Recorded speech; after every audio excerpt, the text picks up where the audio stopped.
I'm gonna be totally honest. I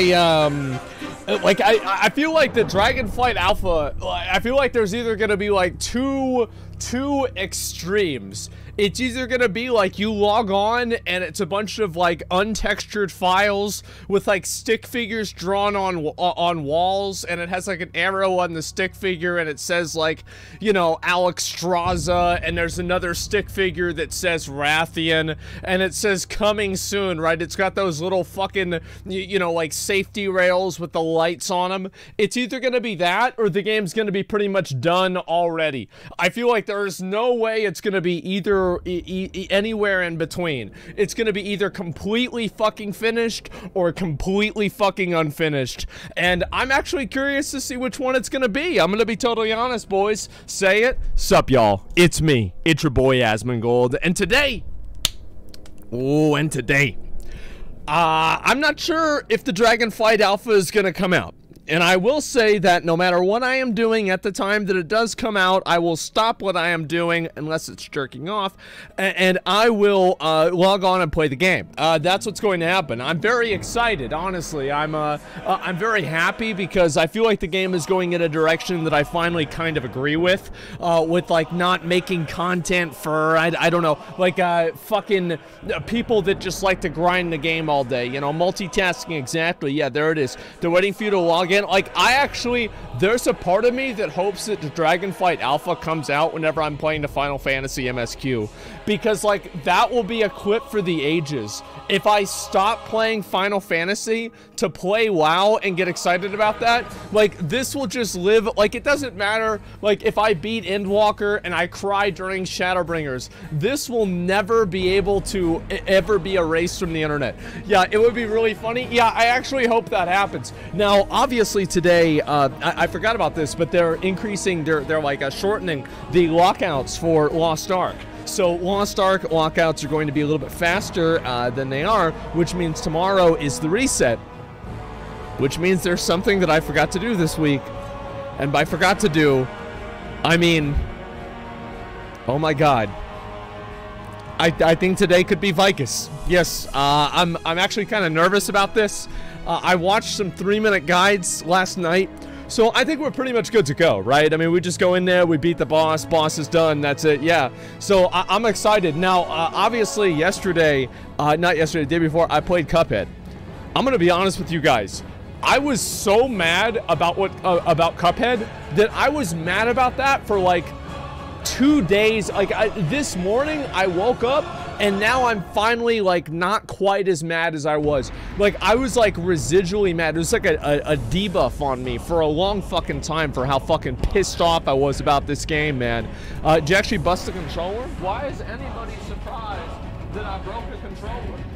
Like, I mean, I really don't understand that. But all the things to be shocked about, me breaking a controller is really not on the top of the list. I'm gonna be honest, I've broken a lot of controllers. I used to break controllers with my head. I used to love to do that, right? Especially, like, the thing is, a GameCube controller, it's got those knobs on it. So, like, you hit your head with a GameCube controller, that shit's gonna fucking hurt. But, like, I used to be able to take a Super Nintendo controller when I was a little kid. I hold it with both hands, right? Because I was smaller. And I would fucking beat it against my head. Like, I swear to God, my mom had to buy like 7 Super Nintendo controllers. Like, we were at the point where, like, my mom was like, listen, like, this has got to stop.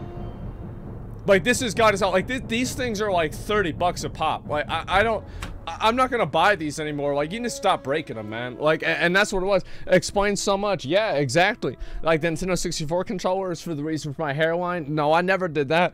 But yeah, I used to do that a whole lot. Poor, by the way. Oh yeah, no, we could spend money for 30 bucks on that. The thing is, like, growing up, like, we were doing okay, and then it was more like, whenever we really like didn't have a lot of money, I was like maybe like 9 or like maybe 10, and then that went until later on. Like, before that, whenever I was like in elementary school until like maybe like the beginning of middle school, I was doing okay. Like, we were doing all right, you know. I had a Super Nintendo. We were chilling, you know. That's what it was. And makes sense now. Yeah, but I'll have to go back and show people some pictures and talk about all that shit, man. That's the thing is, the biggest thing I broke was an armchair. I let's see, I don't know what the really biggest thing I broke. I've always liked to break things. This sounds stupid, because it is, right? I always would like to break things whenever I get mad with my forehead. Like with my forehead, like I would break that Lamborghini thing over there. I would break like a piece of wood. I'd break a controller. I would break, you know, the desk. That's what happened. Like I don't know what it was. It just was something about that, man. Thanks. Yeah, my parents sold my PS1 because I did that shit. Yeah, my dad didn't really give a fuck. Like he didn't care. My mom was just annoying. Like my dad, whenever I get mad, he'd just tell me shut the fuck up. I'm being too loud, and that was about it. Impossible to break your desk with your head, bro? Is that a challenge? Huh? Is that a challenge? Is that what you want to see? Yeah, listen, it's been what, is that why your hair fell out? No, actually, I wonder, man. I feel like my hairline's always been shit. Like, if I even go back to videos of myself, like, I'll show y'all in a few minutes, right? Let me see, I'll pull this shit up. Like, you guys can tell me if I ever had a good hairline, all right? I'll go back to videos from, like, fucking straight up 10 years ago, like 15 years ago, something like that. And like, I feel like my hairline has always been, it's always been bad. Let's just say that. Yeah, it's bad. And you bullied your hairline, something like that. Never forget the Lamborghini. I got that bitch right over there, man. You had the hairline before you put salt on it. Nah, the thing is, maybe that was kind of a turning point whenever I put salt on my forehead. But anyway, do you guys think Dragonflight Alpha is going to come out this week? I'm actually curious because I hear a lot of people talking about it. I'm gonna be real. I don't have any inside sources that told me that it's coming out this week. I didn't have any inside sources telling me it's not coming out, but I just don't know what the fuck's gonna happen. No, now I feel like it's probably gonna come out this week. I do. I really think so because, like, man, this shit's it's 5 months, guy. It's less than 5 months. Like, this shit's no, it's less than 6 months. This shit's. I mean, we gotta get this shit released, man. They're not gonna have an alpha within the next 2 weeks for sure. Yeah, I mean, it's gotta happen. Does it usually come out before the last patch? Yeah, I mean, sometimes it does. It just depends on, like, what the timing is, etc. And seriously, should. It's literally on the same track as Shadowlands if it doesn't happen soon. What I'm worried about is there will be, like, so this is what's happened with, like, it happened with Shadowlands, it happened with BFA, and happened with Legion. Is that, and also WoD, to be honest, is that the game came out, the beta came out, the alpha came out, and there were these, like, huge glaring issues that everybody could see, but for whatever fucking reason, Blizzard was like, oh no, that's not what it's really like. Whenever the game comes out, it's gonna be totally fucking different.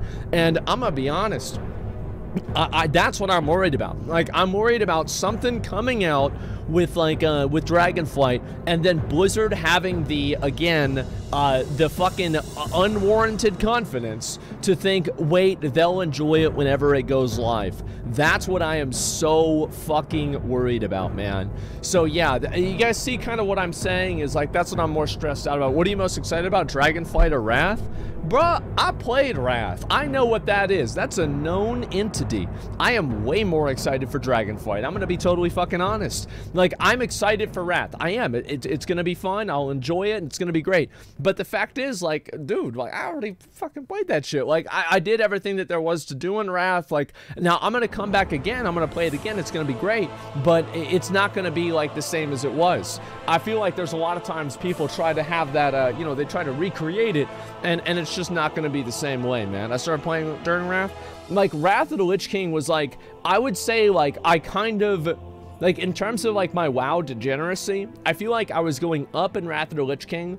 I plateaued in Cataclysm, and, like, a little bit of a decline in Mists of Pandaria, and then, like, in WoD, it was just like, yeah, whatever. And then by the time, like, Legion came out, I popped off a little bit at the beginning, and then I kind of stopped. It was like a last hurrah, you know what I mean?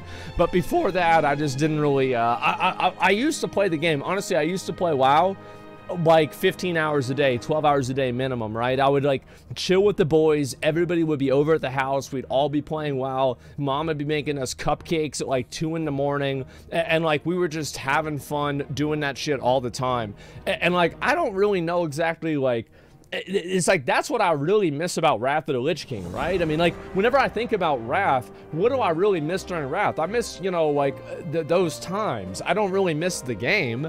I mean, fuck, the game would piss me off all the time.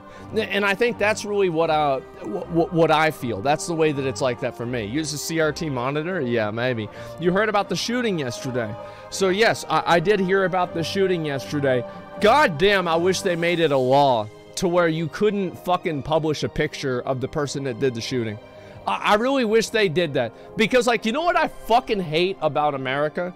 Is the fact that, like, our discourse and, like, our political and social discourse has become so fucking abstract from humanity that every single time that there is a shooting, that everybody on Twitter is fucking chomping at the bit, waiting to hear the race of the person that did the shooting so they can use that to further their fucking agenda.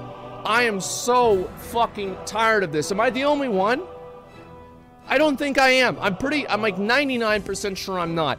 Like, I'm so fucking sick of this shit on Twitter, where it's like the moment that they find out any type of identity or parallel, it's like, oh, this guy supported Biden. I guess, you know, this is an L for liberals. Like, bitch, it's an L for the people that died.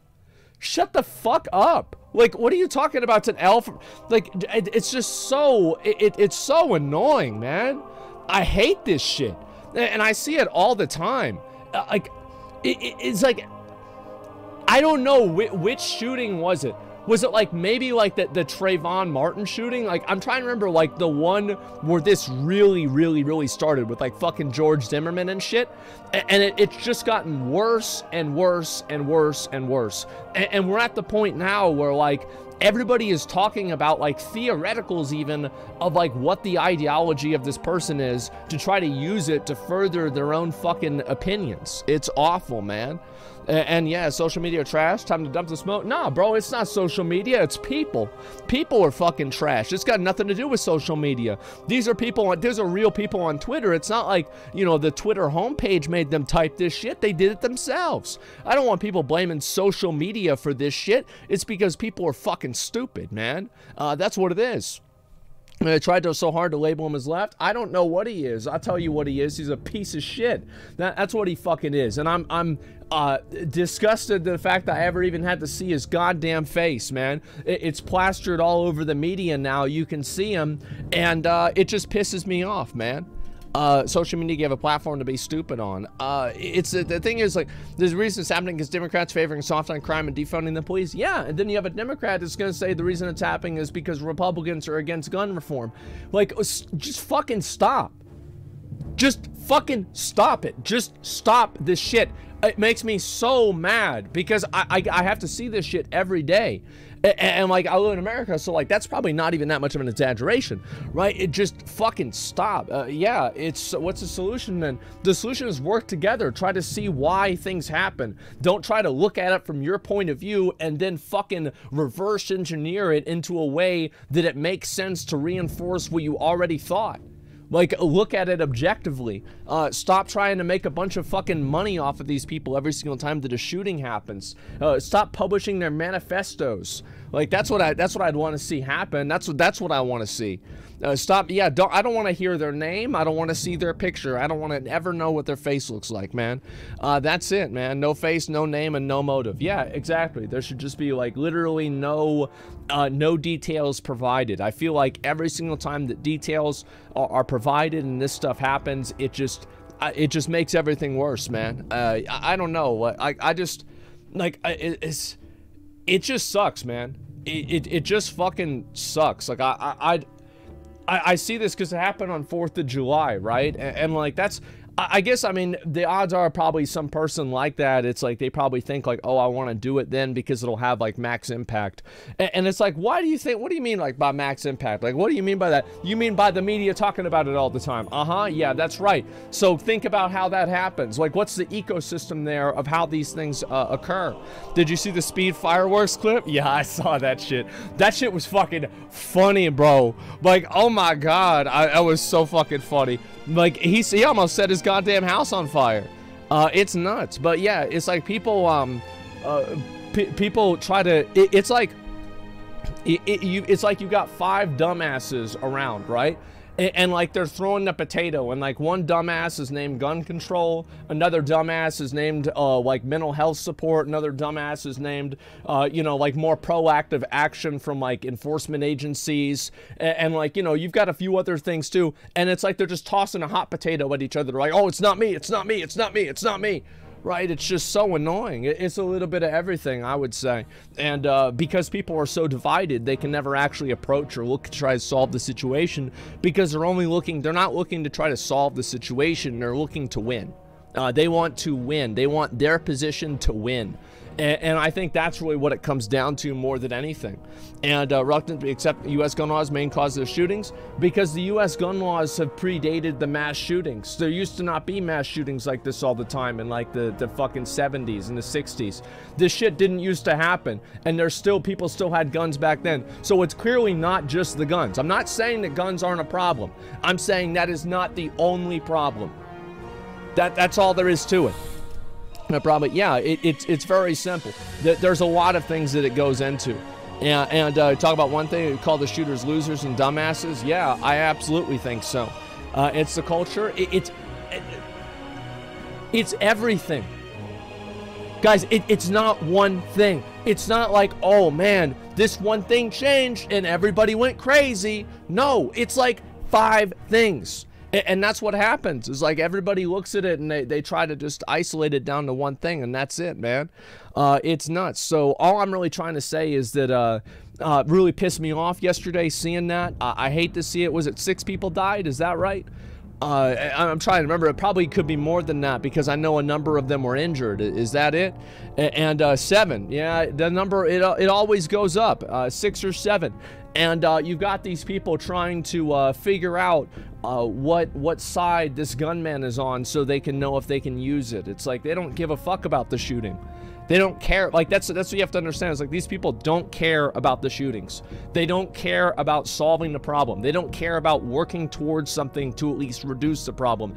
They care about using it to advance an agenda. And this is not a fucking one-sided thing. This is an actual both sides issue, and I fucking hate it. I'm tired of seeing it. So anyway, I've been thinking about this for like a whole day. Darth the Pooh, thank you very much for the 5 good subs. I appreciate that. Thank you very much. And is Guns, I think you're wrong. You need to ban assault weapons. We can talk about that, but I'm not saying that it's not guns at all. I never said that. And this is again the language that these people are used to, because people are just so used to being pre-programmed into hearing X and saying Y, that I never said this. I never said this. I never implied this. I don't mean this. It's not true. It's like that, and that's the problem, right? Is you have so many people that think like this. It's like they're programmed to be robots that are just automatically responding to this or to that and whatever, right? It's awful. And so I think that it's very important to have you know, a more honest conversation. And I don't know if that's ever going to happen. Shooter apparently idolized mass shooters. The media is literally plastering his picture everywhere, inspiring others. It's sick. Well, it's going to keep happening, because the reason why it's going to keep happening is because people are so emotionally elevated in all forms of discourse in the country that there is never a common sense opinion about certain things. And also, there are a number of other countries, by the way, I'm pretty sure that it's not against the law to publish a picture of the shooter. It's just that they don't do it. That's all. They just don't do it. And that's the way it should be here. I wish that people were more unified in this, and people could more universally dislike it and really complain about that. We do in Europe. I'm not sure what the laws are over there, so I can't really say. And most countries have shootings weekly. Yeah, but they do have shootings. There are things and bad things that happen. And if it's not shootings, it's like other types of murders and things like that, where these people are not plastered all over the media and used as a hot potato for different political interest groups to blame on each other. Yeah, bad things happen all over the world. I mean, obviously in the U.S. it's a certain kind of situation, but it might be worse in other places. But I don't think it's unique to the U.S. I'll say that for sure. And Wonder has a knife crime. We don't have shooters, not even close. Well, like I'll give you an example, right? And so like this is about like I'd say 8 years ago. Like Canada had a shooter, And like, I think that it was a shooter at some like a military memorial. Do you guys remember this? This was like quite a while ago. And like, yeah, I'm just trying to remember this. Canada's not Europe. I never specified that it's Europe. I said other parts of the world. I don't give a fuck. Like 8 years ago, I have no idea. No, you guys are missing the point. I don't know that guy's name. I don't know why he did it. I don't know anything about him. And that's a good thing. That's the point that gotcha Andes. Yeah, like you guys are just so fucking fixated around trying to find some angle where you can think that you're smart in chat for disagreeing. Please fucking stop. Like, it's just so exhausting. I never fucking said any of that shit. Quit putting words in my mouth. Like, it's so annoying. I hate that shit. Hungry, what's this here? You can't show anybody's faces, not even a police officer's face. Maybe that's a good thing. It's just so fucking annoying to see that. I don't want to ban people, but we'll do that if I have to, all right? I don't want to do that. Not revealing the criminal's face. Police often have to publicize the shooter's identity if he's on the run so they could catch him. Yeah, but that's clearly different. I mean, I think that any reasonable person can distinguish those two things. So anyway, I want to go back. People are just disagreeing with your stance. It's just the world has similar issues. People are just disagreeing with your stance that the world has similar issues whenever they don't. You are disagreeing with reality. There is crime and murder in every country. This is a reality. This is not some sort of like, there's no, I'm not saying this was never an argument of the frequency of in which these things occur. I never said that. Why, like, don't you think that it would be self-evident that's not what I meant? If I am using an example of something that happened in Canada 8 years ago, that I know that it's not something that happens as much in other places? I never fucking said that. I didn't imply that. I didn't mean that. I didn't think that. It's not true.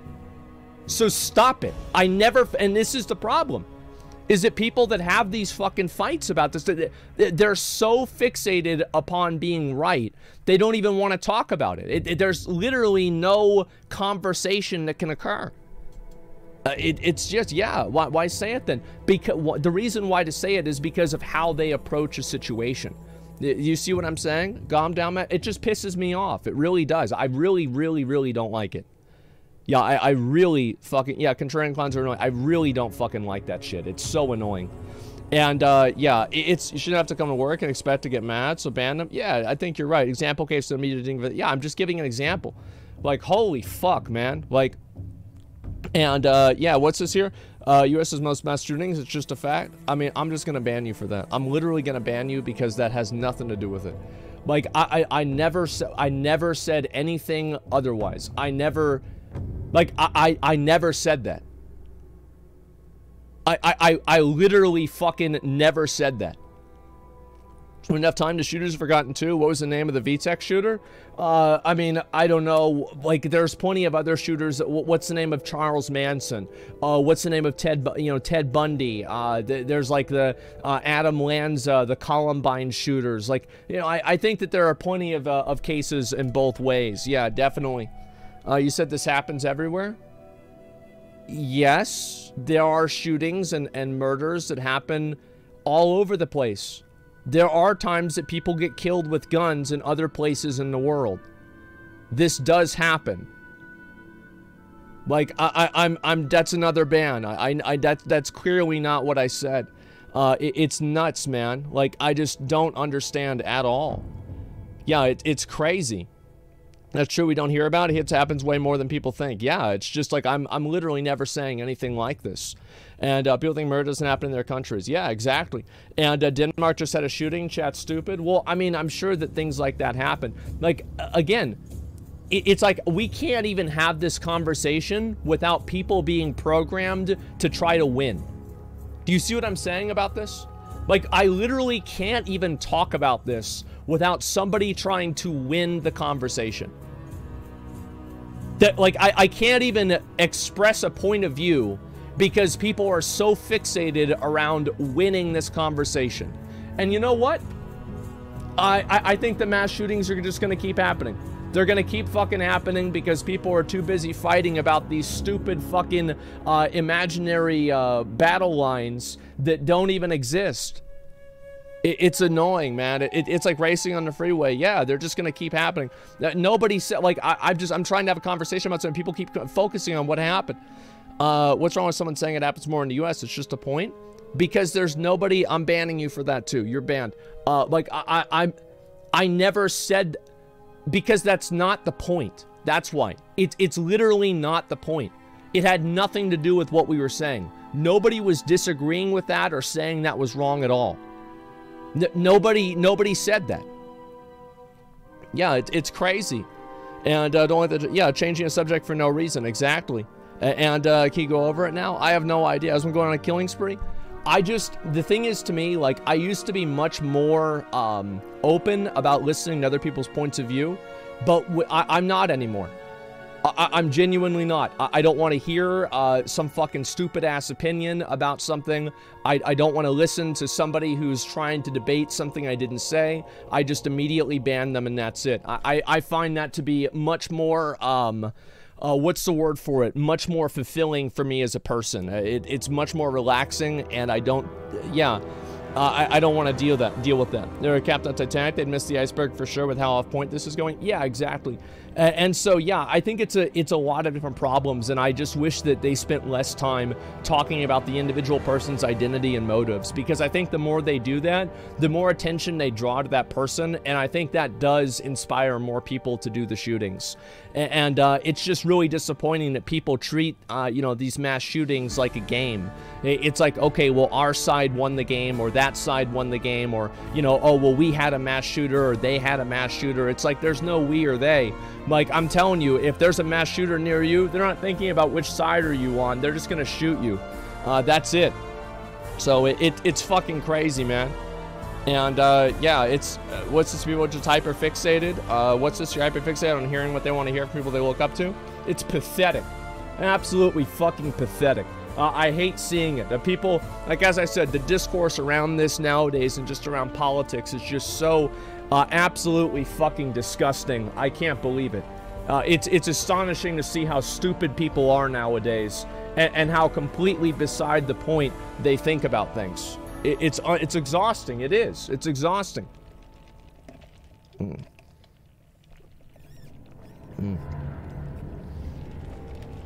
Russian trolls have won over America? No, that's not it. There's just a lot of people that are dumb. That's it. And right from you, shooters don't get clout. They get more clout than movie stars here. That's the reason. Yeah, I mean, I think there's a lot of reasons why it happens, but I think that's a big one. Anyway, we'll get back to it. I just want to say over here, it just may promote more of what you don't want. Well, the thing is, like, if somebody does that to me, I don't need to worry about promoting more of it, because if I do, I just ban them. That's it. I literally just ban them. I don't even think about it for a second. I've always done this. This is what I always handle with. And yeah, I don't want to see it. I don't want to hear it. That's it. It always seems like every smart person is tend to dump people more of the time. Just talk about upper echelon about the interview. No, to be honest, yesterday was... I was just doing a bunch of other stuff yesterday, and I just kind of wanted the day to chill out. You know, I'm a very introverted person. I like to be alone, and so, like, whenever I have to interact with a person, I get very, very, like, stressed out. I don't like interacting with a lot of people. I don't like seeing people. I like to be by myself. You know what I mean? And so, yeah, that's draining. It's very draining. I have to, it's the same reason why I don't like going on, like, group and, like, party streams and stuff like that, because I'm always afraid that I'm going to make somebody uncomfortable in a way that I shouldn't, or I'm not supposed to. Did you see your LSF hate thread? Which one? That's the thing. Yeah, there's a new one every day. And so, yeah, really go on the game. Yeah, I don't want to deal with it, and, I don't want to see it at all, and I don't like to disappointing. Yeah, it's just, the thing is, people get mad about things that I say. It doesn't really matter. I don't really care. Like, that's it. Obviously, I wish that people didn't get mad about things that I say. I wish everybody agreed with me, but that's just not the way the world works. I mean, there's the truth. And anyway, yeah, yeah, I mean, if I get mad and I try to like fight people on like every single thing and try to win over, like I don't try to win over the opinion of people who are out to disagree with me or out to dislike me, because those people, they already like, you can't win. You can't win. You can't make those people happy or anything like that. And so, yeah, I just don't want to do that. Doing that right now? Well, I'm expressing a viewpoint, yeah, but like what I'm saying is that, like, I guess you're right, I am. That's a good point. But I guess what the difference is in my mind is, like, I'm trying to talk about an idea. I don't try to win people's approval of who I am, if that makes sense, right? So, like, if people think that I am one way, then I'm just gonna let them think that I'm that way, because they've already decided. And so that's what it is. It's exhausting. Yeah, that's it. I'll be your Semper with your tags. Yeah, well, thank you, man. I appreciate it. I think that most people do, to be honest with you. And emotional beings don't know logic. Yeah, I try to be logical about things. Obviously, you know, everybody has problems, but it's what I try to do. Anyway, so yeah, yesterday was 4th of July. I like to be alone, and I like to be just very, very much like by myself. And the more that I'm around other people, the more like my mood sours, the more unhappy I am, the more angry and irritable I am, and the more I'm by myself, the more happy I am, and the more like at peace I am. I think it's more like at peace is really the best way for me to say it, is that like I don't need to like have people like trying to get at me, right? And this is especially the case like now that I'm like a streamer and everything, is like people will constantly contact me for like something they want out of me. You know, somebody wants to take a piece out of me one way or another. And I've thought about just like closing all methods of communication that people can possibly have with me, but I would I don't really want to do that, but sometimes I certainly feel like it, because it's just so exhausting. And it's you enjoy solitude, nothing wrong with that. Yeah. And isolation can be addicting. Well, I think sometimes it can be. You're right. I mean, there are many cases where you know, I have people that get mad about like something I say or whatever, and I just want to be alone. And you know, you get to doing that, and you're like that all the time. But at the end of the day, I think that there's always been a lot of people, and this is just what happens online, right? Is like, you know, you make content. Like look at this, right? I mean, this is a video came out. Fuck, man. Like, what is this? This got 200,000 views. Holy fuck. This came out 2011. This is literally over 10 years ago. I've been putting myself out on the internet ever since I was a kid. Like, straight up. Like, this shit, like, I was fucking 15 in this video. Yeah, I was 15 in this. Damn, I can't believe I clicked right to it. Yeah, I was just a little kid. So I've been doing this my whole life, and I'm never gonna stop. I'm gonna always make videos. I'm always gonna, you know, do this stuff because it's just what I like to do. I don't really know what else to say about it besides that. I just really like to do it. Give me 1 second, actually. Let me put this on. I'll put on some music, and we'll talk a little bit more about this other stuff, okay? Some of those WoW soundtracks are very annoying to me. I'm gonna be totally honest with you. Anyway, so everyone argues, doesn't change their mind. Yeah, I don't really know, but like all I'm saying is that for me, being alone can be a double-edged sword. I found that the more time that I'm ever to be that you're burnt out streaming videos, you don't. Haven't you said 100 times that you're burnt out streaming and videos and that you don't want to do it anymore?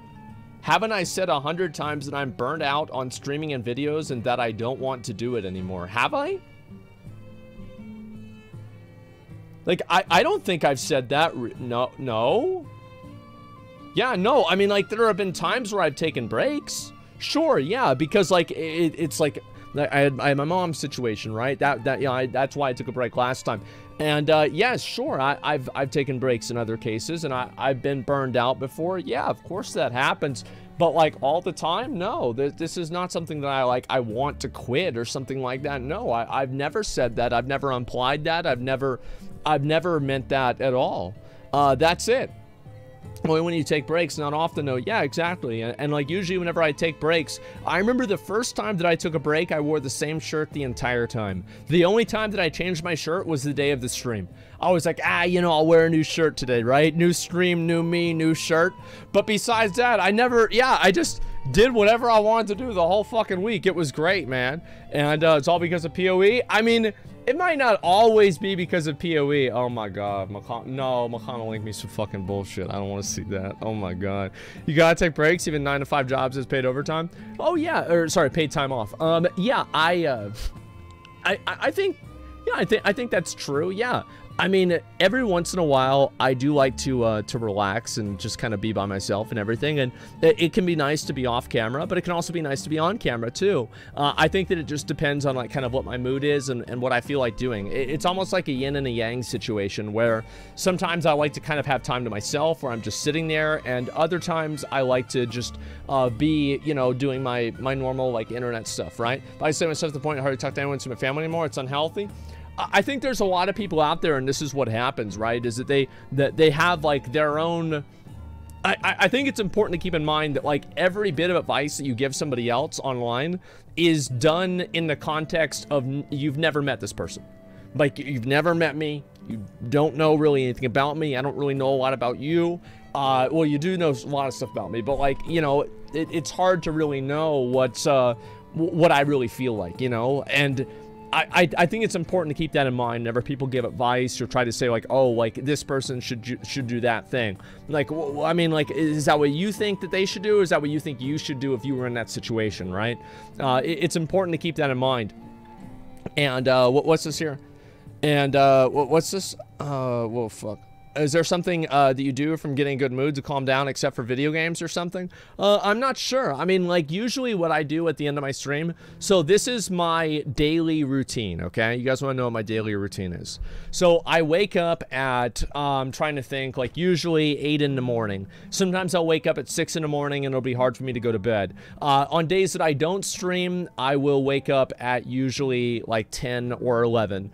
And I wake up very early, and then I get online and I stream, and this goes until like, let's say 6 p.m. Let's say 5 p.m. right? And so I stream until 5 p.m. I then end the stream. I go usually lay down and I just read feedback about the stream. I think about the stream. I just generally like relax. You know, it's kind of like think of it as like at the end of a day at work, like you're putting all of your things away. It's like me mentally putting all my things away. And then after that, I'll usually either fall asleep or I'll get food. Then after I get food, I'll come back and I'll play a game or like watch things on YouTube or Twitch or something like that. And then after that happens, I'll maybe do like, you know, some more stuff on game, and then I'll probably, you know, do whatever fuck else, and then lay down and watch TV. And that's what I try to do every day. Now, I've been watching a lot of this show. It's called Fist of the North Star, and I've been loving it, man. It's been fucking amazing, and I fully intend to complete the whole series. I really, really enjoy it a lot, man. And challenge cam off. Yeah, there you go. Who do you watch on Twitch? I only watch friends of mine. If you want me to be totally honest with you, I prefer YouTube videos. I think that YouTube videos cut out a lot of the dead air. It cuts out a lot of the unnecessary conversations and just points that are irrelevant. And it's like you can just go and watch whatever you want to see and just click through it whenever you want. I definitely have felt that way. Yeah, I mean, watching streams is usually, I'm gonna be honest, watching a lot of streamers is fucking boring. It is fucking boring. Like, I do not want to watch somebody sit there and play a video game for 5 hours, man. Like, that is nuts. Now, there are some people who are entertaining, but I don't think that people that look at trying to have the video game be the entertainment, I'm not entertained by that. That's all it really comes down to. And play solo shuffle. Maybe one day I'll do that. I don't really know. And it's mostly background things. So I try to talk a lot, and I try to be as different from that as I can be on my streams. A lot of times what I would do, and this is always advice I give anybody who asks me, they're like, oh, what should I do whenever I fucking, like, whenever I'm trying to start streaming, right? People ask that all the time. Well, I always tell them the same thing. It's like, watch your own content, and if you're getting bored or clicking away from it, the odds are everybody else was too. So try to make that more entertaining. And that's really the way that I see it. And I try to make it to where, like, if you're watching the stream, you can just listen to it and get a good amount of value for that. And do you critique streams for people? No, I don't. It just takes too much time. It's not that I don't want to or whatever. It's just that it's very involved, and in order to give somebody legitimate feedback, it actually takes a long time. And so anyway, if you've seen Ludwig's show, I did. I watched a little bit of Ludwig's show live. I'm gonna be honest, I didn't really talk about this whenever it happened. I thought he did a great job. I was really impressed, if you want me to be totally honest. Like, I was extremely fucking impressed. And it's hard to tell. Yeah, it was great. I think everybody was there, and like everybody was there was good. It was a great fucking show, man. And so yeah, it went extremely well. I mean, I think that's definitely did it with a live audience. Yeah, exactly. So I mean, I don't really know what else to say about it besides that. I thought he did fucking amazing. That's all there is to it. So waiting for your tips video. One day I'll do tips for streaming, okay? I'm not sure really when that's going to be. So what do you guys think? And this is like my hair, all right? So there's me. So I feel like my hair has always been shitty. Like, my hair's pretty much always been shitty. What do you think?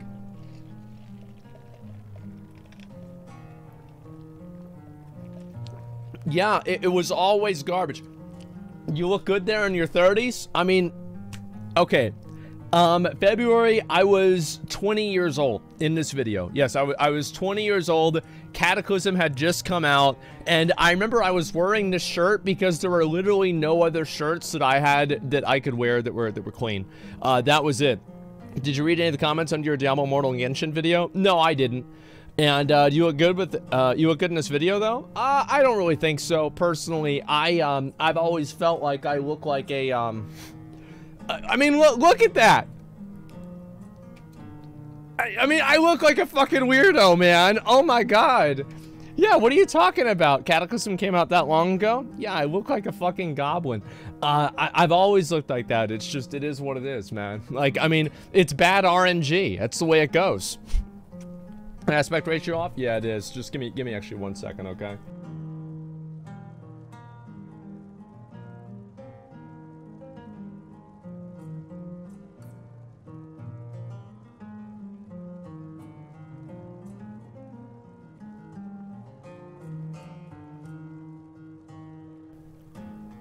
I know everybody likes to meme about it. I don't do cocaine, okay? I have bad allergies sometimes, and you know, talking the way that I do aggravates them even more, and so I have to blow my nose a lot because of that. So anyway, I'll go back over and let's see, are there any more videos? So there's this one here. I mean, okay, so there's my hair. I was like 20 years old, and this was, okay, good, the sound's off. What do you guys think? I feel like it's, maybe it's a bit worse, but you have to remember, like, with me doing this video, like, I made my hair intentionally look better than it could in this video, right? Because I was recording.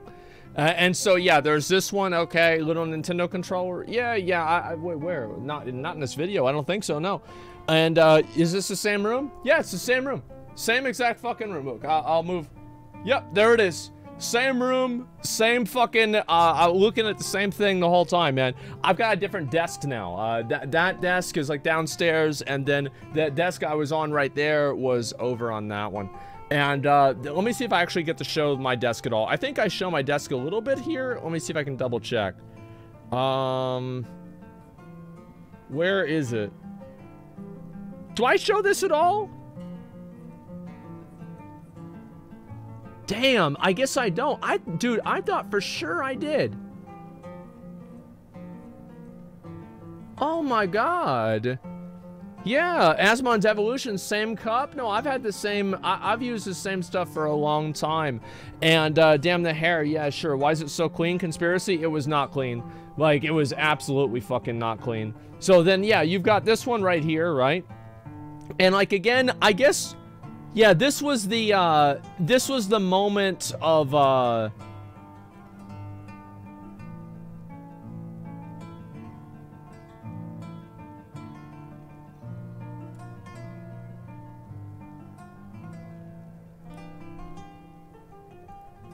there it is. There it fucking is. Yep, that's what happened. And so everything kind of just went downhill from there. I don't really know what to say, but there it is. Nascent femboy look. Yo, chill the fuck out with that. Right? Yeah, and it's rubbed in. And yeah, that's how you lost your hair. I have no fucking idea. But yeah, I do feel like maybe I have lost a little bit of the hair over the years, man. Maybe a little bit, but not a whole lot. Anyway, let me go back over. I'll read a few of the different posts and say you salted the earth. Yes, very fucking funny, okay, guys? And yeah, I don't know which other ones I have that are more like this. This one is like kind of, this is Miss Pandaria, was like a year later. I mean, look at that. I mean, look, I was clearly trying to, bro, like, my hair was obviously fucked. It was obviously fucked. You know it, I know it. Yeah, look at that. Can't play the shit on stream? Nah, there's no audio on this shit. No fucking shot I'm gonna play audio on here. Anyway, let's go over, look at a few posts, and get through all of that. You can afford hair treatment, though? Why don't you? It's because I don't really give a shit. Like, I mean, I care, but, like, do I care enough to take time out of my busy day of playing video games to do something about it? Well, no. I mean, not that much. But, like, yeah, of course it sucks. But, like, if I could snap my finger, it'd change. But that's about it. And, let's see here. Asmon begins to stream starter pack. What's this here? Stream title, huge...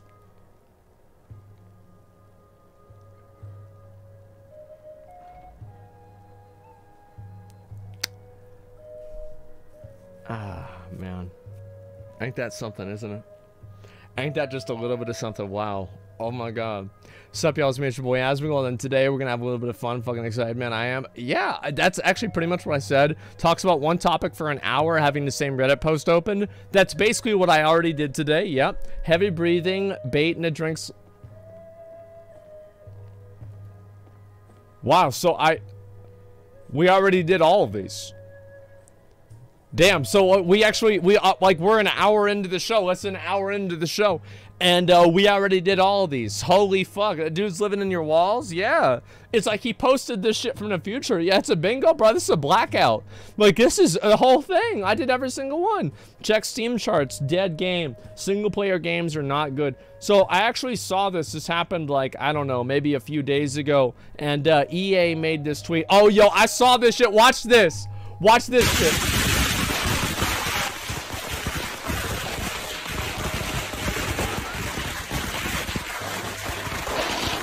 They lit fireworks up in the house.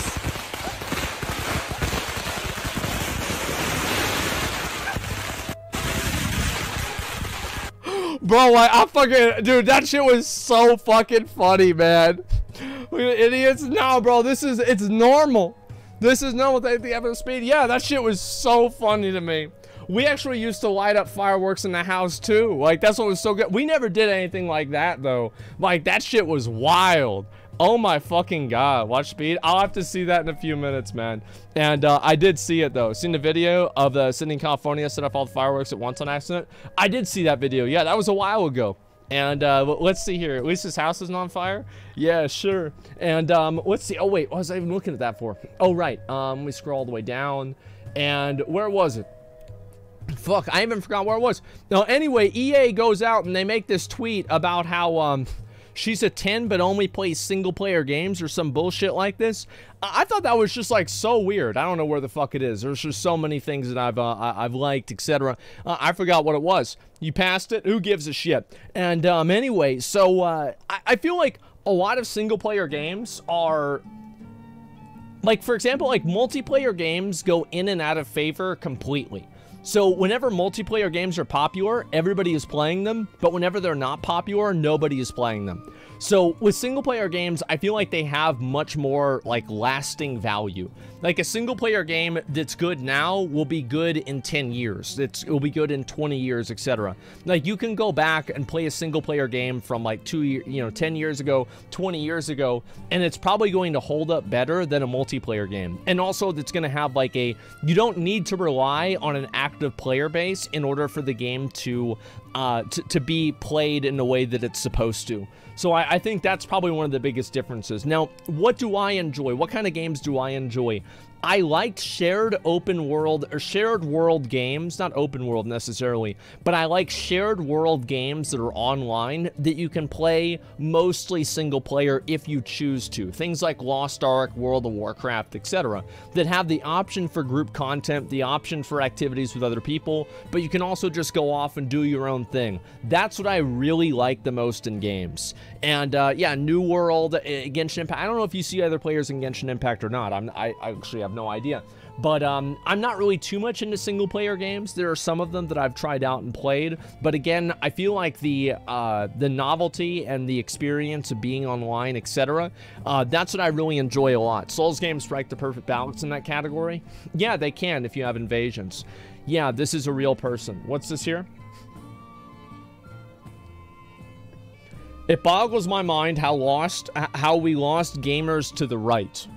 Capitalism is the biggest cause of the decline of gaming. Microtransactions, gambling addiction, loot crates, pay to win, selling games in price meal snippets, charging full price for flawed garbage that will get fixed later. It won't, by the way. Relying on the community to fix their shit for free. Looking at modders in Bethesda and World of Warcraft's modders as well.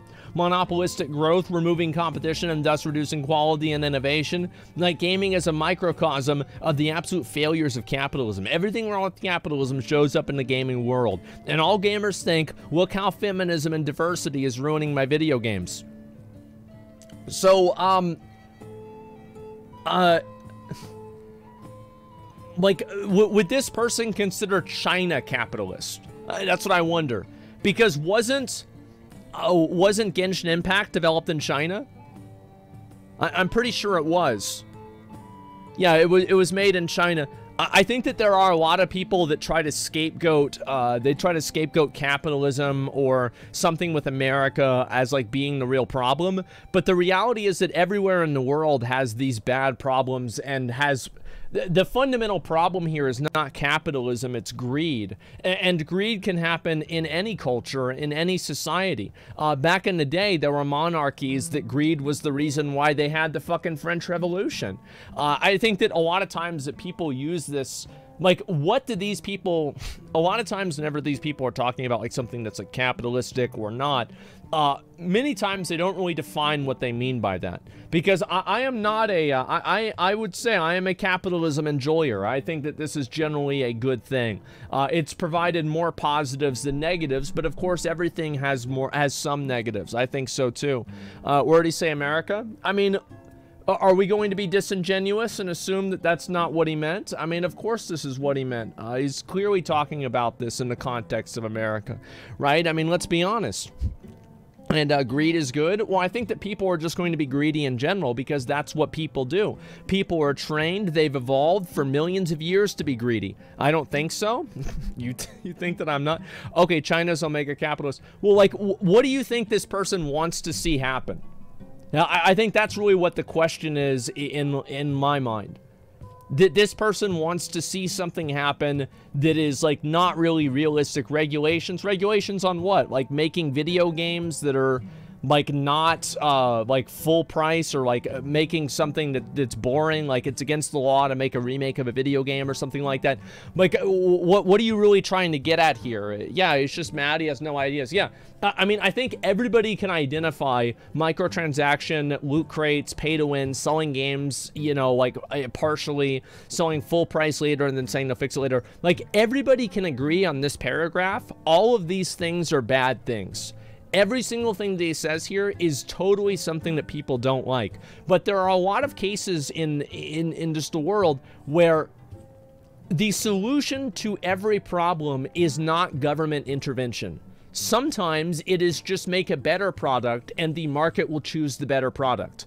And I think that happens all the time. I think a good example of that happening was back whenever the Xbox One tried to make it to where you had to have the Xbox connected to the internet, and you had to, you know, like, you couldn't resell games, and it always had to have the webcam on, and nobody liked it. But then Sony came in, and they said the PS4 isn't going to have any of this stuff, and the free market chose PS4 because they didn't want that, and then Xbox had to change what they did. So I think there's a lot of examples of the free market actually improving the customer experience as well, and I think it's probably the best way for a customer experience to be improved is to give people the purchasing power and the power to choose of what they do when they don't want to spend money on. Now, obviously, there are some limits to that, like gambling and things like that, but I think in a general sense, it has been something that's improved people's experience playing video games, and it has generally made video games better. I think that there's a very big survivorship bias that people have for like games back in the day on how good they were, because you're thinking about like the same probably 16 to 20 Nintendo 64 games,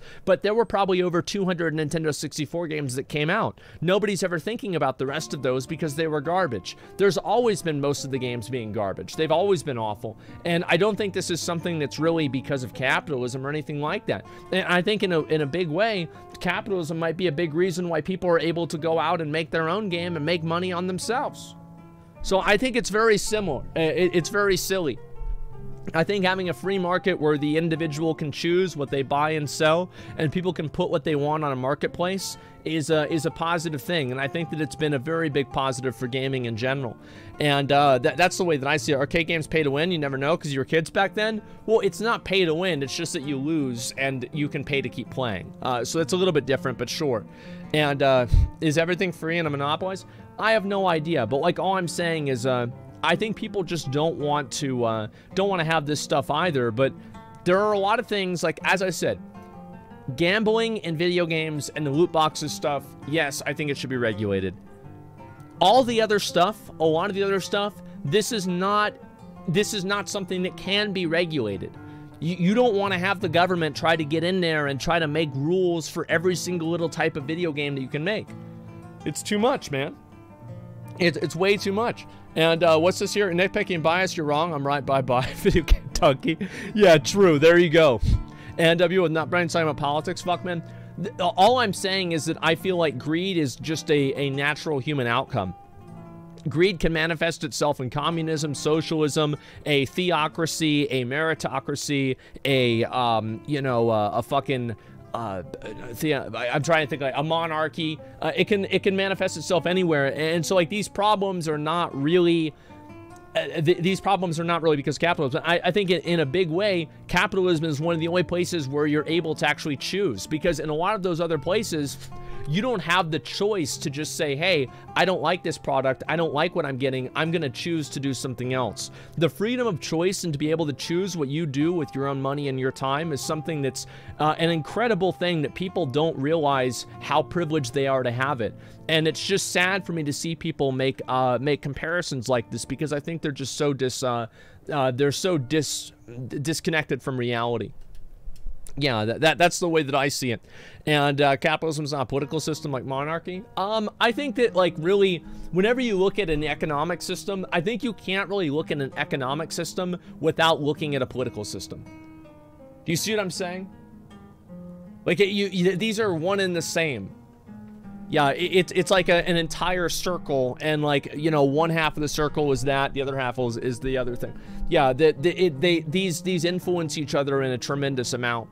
Asma doesn't know what socialism is, clearly. Well, it's so. What do you mean? What am I not understanding here?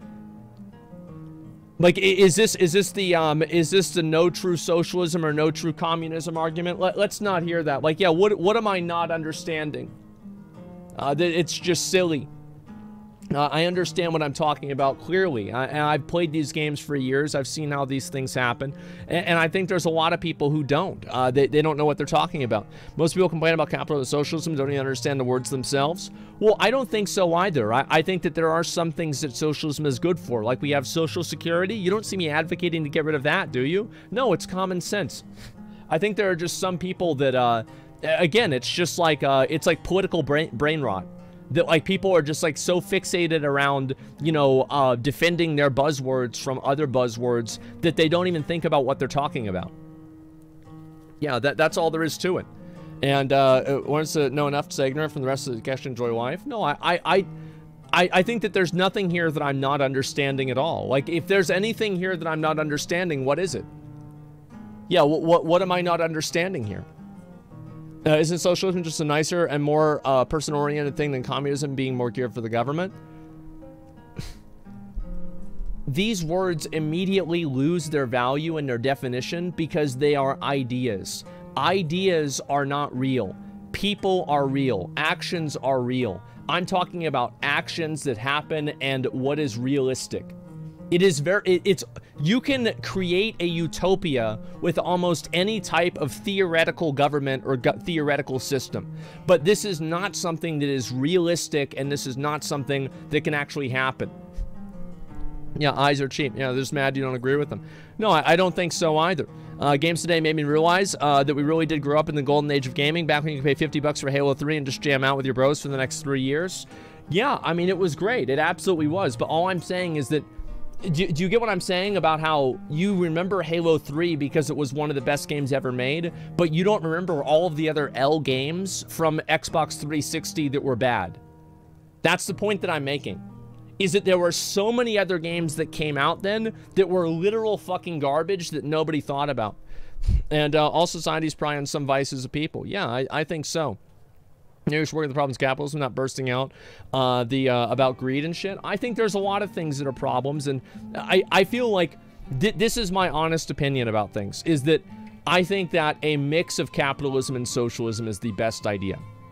Like that's really what it comes down to. I think that there should be social systems that protect people from completely losing their lives and, you know, provide a social safety net, but there should also be free markets.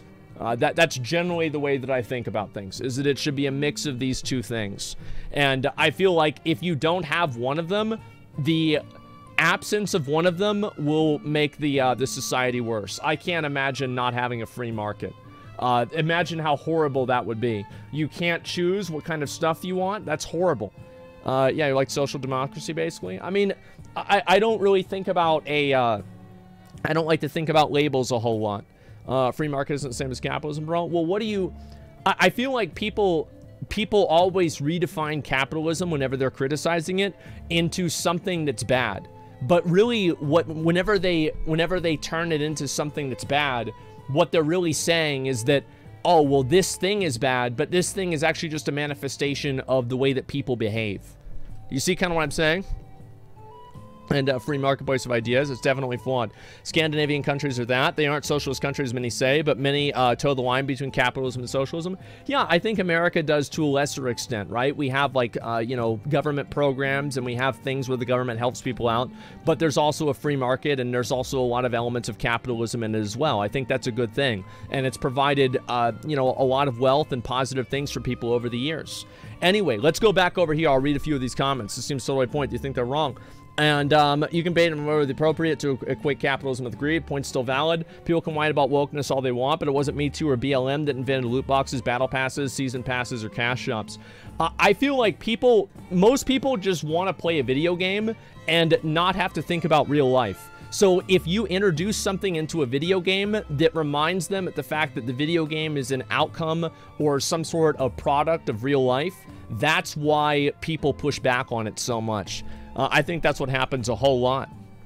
I actually do think socialism can go very well with capitalism. Damn it, can't survive on its own without turning to communism, fascism, or Nazism.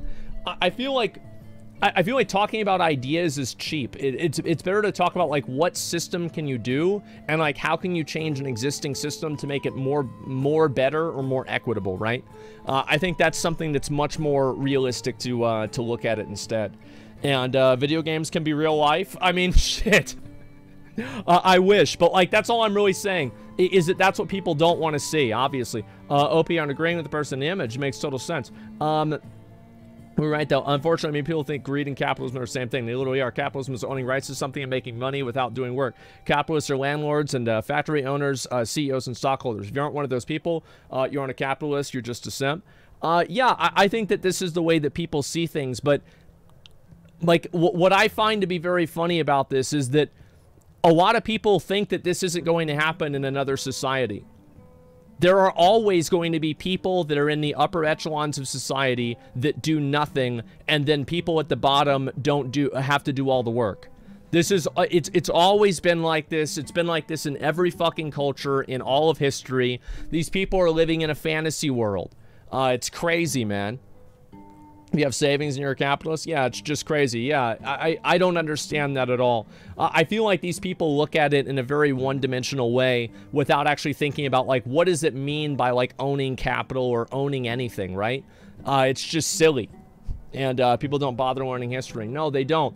I don't think so at all. Let's go back over here. I'll scroll down the rest of this here. I mean, I think late-stage capitalism is what spurs the pushing of identity politics in the games.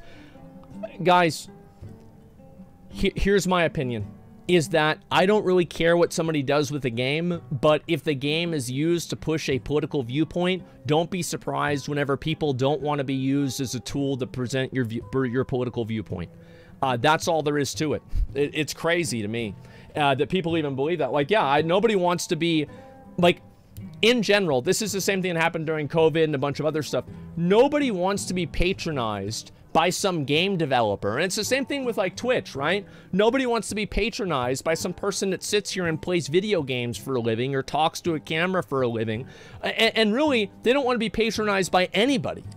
Because the fact is, like, nobody really knows what they're talking about the entire world. Most people have a very specific set of skills that they are experts in, and everything else in the world, they don't really know fucking anything about.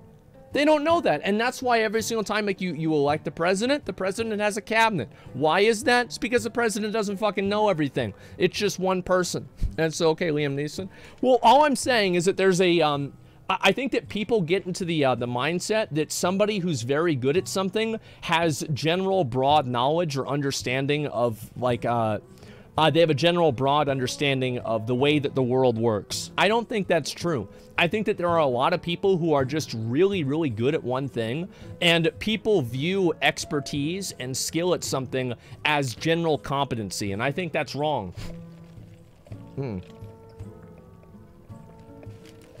Yeah, you can't max out all your talent trees. That's what I mean. And so, yeah, I don't think that people want to be patronized by anybody. You don't want to be patronized by a doctor on, like, what car you should drive. You don't want to be patronized by somebody who makes cars about what doctors and what drugs you should take. You don't want to have people tell you things that you feel like they don't have any authority to tell you. And the fact is that making video games and, you know, developing video games or acting in movies or streaming or something like that, this does not qualify somebody fundamentally at a base level to try to give you insight into the way the world works in terms of politics. And I think that people just don't like being patronized in general. And so if you do that to people, even if you feel like you have the authority to do it, people won't like it. Yeah, being patronized sucks harder than a vacuum cleaner. Well, that's why people just don't put up with it. Exactly. Let me see this. I legit got paranoid as fuck whenever I saw... Okay. Honestly, I've never had that happen, but I could see that happening. Yeah, exactly. That's actually really fucking funny. Holy shit. Yeah, I mean, there it is. God fucking damn. I work in government security. There's a lot of people with doctors, PhDs, seemingly very bad or socially awkward, but really good at what they're specialized in. Yeah, exactly. I think that, again, it's about idealizing what people do, not who people are. I think that's very important, because a person is always going to be, like a pale... you know, a pale comparison to, like, what they represent or anything like that. Because a person is multifaceted, flawed, etc. But you can look at actions as something that's objective and you know, more universally good. Let's see here. When's Asmongold gonna play this game? What's this?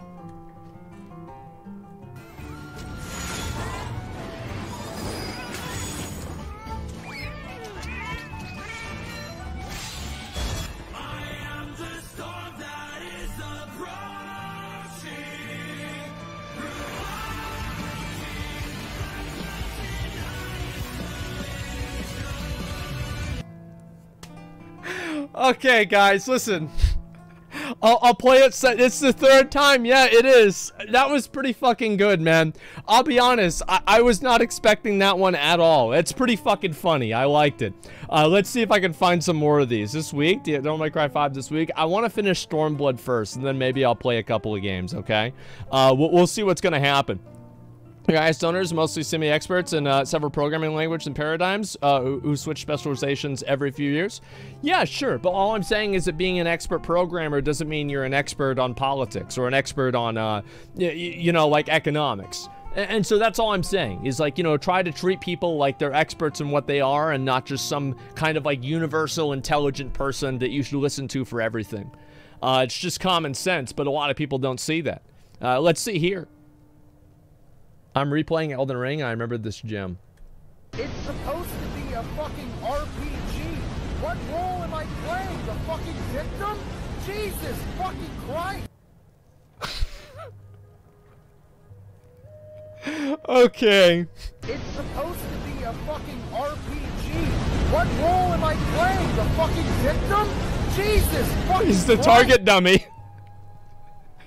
The best part is like, I mean, just run away. You know what I mean? Holy shit. That is crazy. God, fucking the Elden Ring's overrated. I feel like people that say Elden Ring is overrated are the same people that, like, deny that The Weeknd is a fucking phenomenal artist. They're the people who try to, it's like, oh, I don't like popular music. It's like the same vibe as that. Yeah, like, anytime, like, oh, something's popular, like, oh, Lord of the Rings wasn't that good, or, oh, bro, like, Marvel movies suck. You know, like this, yeah, it's like like you're not even, you're just being a contrarian for the sake of being a contrarian. Hipsters, yeah. Elden Ring is one of the best games ever made. It's one of the best games ever made, and it's not even a question. Contrarians, yeah, they're just contrarians to think that it's a personality trait to not like something that other people do. Oh my god, it's so annoying. Let me see this. Palladium 1 controller, a controller that's built for Web3 gaming. Fingerprint scanner? Wallet button to quickly access your wallet while in a game? No, I don't believe this. It's not real.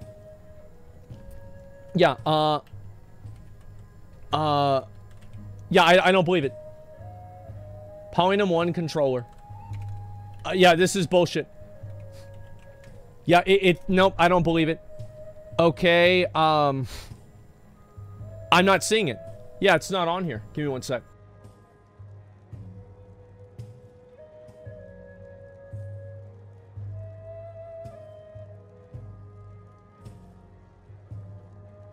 Oh, I spelled it wrong? Okay, I'm not very good at spelling. P-O-L-I-U-M.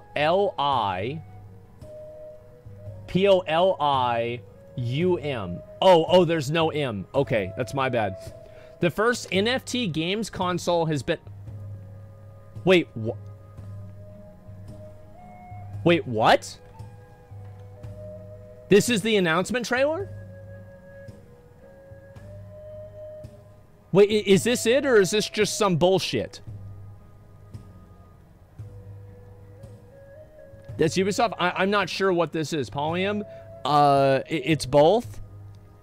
It's just an ad. It's the logo. I have no idea. What is this? Digits are implayable in game. Okay, this is just some bullshit. Wow. The Web3 console will never ever happen. I always want a console that can play Jack Dorsey's first tweet. What is this? We are introducing the Palladium 1, a multi-chain console for Web3 gaming.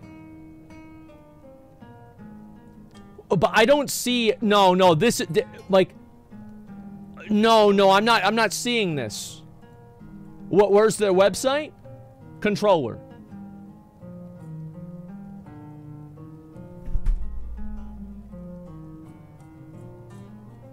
We're doomed. Guys, listen. Listen, guys. We had a good run. We had a good... What would you guys say? Give me one second. Sorry. I've got so much fucking stuff. My nose is so annoying. I apologize. Develop a game. Fingerprint scanner. Exactly. It's over for everything. Guys, let's talk about what this thing has for us, okay? It's got a fingerprint scanner. It's got a wallet button so you can quickly access your wallet while you're in a game. Haptic feedback, headphone jack to voice chat, and a sensitive touchpad. There it is, boys. This console will run games that are built with, I guess, like what, C++, Java. Okay, that makes sense, sure. And clean dashboard as well. Multi-chain wallet for trading and swapping and bridging. Holy shit. Guys, Python? I didn't know that.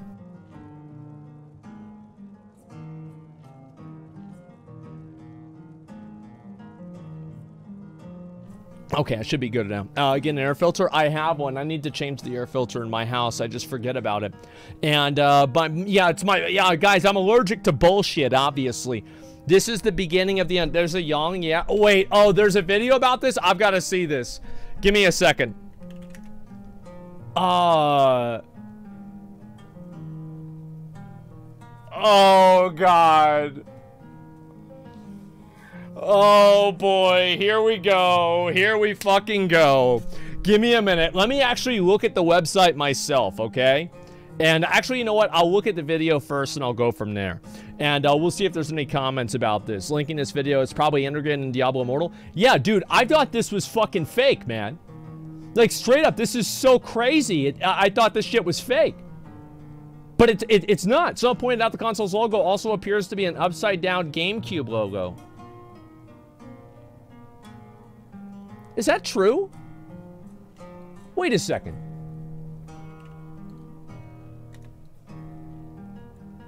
Okay, yeah, it should be fine. Okay. So if you took and you cropped it, okay, crop, and then, let's see, resize, rotate.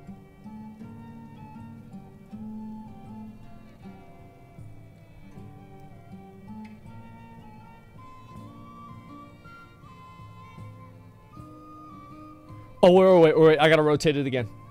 I gotta rotate it again.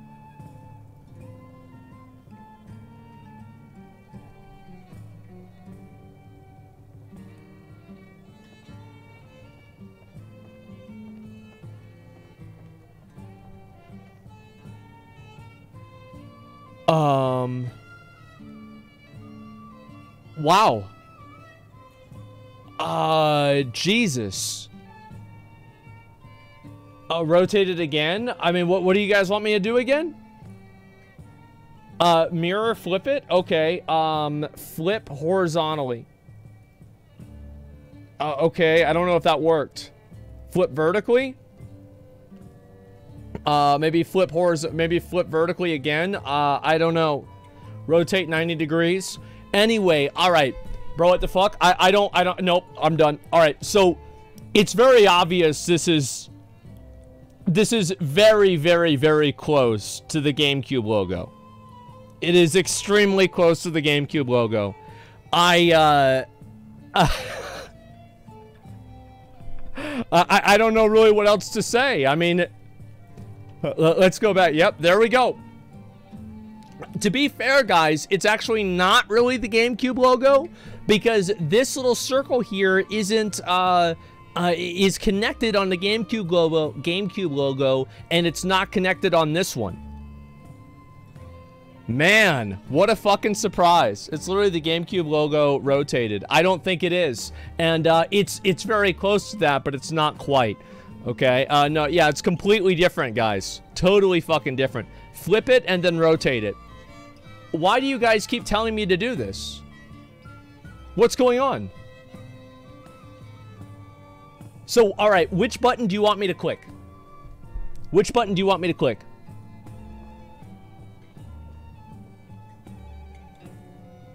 Which one?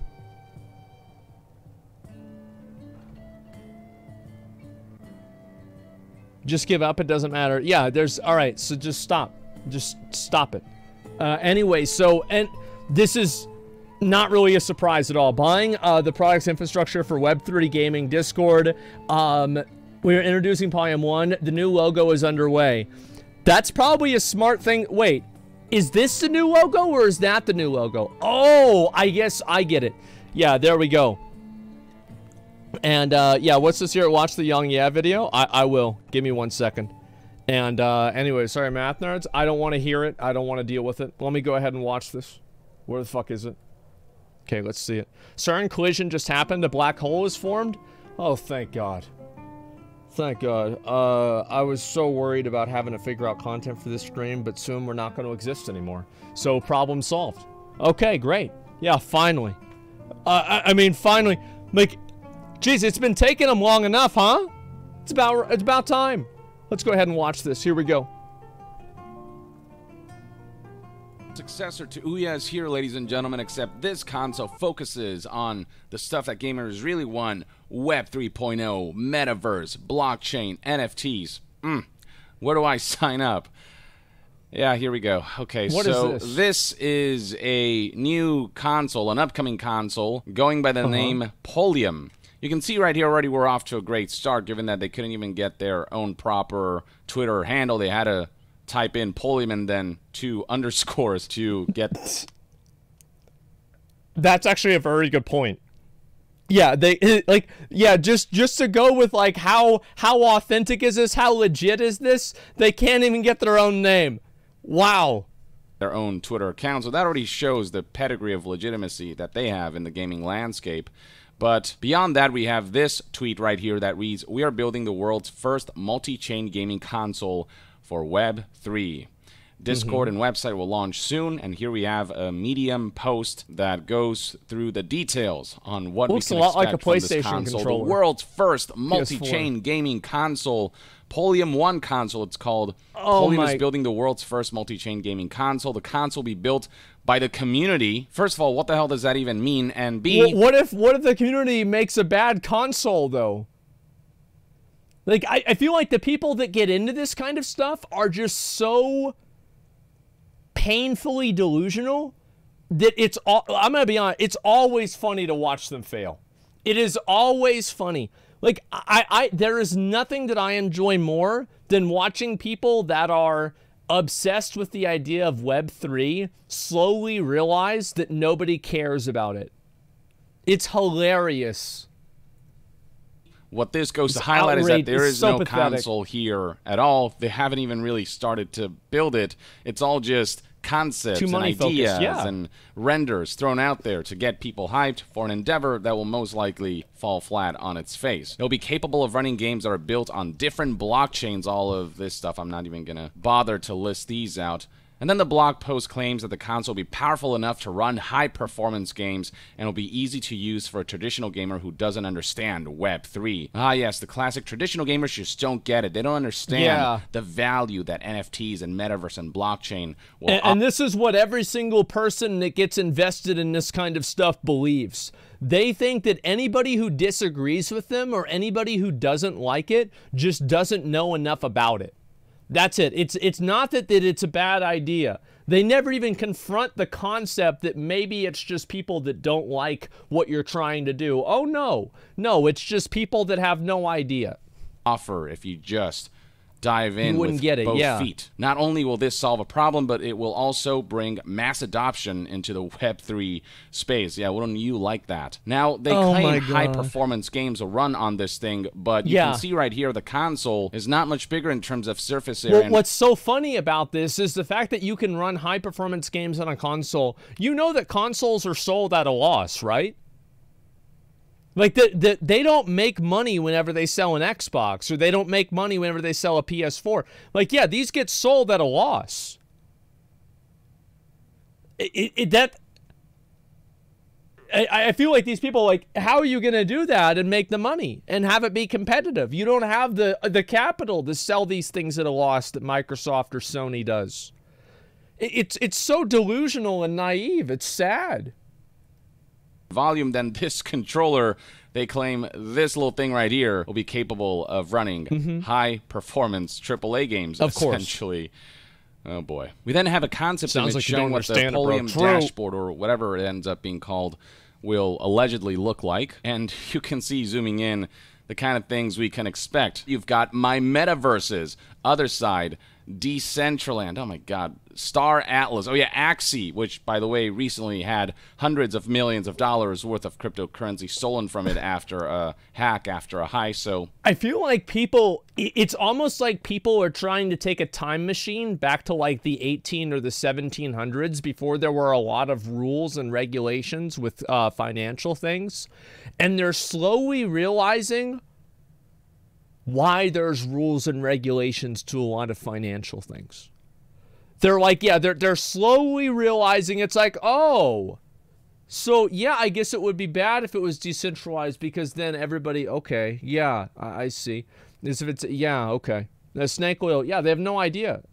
In the Middle Ages, yeah, they're just repeating history. Yeah, definitely partake in that. And then my games, these are all essentially NFT games, nothing here of true substance. Then they detail the controller itself, the Polium 1 controller. The Polium 1 controller will have a fingerprint scanner, scan their fingerprint when making transactions. Yeah, that's what people really want, is to have a fucking fingerprint scan whenever you're playing a video game. Somebody said, bro, there are rules so the rule makers get the most money. There's also rules like seatbelt regulations in cars. So, like, the seatbelt can't be made out of, like, a yarn. It's got to be a good seatbelt. There's, like, also, like, rules where, like, you can't tell somebody, like, yeah, you're buying this, it's worth $500, and then it's not. Like, there's a lot of rules that actually make a lot of sense. Now, are there rules that are bullshit that are just there for the government to make money? There are effectively Lost Ark Fions in real life. Yes, there are. But there also are a lot of them that make a whole lot of sense as soon as you see what happens whenever they don't exist. And so, yeah, big seatbelts trying to convince us of cause and effect. Yeah, I mean, come on. If God wanted us to wear seatbelts, we would have been born with seatbelts. What do you expect? Of course not. And yeah, it's just like, the thing about this is this. We're going off on a tangent. Anyway, all I'm really trying to say here is that what fucking lunatic, what psycho is going to want a fingerprint scanner on a controller for a video game? People didn't even want to have a webcam on. And now we're talking about fingerprints. Holy shit. Make all this more secure, except we have time and again seen reports and articles of hacks and heists that have led to hundreds of thousands of dollars to hundreds of millions of dollars worth of cryptocurrency or NFTs getting stolen. And all that stuff happens on the back end. It doesn't matter whether your controller has a fingerprint scanner or not. It doesn't make this wild west landscape any more secure. Oh, but you haven't even heard the best feature about this controller. This is it. Here it will have a wallet button. If that isn't emblematic of the entire metaverse NFT blockchain landscape, there's a button dedicated to transactions because that's what this whole landscape is about. It's all about making money. That's it. It's all about making money. Like, I think Bill Gates was right. It's the greater fool theory. It's hopefully I'll buy it, and then somebody who's dumber than me will buy it for more money than I did. That's it. That's the whole fucking thing. The Bobby button. Yeah, it's a slot machine. I can't believe that people are buying into this. What I really think, how are people so fucking stupid? The reason why people are so fucking stupid is the same reason why people believe in like a lot of like super crazy religious stuff. Is that they believe in the religious stuff because they want it to be true. And that's what happens. That's why if you try to like say, oh, well, how can the Earth be 6,000 years old if there's stars in the sky and there's dinosaur bones and you can carbon date the yeah. Look, miss me with that fake science bullshit, okay? God put that stuff here to test us. You failed. You're going to hell. I'll be chilling with God. You're gonna be on fire, bitch. Right? That's it. And so yeah, it doesn't. Why disrespect people who are religious? I didn't say that. I said that the extreme religious things, like thinking if you think the Earth is 6,000 years old, you're an idiot. Period. You're an idiot. There are some things that are like it's harder to disprove certain types of things in religion. Right? It's certain, like, it's like, oh, well, it's hard to say. It's like more abstract, like, metaphors and, mythology almost. So, yeah, it's harder to disprove those. But there are many things that are not hard to disprove at all. And that's what I said. I said extreme. You can go back to the VOD and you can watch it. Because I choose my words relatively carefully about some of the time. So, all I'm really trying to say here is that people that believe in like these NFTs, metaverse, things like this, if you look at a lot of these people, these are painfully average people that have been fed throughout their entire life that they are anything but that. So they are looking at NFTs and metaverse to be the way that they claim their crown at the top of the social hierarchy. These are people who believe that, like, they should have more than what they have. They should be more than what they are. And that's why they try so hard to push this kind of stuff, because they feel like it will right the wrongs in the world that assign them to a lower place than what they believe they deserve. Does that make sense? Yeah, that's what I think it all is. It is effectively a religion and something that they believe in because they want to believe in it. It is beneficial for them to believe in it, so they believe in it. It's that simple. You into this black hole of expenditure. And of course they discuss a marketplace app and how it'll focus on buying and trading non-game and in-game NFTs, and all of this stuff is just NFT related crap. Nothing about this so-called gaming console is dedicated to gaming. It is all dedicated to sucking you in to NFTs. It's all about it's about making money. That's what it is. It's about making money, and the company is about making transaction fees. That's what it's all about. It's about getting people in there, having them make those transactions, and then making money out of those transactions. People are complaining a religious metaphor with the purpose of reason of life, not a fad of money making. Well, I'm not going to, the thing is, I'm not going to sit down and explain what the nuances of what I said were, because it was common sense to anybody who's not stupid. So, like, I'm not going to waste my time with that. Anyway, what I'm trying to say here is that this is the American dream of what I think that people want nowadays, is whenever they think of, like, what do you want to do? What does an average or a you know, like, more like average person want to have happen? They want to win the lottery. They want to be the person who invested in Dell in the 90s. They invested in Google in 1998. They invested in Bitcoin in 2011. They invested in Amazon in 2000. They want to be the person who bought GameStop stock at the right time. Like, they want to be the person who is financially wealthy and successful while simultaneously not doing any work, but their wealth and their success is due to their superior intelligence or something that they feel is earned. That is what the American dream really is. It's to get rich doing nothing and to believe that you earned it. That's what it is, right there. To get you to fall for this trap. And no, I don't consider metaverses and NFT games to be true video games. They're technically video games in that they're virtual environments where somebody there are always people, that's everyone's dream. I think that there are a lot of people's dream that work hard and to create something of value. There are also more pseudo intellectuals in chat that are saying, isn't that what you do? Yeah, pretty much.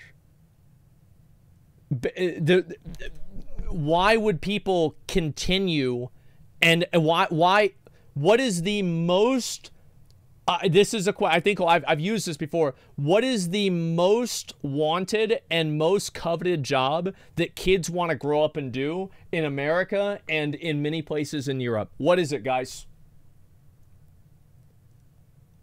Being a YouTuber or an influencer or a content creator. My point exactly. That is my point exactly, because there were people that invested in Google in 1998. There were people that invested in Dell in the 90s. Lowell's mom was one of them. She was a millionaire. And there were plenty of people that made money with Bitcoin very early on. There were people that had it happen. If it never happened ever, then people wouldn't aspire to it. Think about how many people are trying to get into streaming because they want to be able to make money doing it. That's my whole point. Streaming is a great example. You kind of have control over, I don't know, an avatar, or over your participation in this virtual landscape. But they're not meant for you to have fun. They're meant to be investment opportunities in a highly speculative and highly dangerous market where you're going to be financially compromised. These games don't truly capture the spirit of what video games are supposed to be, you know, mainly about fun and immersion and art, storytelling, you name it. All that stuff is... The thing about NFT games is that it's the cart before the horse. you have to have a good game. People don't care. I think people will be fine with an NFT game if it is a fundamentally good game that's rewarding and fun to play, and it's not just meant to make money off of you.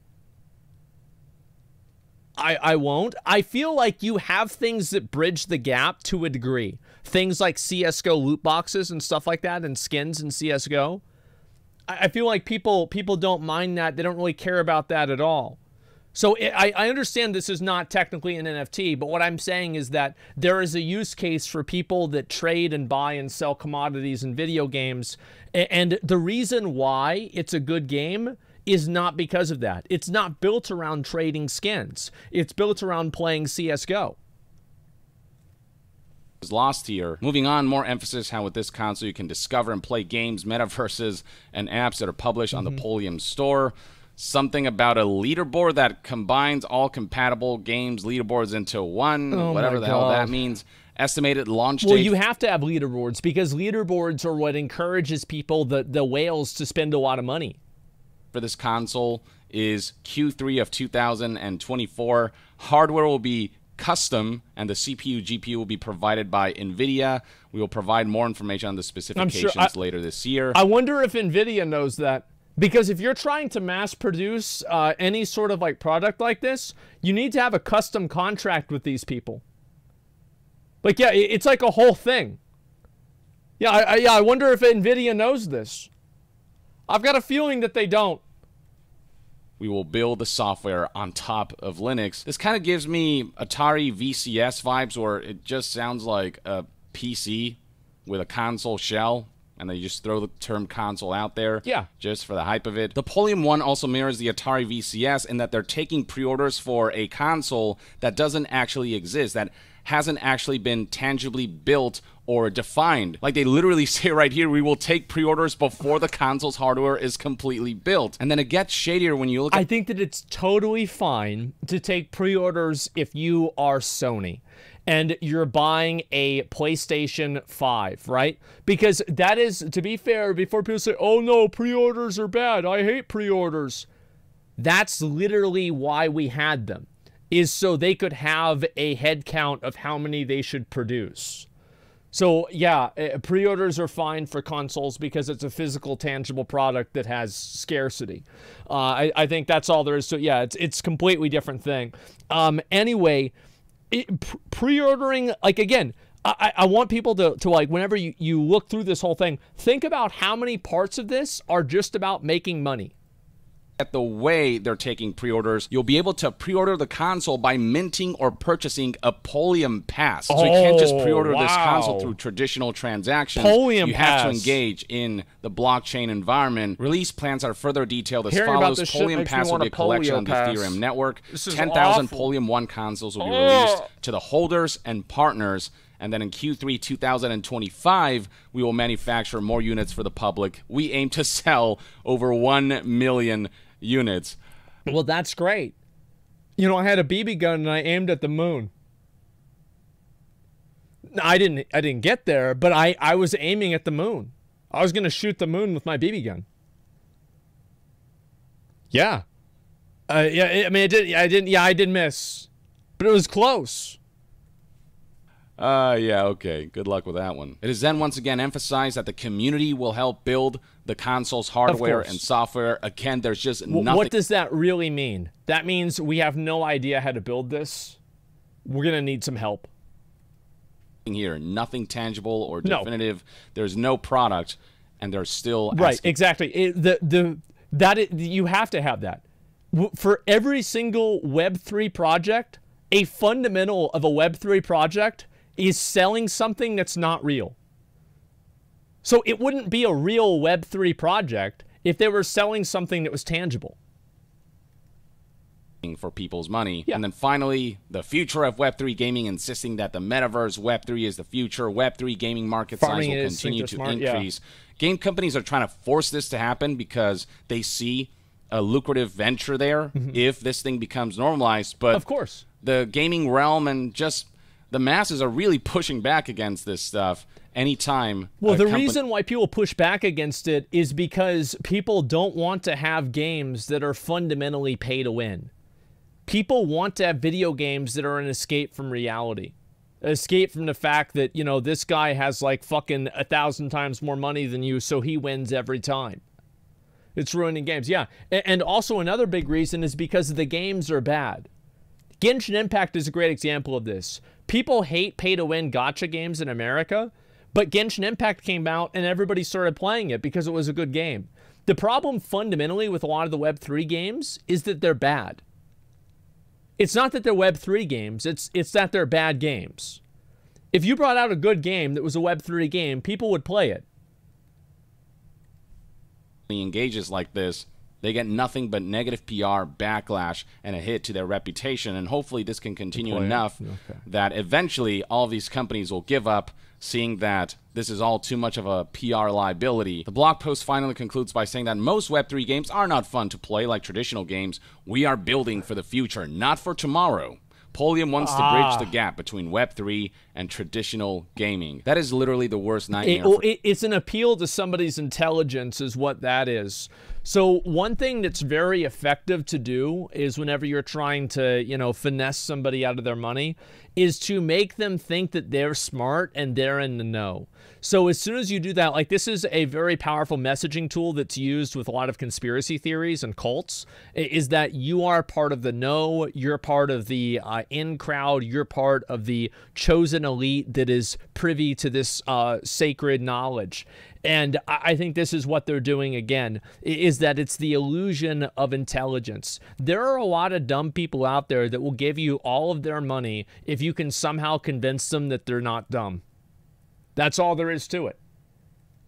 For gamers and for the gaming industry as a whole. I don't suspect this endeavor will gain much traction, but that doesn't mean crap like this doesn't inspire ideas for other companies to draw from, bigger companies who maybe can push for stuff like this on a more substantial level to further the attempt of normalizing this stuff in order to grow their financial prospects, to further their financial corporate goals. Now, how appropriate is... I do think that gamers have no self-control.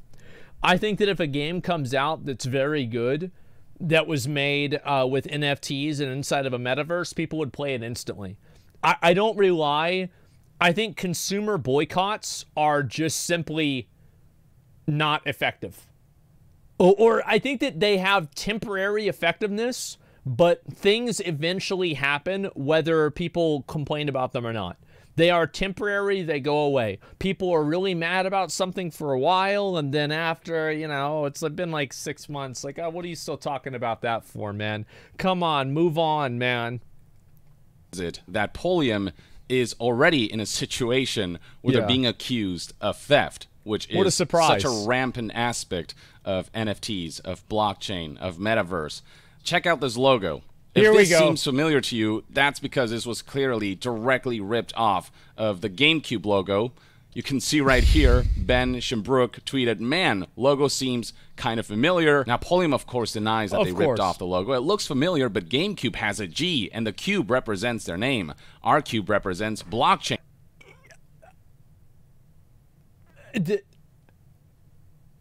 I just... How... Why even, like, how stupid are you that you reply to this?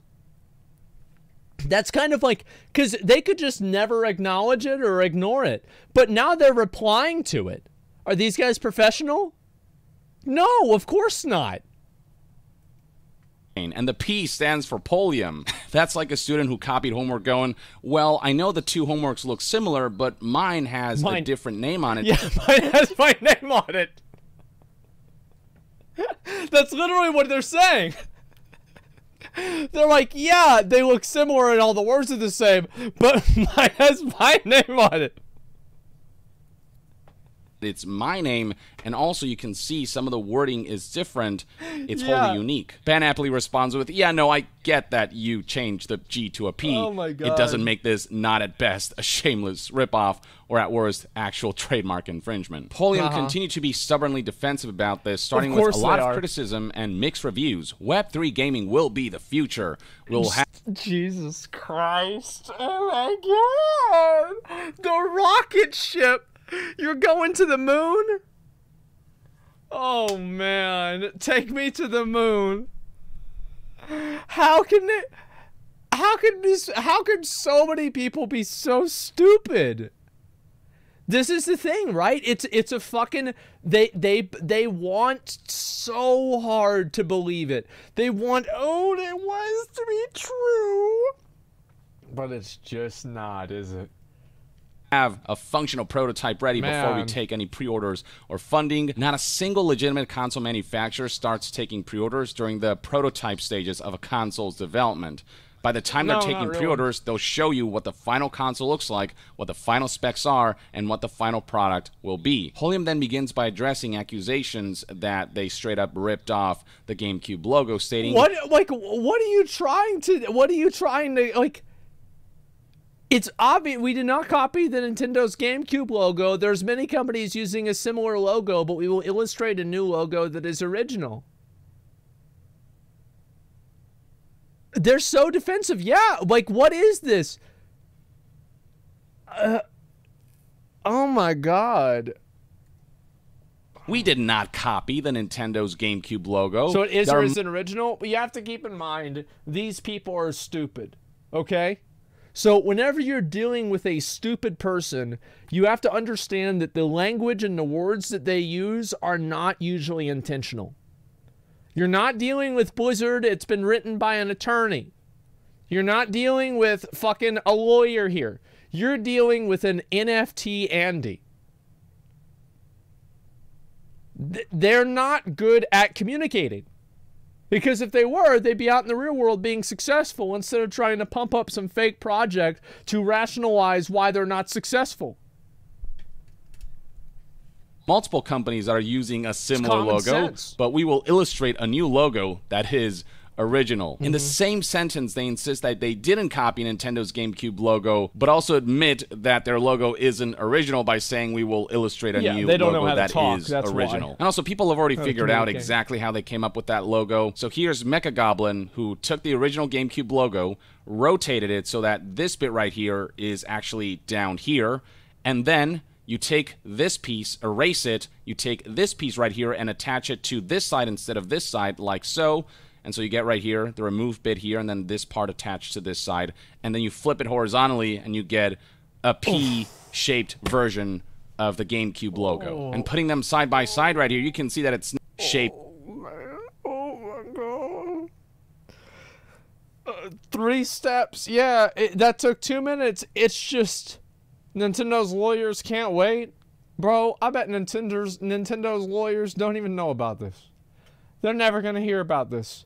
Because it's got 3 likes on Twitter. They don't give a fuck. This is never going to go anywhere. Nobody gives a shit. Well, what was this here? The company keeps saying we, but should be saying I, because we all know it's one guy. No, I think there's probably 3 or 4 dumbasses. People can't be this dumb by themselves. Like, there's like I believe there's like a force multiplier for being stupid. So, like, you can only be so stupid by yourself. But if you get 2 stupid people together, they can bounce off each other, and it creates, like, this stupid inertia. And then they become even dumber together. And then you bring in a few more people, and now they're really stupid. Now you're talking about, like, bro, like, the moon landing didn't happen, Earth is flat, like, all this shit, right? And then you get, like, 100 people together, the Earth is 100% flat, and Hitler lives in Antarctica. So, like, the more dumb people you get together, the dumber you can have an opinion be. It's collective stupidity, yeah. Yeah, it's a force multiplier for stupidity. That's what it is.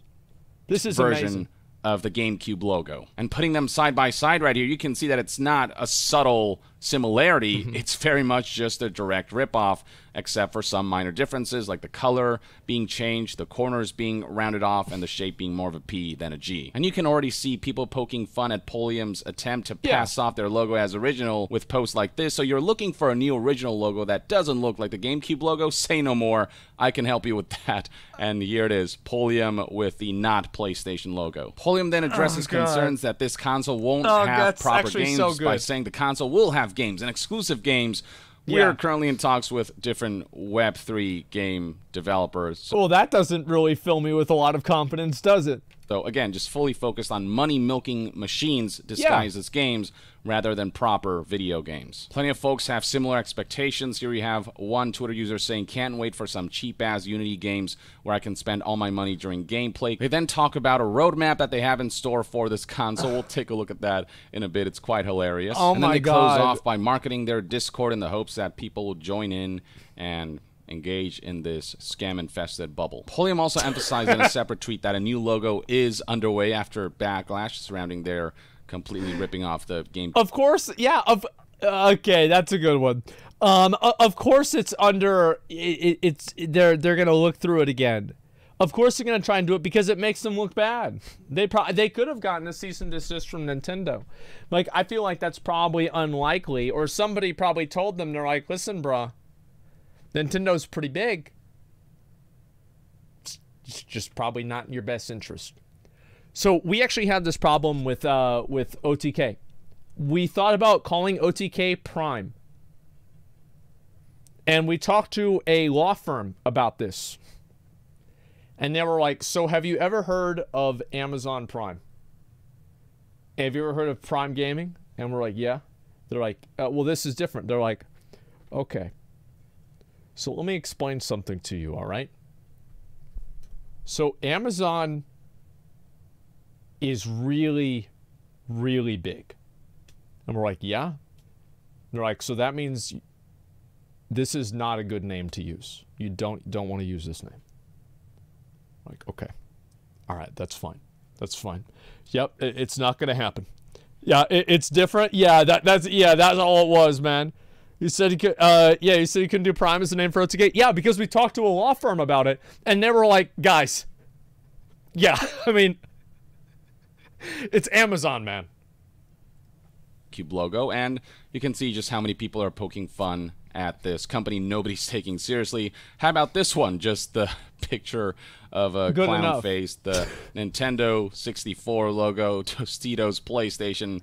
Okay. This all kind of reminds me of that whole situation with Glory Hero NFT Wars, whose logo looks something like this, which is basically a direct ripoff of the Paladin Strike logo with just the letter ripoff of the Paladin Strike logo with just the letters swapped around, but the design you can see is pretty much damn near identical.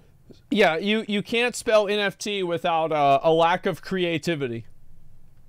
Like, this is the thing, right? And this is what I was saying about it being run by a bunch of painfully average people who can't accept that. And they have to come up with reasons of, like, why they're going to be successful and they should be in the right place. Every single time that one of these things comes out, like whether it's an NFT product, line or whatever, it's always just some badly drawn picture. That's it. It's just some shitty picture that's, changed up a bunch of times. NFT, no fucking talent. Yeah. And beyond that, Glory Hero also copies Heroes, just rips assets directly from Paladins, changes some design elements around to of course try to make it unique. It's very much that whole, just changing the whole look a little bit and submit it as original type of situation. Like this hero highlighted on the front page is straight up just a copy of Paladin's ROM hero, whose concept art looks something like this. God. This is yet another company that's focused on Web 3.0, on metaverse, on NFTs, on blockchain, whose first instinct was to steal from somebody else. Paladin's developer Hi-Res Studios was quick to act, pursuing legal action. Oh my God. Glory Hero NFT Wars try to play it off as them taking inspiration. Our game art does learn from many. Our game art does learn from many game companies. If our skin design is 90% similar to yours, please point it out to us for confirmation. Thank you. He already did. Like, he already, how stupid are you? Yeah, literally me doing assignments. Yeah, it's 90%. Yeah, he already, like, oh, it's just, how are these people, like, again, they're so stupid. Game companies, but it was very clear that they just directly ripped off Paladins, especially when Hi-Rez Studio CEO pointed out that in one of their assets, they literally forgot to take out the Paladin structure. Okay. I was 99% sure before. Now I'm 100% sure. Yep. There we go. Wow. NFT all-time low. The best part about that is that you're wrong. This is not an all-time low for NFTs. It's not even close. Strike logo from the image. They replaced this one with Glory Hero didn't NFT even take Wars, it off. but they didn't notice that this right here just straight up says Paladins and confirms that they directly ripped assets off of Hi-Rez Studios. Even with hard evidence, Glory Hero continued to pretend like they're being accused of plagiarism. After 10 years of discussions, the senior management of various departments unanimously decided to keep the original name and use this as our style for the logo so it can prevent us from being accused of plagiarism. Well, that's the first time that they've created anything of value. That sheet of paper is worth more than any of the NFTs that it creates. So yeah, I mean, I think that's good. They're finally creating value, guys. It's about time. But didn't actually engage in plagiarism. And then not long after, Glory Hero NFT Wars announced that they're transitioning from Web 2.0 game studio to NFT game track. Basically, Web 3.0 metaverse NFT stuff, just tripling down on that. A match made in heaven with Polium. No doubt those two are going to engage in some serious talks about scamming people. That's the stupid the stupid force multiplier right there. People. To close things off, I want to check out the Polium 1 website, which is utterly hilarious. The next-gen console for Web3 gaming. Let's check out some of its features, shall we? Wow, 4K Ultra HD. Touch ID. Wow. This is an Apple technology and trademark, so unless they're trying to be sued by one of the biggest corporations in the world, there's no way that... I did not fucking know that. I actually didn't fucking know that. Holy shit. How can you be so stupid? And the worst thing about it, like, the thing is, I actually don't think that the people that are making these projects are the bad guys, or the ones that I really dislike, because they're just, bruh, they're just trying to finesse a few idiots out of their money. What's wrong with that? You know, it's fine. They're just selling some snake oil. Well, not really snake oil, but it's snake oil on a blockchain, which means that it's not. But what I really place the blame in is the people that buy into it. The people that actually put their money into this. That's what's crazy to me. This console is going to have Touch ID. Now, it could very well be that this company thought that Touch ID was just a general term for fingerprint sensor. But even if that is the case, the fact that this company lacks such basic knowledge goes to show that they have no idea what they're doing. Either way, by having this up on their website and promoting their console as having this Touch ID feature that is an Apple trademark, they're already risking getting sued. Anyway, next up we got 8K HDR high dynamic range ray tracing up to 120 frames per second. Basically, they're promoting this console to be as powerful, if not more powerful, than PlayStation 5 and Xbox Series X. And we're talking about a console that, again, is not much bigger in terms of surface area and volume than a standard controller. This is just blatantly false marketing combined with a volume. Wait, I thought that was the holder for the controller. Like, you put the controller in the box. Well, that's the whole... No way. Oh my god. Than a standard controller. This is just blatantly false marketing, combined with the fact that they've already said that there is no console that's been built. They haven't finalized the specs. So all of this right here is just straight up a lie, not to mention not feasible in a box of this size. The website then highlights all of the blockchains that this console will support. You can see the list right here for yourself. Here is the concept of the dashboard that, again, only features metaverses. The concept of the dashboard. Like... Wow, that's so incredible. How could anybody? It's just, oh my god. It's really just a GPU miner? It's just nuts. Maybe it's just a really big controller. That's true too. Worked as a QA for 6 NFT and crypto games last year. All of them were canceled. Had meetings with the creators of these games, and most of them are a bunch of stupid, greedy boomers or rich boys using daddy's money. That's what it is. Honestly, that's what I really think it is.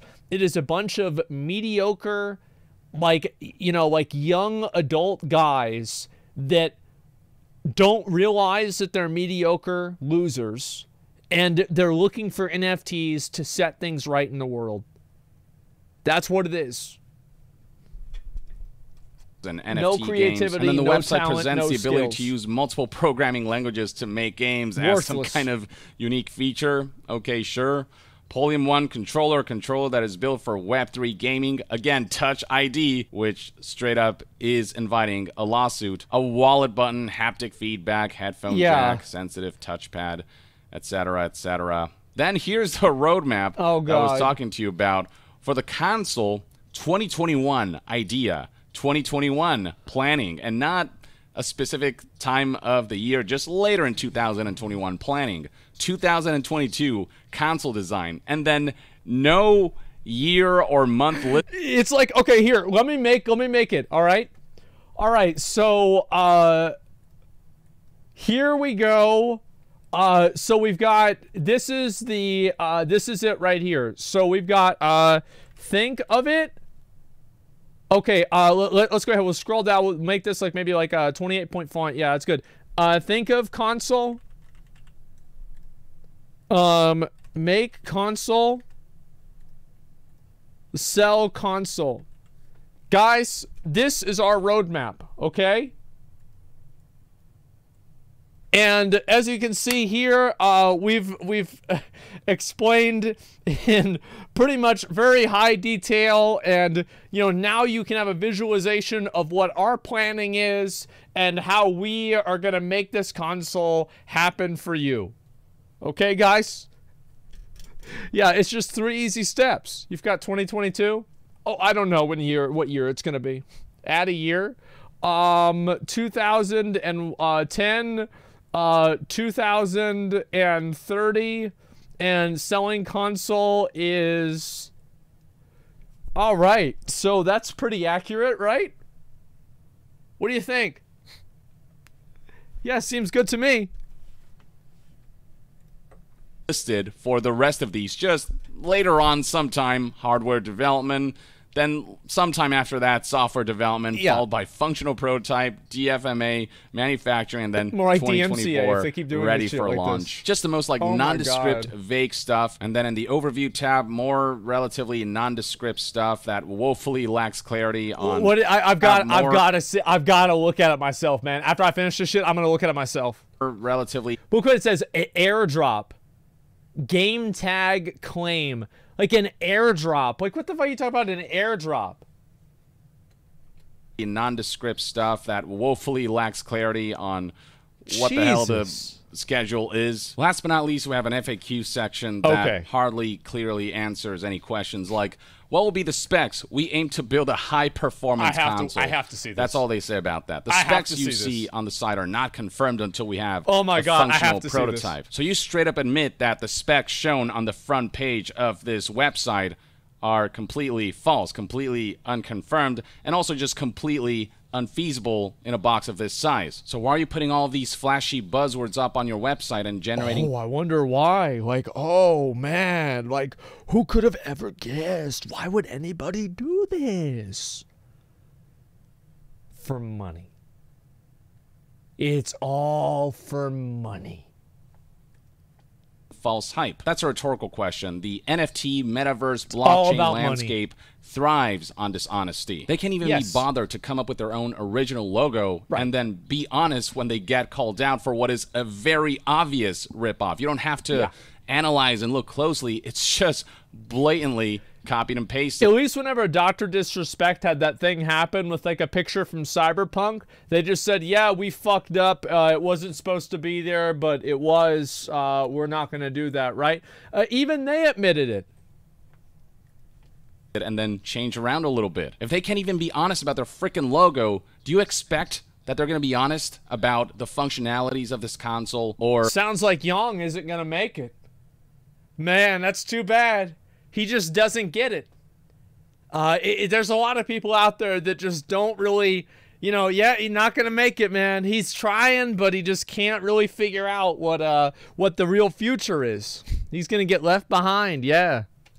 The whole idea that Web3 is the future and that this is all great for the consumers and for the players, and that this is going to move gaming to a whole new level, and all the usual buzzwords. The one bit of solace we can take from all of this is that hardly anyone is taking this seriously. If anything, people are pointing and laughing. I mean, news publications already releasing articles like hilarious Web3 console will never, ever happen. Yep. Yeah, I don't suspect this console will actually see the light of day, will actually become a final product and become in any way, shape, or form successful. A few delusional or brainwashed few might be all in on this. Oh, yeah. But for the rest of us, yeah, we all know what gaming is actually about, and nothing about the Polium 1 console represents the best of gaming.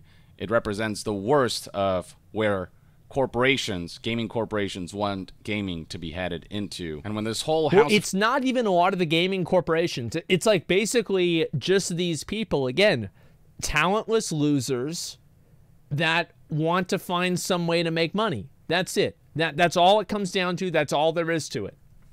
Cards comes crumbling down as recent trends continue to indicate. I'll be there to point and laugh. Or at the very least, that's one man's take on this ridiculous concept of a Web3 gaming console on the Polium 1 that's set to launch allegedly sometime in 2024. Let me know in the comments below what you think about this console announcement. And to be further updated on all things gaming news, reviews, and discussions, stay tuned right here on Young Yeah. I'll see you guys next time. Young out. This is a good video. Honestly, like, this is one of the most entertaining videos I've seen in a long time. I am so happy we watched this. Like, I'm gonna look at the rest of the fucking FAQ. I'm gonna be honest with you guys. I absolutely have. Give Young a like. Like, this video, like, somebody's doing the Lord's work going through all this stuff, man. Like, I love it. It's so fucking funny for me, man. I love this time. Yeah, Stadia might have some competition now. They sure will, absolutely. Actual journalism, yeah, he's actually looking at this stuff. But let's look at a little bit more of the website. I want to see this. So we've got the overview here, and let's talk about the roadmap. Did they fix this at all? Okay, so... all right, console, idea, planning, design, develop it, function it, manufacture it, sell it. Boom, there it is. It's solved. Problem taken care of. There we go. Just a quick 1, 2, 3. Think of it, make it, sell it. Boom, that's done. All right, guys. Yeah, none of this shit. That's what it is. Yeah, you just keep into it. And what's this? Your Microsoft, many companies are actively investing in the metaverse. Of course they're actively investing into the metaverse. The reason they're doing it is because it's a world that they can have complete autonomy and control over. It's a place where they can functionally become God. So of course they're going to care about the metaverse because it gives them more reach and overreach into your life.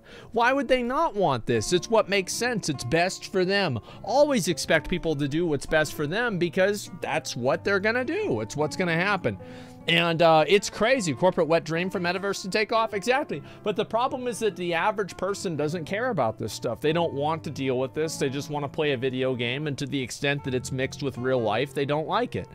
That's all there is to it. It's crazy. Let me go back over here. Just came back from Anime Expo.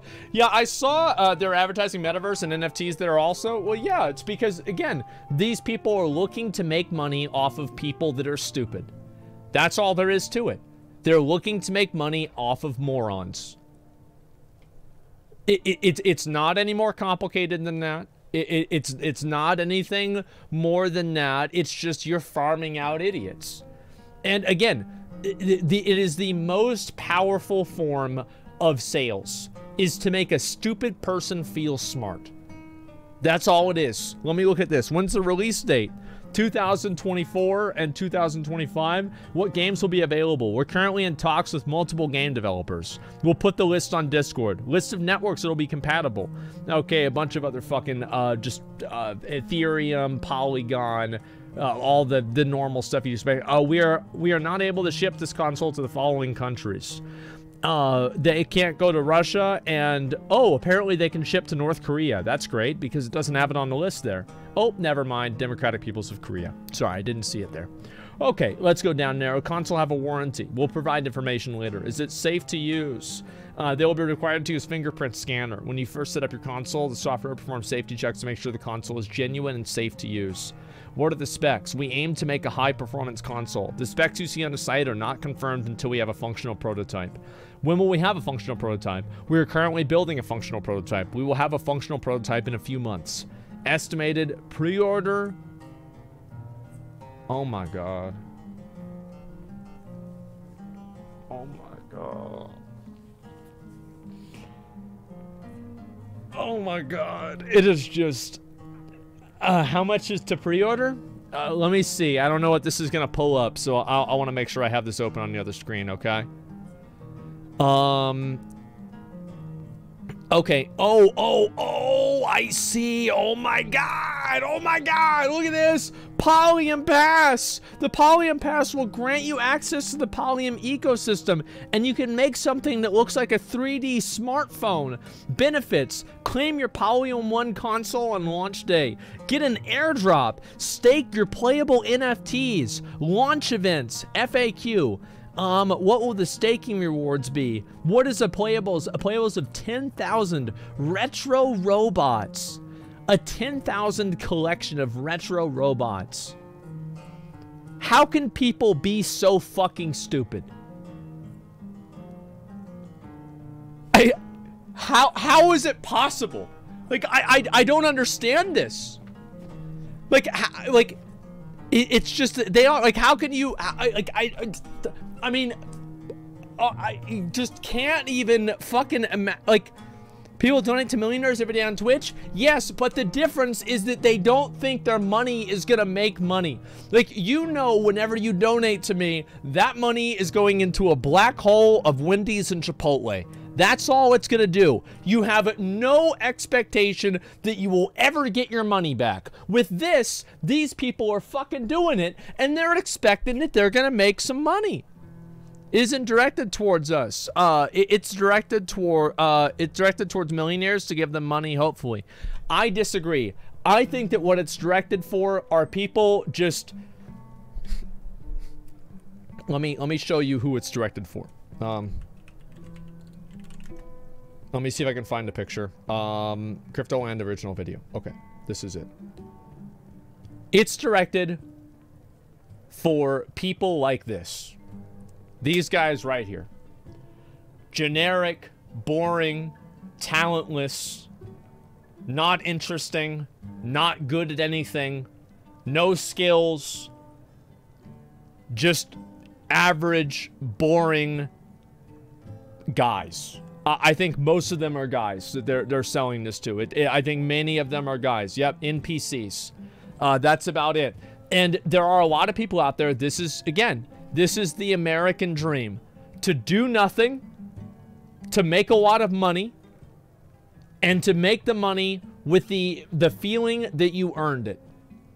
That's all there is to it. And don't show my picture on stream, the average Asmongold viewer. I don't think that it's really... The difference is that a lot of people know that this stuff is bullshit.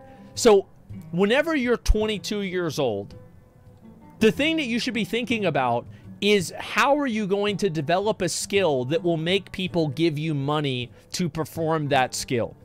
Whether that skill is sucking a dick or writing a program, it doesn't matter. You need to be developing a skill to where people will give you money. Figure out a way to make people give you money. And the thing is that these people don't want to do that. They don't want to develop a skill. They don't want to be good at something because they're stupid.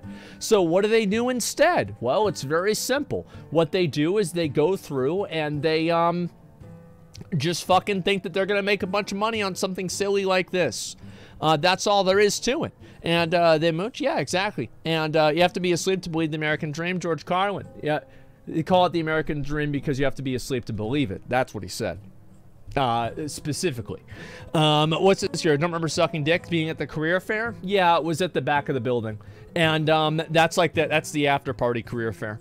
And anyway, what I'm trying to say here is this, that this is why it's such a powerful messaging tool, is that it can take these boring, talentless people that have no skills, no interests, and they just think that they should be in a better place in life than they're at. These generic, boring, skillless losers, and it will make them rich. That's why it's so powerful. That's why these things keep selling. That's why people get excited about it. And the thing is, like, you don't have to be sad about that at all. You don't. Like, you guys don't need to type this, and I'm going to explain why.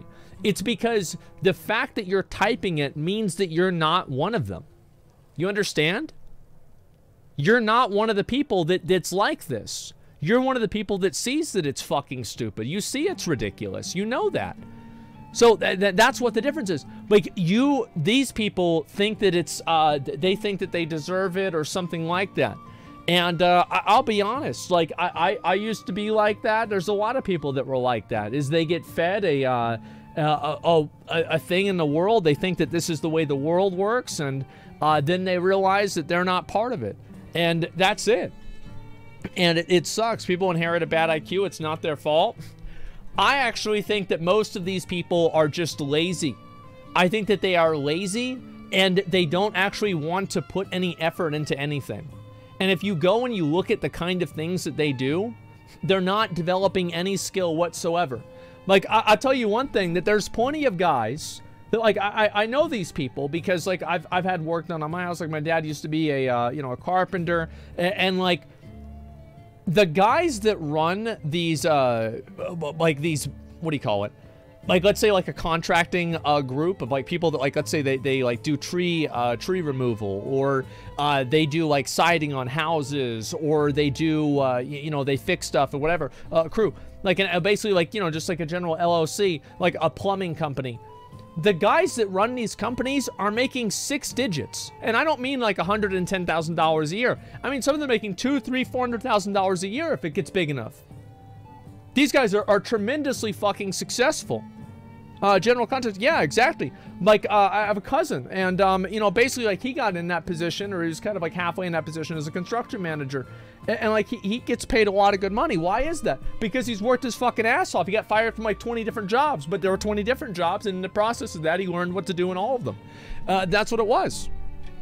Building houses, you make a killing now, exactly. And like, it's one of the big problems that I think people, like, they have, is that they believe that, like, working, like, physical labor is, like, unskilled, or that it's lower than, like, mental labor, right? Like, being able to plan things out physically and build things, it's like it's a lower form. Like, in high school, like, yeah, they think it's demeaning. Like, in high school, did you guys ever kind of get that vibe from what teachers would tell you?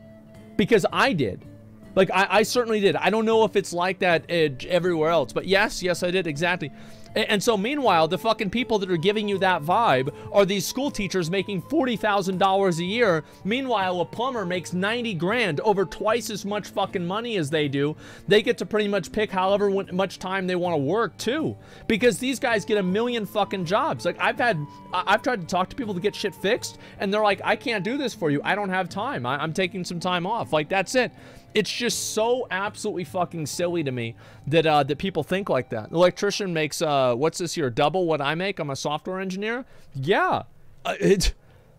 I'm not surprised. Exactly. Electricians are ultra skilled. Exactly. Yeah, they really know what they're talking about. I find it to be one of the most harmful memes in society nowadays, And I think that this is becoming less the case, but it's still very prevalent, especially with younger people, that working a trade or working something that there involves like a physical element to it is somehow lesser than working a white-collar job. I completely think this is ridiculous, and I think now as things become more transparent and you see how successful these people are who aren't doing that, you really get an idea of what's really going on. Yeah, that's a fact, exactly. And like, it's not like, it's not bad. Like, if you want to be a software engineer, you want to be like, you want to work a white-collar job, you don't want to do that. Like, I'm not working out there with my hands. I'm not.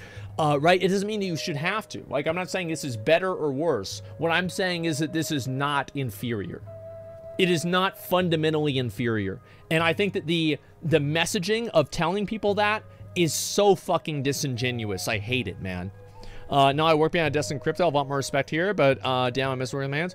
There are some people that like that, some people that don't, man. And literally work as a particle accelerators as an engineer. My mate's a handyman. He's making more than double I am. Yeah, I have a friend of mine, and he works as an engineer. I think he makes pretty decent money, but like I'm not really sure. Like maybe like entry level 6 digits. I mean, yeah, I'd say probably by now. Yeah, maybe somewhere around there. And I regret working behind a desk today. At least I'd like to work more with my hands. I think that it's not necessarily about working with your hands fundamentally. I think it's about whenever you are a plumber, whenever you are an electrician, whenever somebody calls you to their house, they have a problem and they are paying you to solve that problem. And that is the fundamental of how you make money and create value. Is you solve a problem that somebody else has. And sometimes you can solve problems that they didn't even know they had. Things like cars, you know, the Henry Ford quote. If I asked people what they wanted, they would have said they wanted a faster horse. The fact is that there are times that you're solving a problem that people don't know that they have, and I think that's what these people believe with Web3. But the difference is that whenever cars came out, there were actually some people that were against cars. One of the arguments against cars was that if you got in a car drunk, you could hurt somebody, but if you got on a horse, the horse could lead you home, even if you were drunk. So it's not like this never happened. It's just that it was much more... it was much more of a value, obviously, pressing, yeah. And so you can see this stuff very often. All I'm really trying to say here is that I hope people understand that is the fundamental of making money. Creating value that other people will pay for. Solving a problem that somebody else has. That is fundamentally what it is. And if you break most jobs and most things down, that's what they end up being. So I hope you'll get what happens whenever no company will give you a chance. Well, then you can make your own chance. I mean, you can certainly do that. I mean, why can't you do that, for example? Why can't you do something on your own? You can't rely on somebody else to be the person. You can't rely on them to...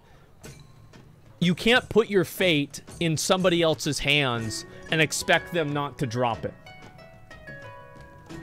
That's it.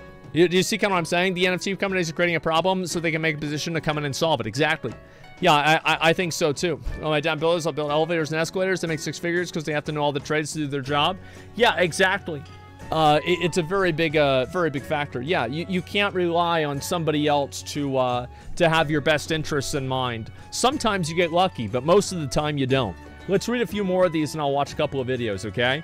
Guys, IKEA just got the new Asmongold rug. What's this? Wow.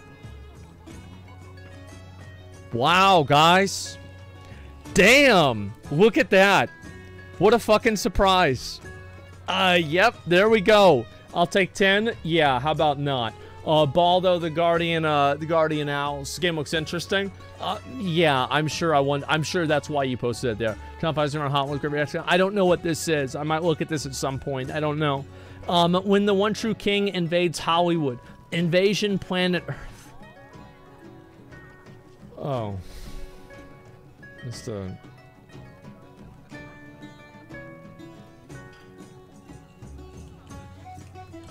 okay. I get it. Yep, that's great. There's no, I don't know what it is. My wife made Asmon and Dream Daddy. That's actually pretty accurate, I would say. Holy shit. Yeah, I mean, that's pretty good. What do you guys think? I mean, I don't normally do this. Why'd you have to put that line in there? Too much hair? Yeah, something like that. I'd say so. That's better than what I would have expected. Realistic Sylvanas. Okay, what's realistic Sylvanas? Oh, wow. God damn.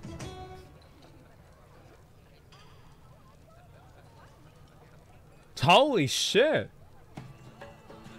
They put a lot of fucking work into this. Oh my god. Okay. Finally. Finally, some quality content from Blizzard. Well, actually, this wasn't made by Blizzard. Never mind. It's pretty good. I'm impressed. I think this... I kind of don't like how Sylvanas looks in the cinematics. I think she looks kind of weird. Yeah, it's... what do y'all think? Step on me? Okay. Okay, yep. There we fucking go. What's bigger, Booba? Yeah, I mean, listen, I agree with that. But overall, it does look good, I would say. Holy fuck, I'm ready. Yeah. Yeah, maybe we shouldn't put her in the mall, right, guys? Come on. That's what happens when Akumas get technology. I mean, you're starting to see a lot of that, man. Like, it is insane what people do now with like fucking these like renders and stuff of people. Nathanos was right. Yeah, exactly. Why does she look so much younger? I don't know. I feel like I think it could just be usually faces with things like this are probably the that's the thing that's designed in the worst way. Yeah, if she was designed as a Genshin waifu, she'd make $1 million. Yeah, that's true too. Absolutely. Pretty fucking good. I'm impressed, man. I'll link this to you guys. Give it a little bit of support, man. Younger, she's been dead for a while. Yeah, that's true. Yeah, she can't get any older. That's a very good point. I never even thought of that. Does she age lore-wise? I don't know. I think Blizzard just makes whatever up. A little something for everyone. Good game exists. IGN. This is the Dark Souls of game genre. Well, of course they do that. I mean, like, a lot of people...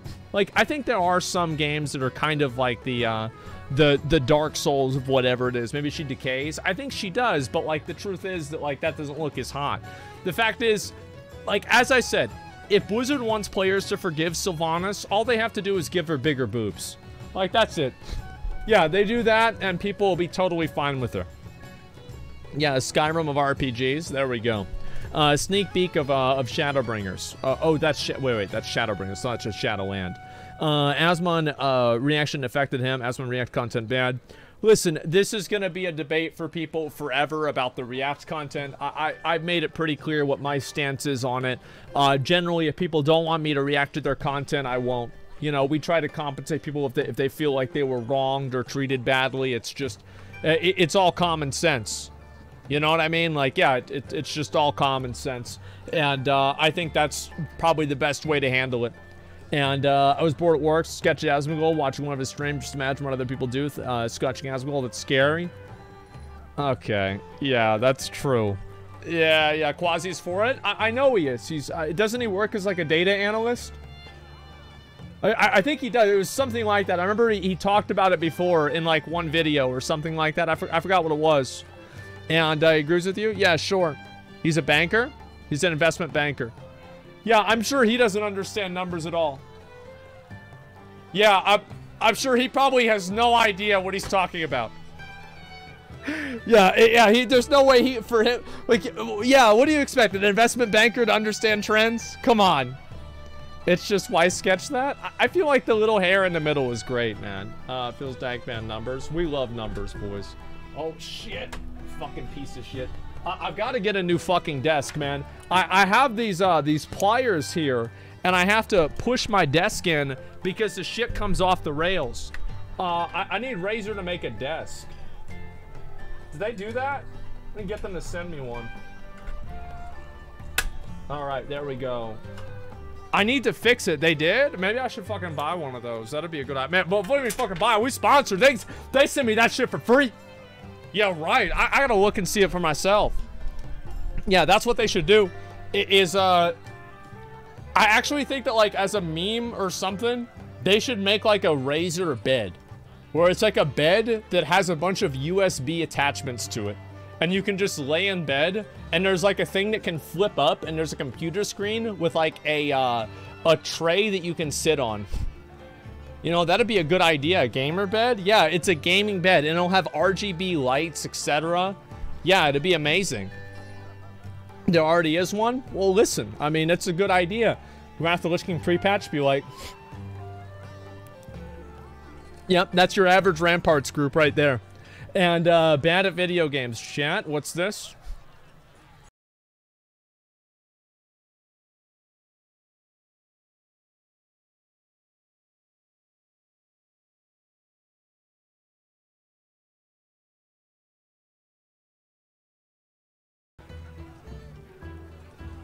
Man, that's really something else, isn't it? That's really, man, that is really something else. Wow. True and real. Yeah, this is pretty fucking funny. I didn't expect that at all. Dark Knight getting the largest buff in the game history. Base potency increased from 1 to 10,000. That seems pretty fucking good to me too. Player positions and damage received for about 1,000 pulls of Dragon Song Reprise Ultimate. Let's see what this is. Okay, I actually want to see this.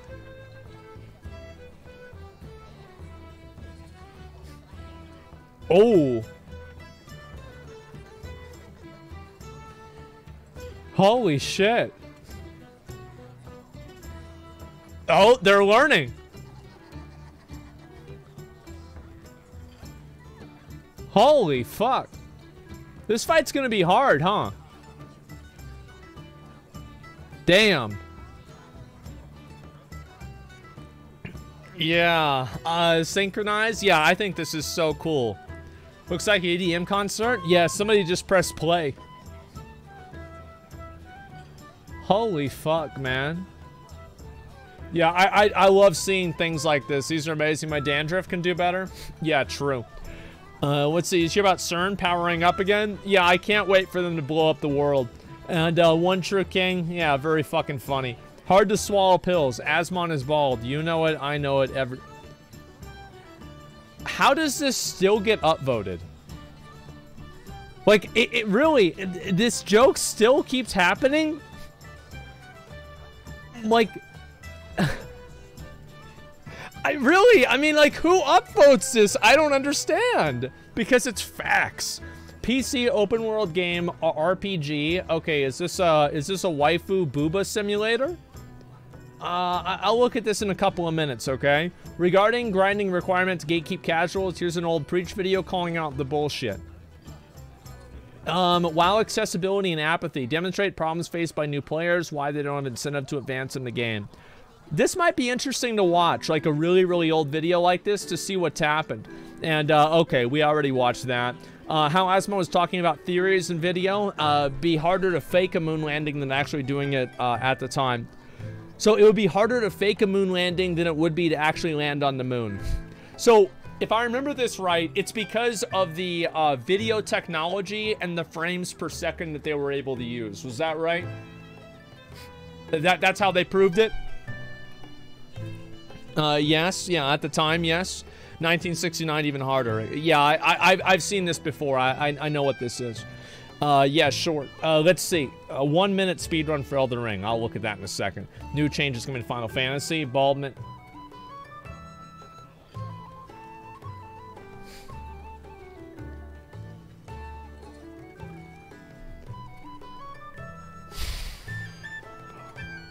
Oh my god, bro. Like, that was not, like, I'm gonna need to,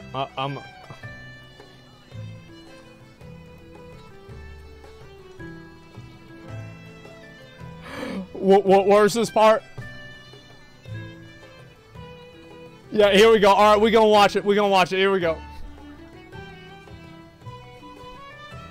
All right, let me mute this real quick. I gotta see this.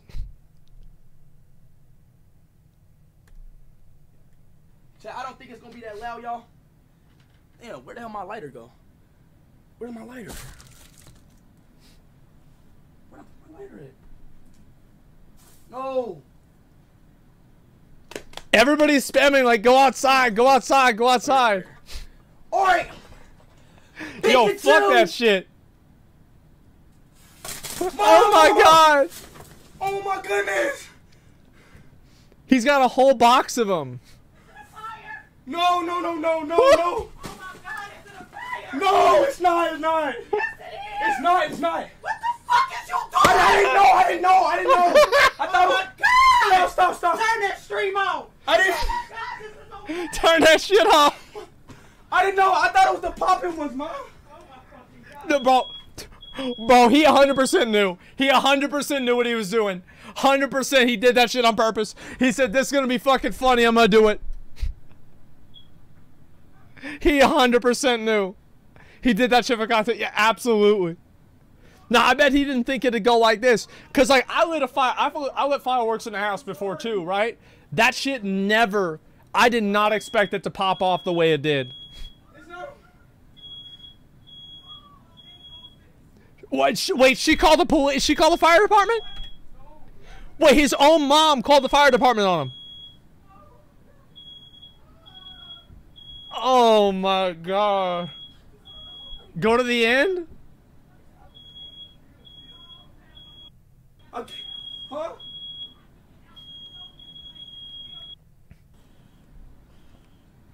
Like, it just started going. Look, it's like black stuff in the air right now. That's it. It just went out. By the way, huge W on the fireman's part. They were there in less than 10 minutes. They were probably there in like 5 minutes. They were there real quick.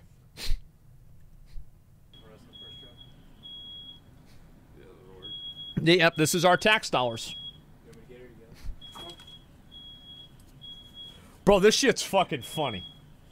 I'm gonna be honest, this shit's so fucking funny, man. Like, if I had a house, like, we'd be lighting up fireworks in the house all the time. Like, we'd be doing this shit all the time. I wouldn't give a fuck.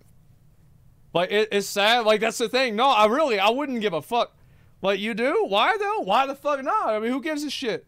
Like, I wouldn't do it in this house. I'd buy a separate house. But if I had a streamer house, I'd be doing exactly what Kai and them are doing. I'd be lighting shit up, shooting fucking Roman candles at each other in the house. I mean, why the fuck not? Yeah, why not? I mean, that's just funny, man. Can I get fuel? Yeah, no, fireworks room. Yeah, because you can. Yeah, why not? It's fun. Engine 51. You can go ahead and make this for Engine 51 in the first car.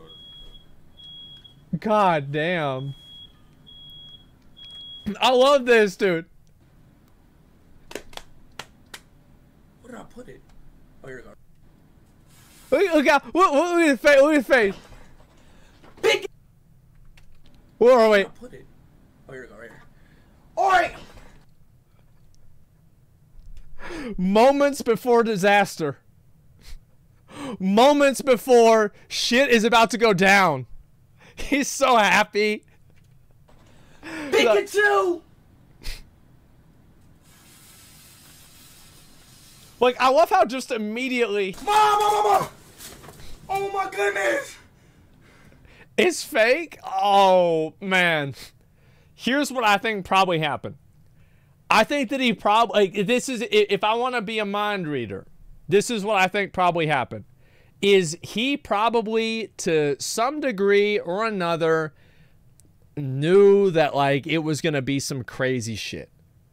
But the degree of crazy shit, he probably did not really know. You know what I mean? Like, he was like, oh, this is going to be some funny shit. But, like, he didn't know that shit was going to happen. Right? Like, that's what it was. Because, like, we did this same shit whenever we were kids. It's like, we lit a smoke bomb in a house. And we're like, oh, this is going to be funny. And then it starts smoking up the whole fucking house. And we're like, oh, my God. And it was hot. Like, me and Lowell were throwing it at each other. Like, we couldn't get it. And we finally had to kick that bitch out the door. Like, we opened the door. We kicked that bitch out the door. And then it smelled so fucking bad. My mom woke up, like, an hour later. And we're like, is she gonna smell it? You're like, nah, bro, she's not gonna smell it. The moment that she got up, before she opened the door of her room, and she was like, Zach, where are you? Get in here right now. And I was like, what? Why is it? What y'all doing? And like, me and Lol just been hanging out playing video games. We just play video games. She's like, nope. What you lighting on fire? What you doing this again? Huh? You lighting shit on fire again? I'm like, no, that's not what I did. Why would I do this? And like, Lol's like, whoa. You know, like he had no fucking idea. And like, so she goes into the living room, and there's like residual fucking smoke everywhere, right? And she's like, where'd you do it? And I'm like, what do you mean, where'd you do? Where'd I do what? She's like, where'd you do it? I'm like, it's in the hall. And she looked down, and there was like a stain on the floor that like the smoke bomb had caused, and like it's still there. It's still fucking there. And like we did the same thing like later on whenever we were older, whenever we were in the car. My friend Mo lit a smoke bomb in the back seat of my car, and it got so hot it burned his hand, and he dropped it. And he dropped it in my car. It filled up my whole car with smoke. We had to pull over. Like, take a picture, show us. I'll take a picture at some point. Yeah, I will. I'll show it. I'll have to find it. There might be a bookcase over it right now, but I don't think that there is. I'm not sure. You got your ass whooped? No, my mom was just like, I think that every time that something stupid like this happened, she was actually just glad that it wasn't worse. That's it. She was just glad that it was. She's glad, like, okay, thank God nobody got killed, nobody's hurt. Okay, it's just a smoke bomb, right? It's whatever, right? I have no idea. And glad the house not burned out. Yeah, she's just glad the house not burned down. Like, that's it. This shit was fucking funny. I know that, again, like, there are people that, like, are these anti-fun Andys. Oh, it was faked. It wasn't real. This wasn't real. You didn't really mean to do this. Shut the fuck up. That shit was funny. That shit was, yes, it was a calculated risk, but it was bad math. Yeah. Like, again, as somebody who's lit off fireworks in the house and in my car, I can almost guarantee you what was going through his head. This is going to be funny. Holy fuck, this is more than what I bargained for. Oh my God. Like, that's what it was, yeah. And it's a wrong formula, yeah.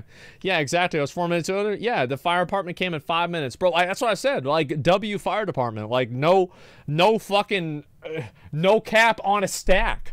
Like, the fire department, every time, like, because whenever I called shit for, like, my mom's situation, the fire department was there. Boom, that's it. They were there. They did the job. They got everything done. They didn't even talk about anything. They just got it done. That was it. Tried to calculate the square area. Yeah, he did. And what's this here? Even a sense of humor, but I found that to be stupid. You didn't smirk at? You didn't think it was funny? I feel like for me, I thought that shit was really funny because we used to do stupid shit like that, right? That and like also like a lot of his audience is like younger guys. So like they probably remember that better, or they probably do that shit themselves. Here we go. Let's watch this. Elden Ring speedrun. Let's see it. It's in under 1 minute. Elden Ring. That's fast. I don't like that. Yeah, I love stupid shit like that. I think it's funny. Okay. Hello beautiful people. So I figured out a way to zip even further in Elden Ring, and now I'm gonna try a sub 1 minute run. I already managed to do a sub 2 minutes run. Unfortunately I didn't record it, so this is my 10th attempt to do it. So we're gonna zip from here. Hopefully we're gonna get a clean start, and here we go.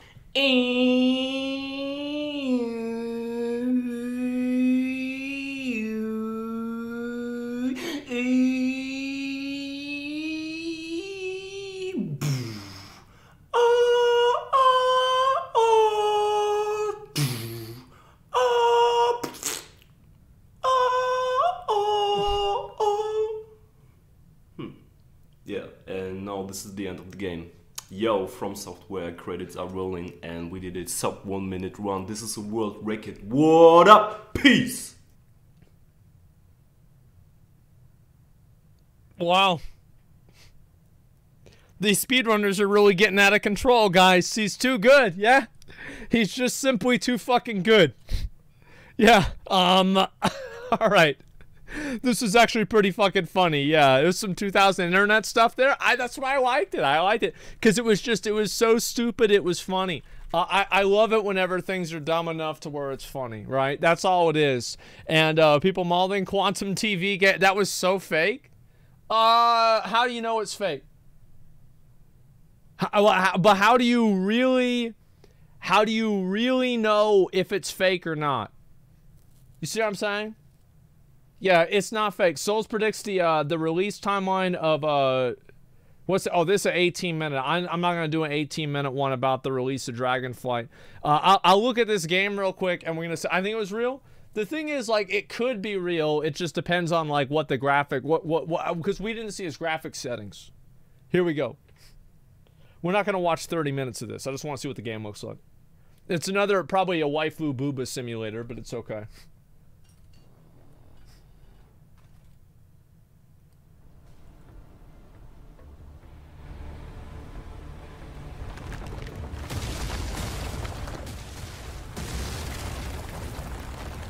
Okay.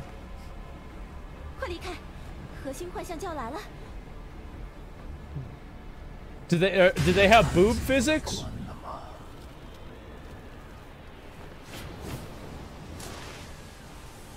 Okay.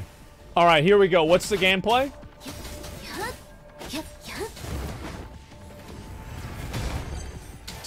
I mean,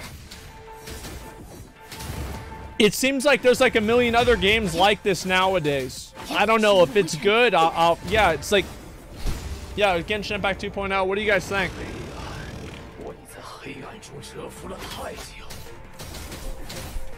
Yeah, all these games look the same. Yeah, a lot of them do. I feel like it's a little bit overplayed. Give me 1 second.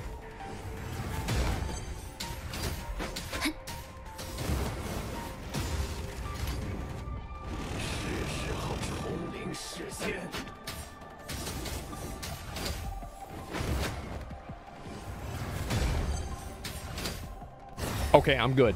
Anyway, what's wrong with waifus? Nothing is wrong with that. All right, let's skip through this. Is there anything else going on here? All right, so she killed the guy. Okay, so this is like a little bit more of the world. I mean, this looks pretty cool. Yeah, I mean, the world looks nice, sure. I mean, is this amazing or anything? Like, I don't know. Like, what do y'all think? This Fortnite kind of? Yeah, it's like there's nothing about this that really seems groundbreaking to me, though. Look at /new on your subreddit. What is it? Is it something good or is it some bullshit? Well, let me go over here and check. Yeah, it's just a bunch of mobs. Like, who gives a shit? Checking on my subreddit. What's this here? The absolute state of Asmongold haters. Okay, let me go back over. I'll look at this real quick, and then I will. I'll move on. Okay. It's just, again, like, am I wrong about this? Whenever I say that this just looks like kind of the same stuff that we've already seen? Yeah, like, I'm not, right? Like, this is not, yeah, okay. It's the same shit. Like, it's not, like, who gives a fuck about this? This is something people sent, and it was they titled it The Absolute State of Asmongold Haters. Now, there are some people that don't like my kind of behavior, the kind of stuff that I do. Let me read it.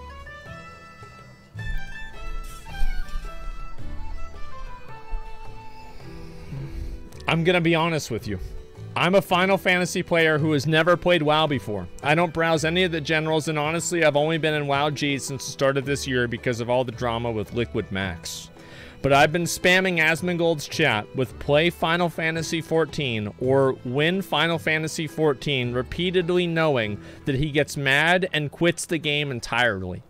Because he needs to quit. He needs to quit and take his entire shitty WoW fan base with him. Final Fantasy's community was at worst just full of toxic casuals and gamer coomers just before he came along last July. But ever since he brought you WoW refugees over, the community in the game has been noticeably taking a nosedive for the worst. I will not let 7.0 be ruined by Q's add-ons, shitty WoW grifters playing Lee Heckin MSQ and fake crying on stream for clout. I will accelerate, as I've always been doing since the start, until him and every single WoW refugee is so disgusted with the Final Fantasy Andes that they all quit and leave my game alone. This is not a LARP. You will not stop me or my friends who share my like-mindedness from accelerating.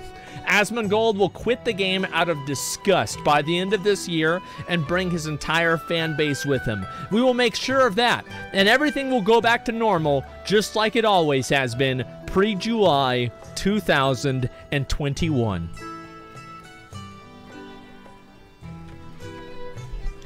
The best part is that even if this isn't a troll, there are people that read this post and think to themselves, yeah, true, I do like him either, true, I hate him. Yeah, that's what it's me making the post on an alt account, obviously. Yeah, there's plenty of people that get pissed off about this stuff. I find it to be funny. I think it's hilarious, man. Yeah, people go crazy about this stuff. It's ridiculous. Let me see if I can find this. Where is it here, Aquan? About him not playing, maybe Clips. Is Aquan Clips? Him saying he's not gonna play, yeah. This may hurt you, but I'm not playing Wrath of the Lich King. I'll look at this, and then there's some other stuff that I've already planned that I was going to watch today. And, we'll get into that in a couple of minutes. No account on 4chan? Yeah, I have 3 accounts on 4chan with, like, each one of them has 100,000 karma, okay? Let's be honest. Now, I feel like a lot of the people that get mad and, like, the Final Fantasy stuff, etc., like, I think that it's important for people to realize that literally nothing that people do will cause me to change what I'm doing. I will always do what I want to do, and that's it. Like, I'm not going to, like, change what I'm doing because of, like, molding from some group of people. Here we go. Let's watch it. I get that people sort of miss the nostalgia of video games, right? And people look back at things like Wrath of the Lich King Classic or TBC Classic or WoW Classic, and they wish that World of Warcraft retail would go back to the glory days. Of course. In my opinion, those were the glory days for its time. At the time, World of Warcraft was miles ahead of any other gaming company when it came to designing and developing MMOs.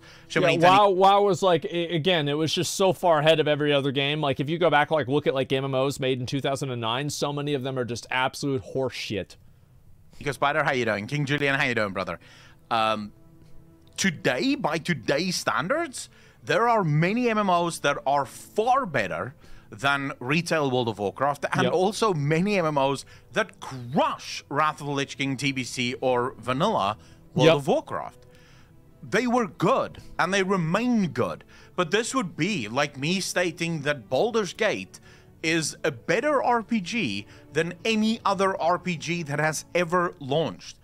That's not a statement that one can make, honestly. If you're doing a top 10, then yes, Baldur's Gate will be in the top 3 because it's contextualized even for around its the time that it came out. It was so far ahead of anything else that ever existed that it deserves to be on, at least in my opinion, it's number 2 on my list. The only thing that beats it is Witcher 3. It's like Halo 1. Halo 1 has a lot of problems if you go back and you play it now, but for its time, Halo 1 was beyond groundbreaking.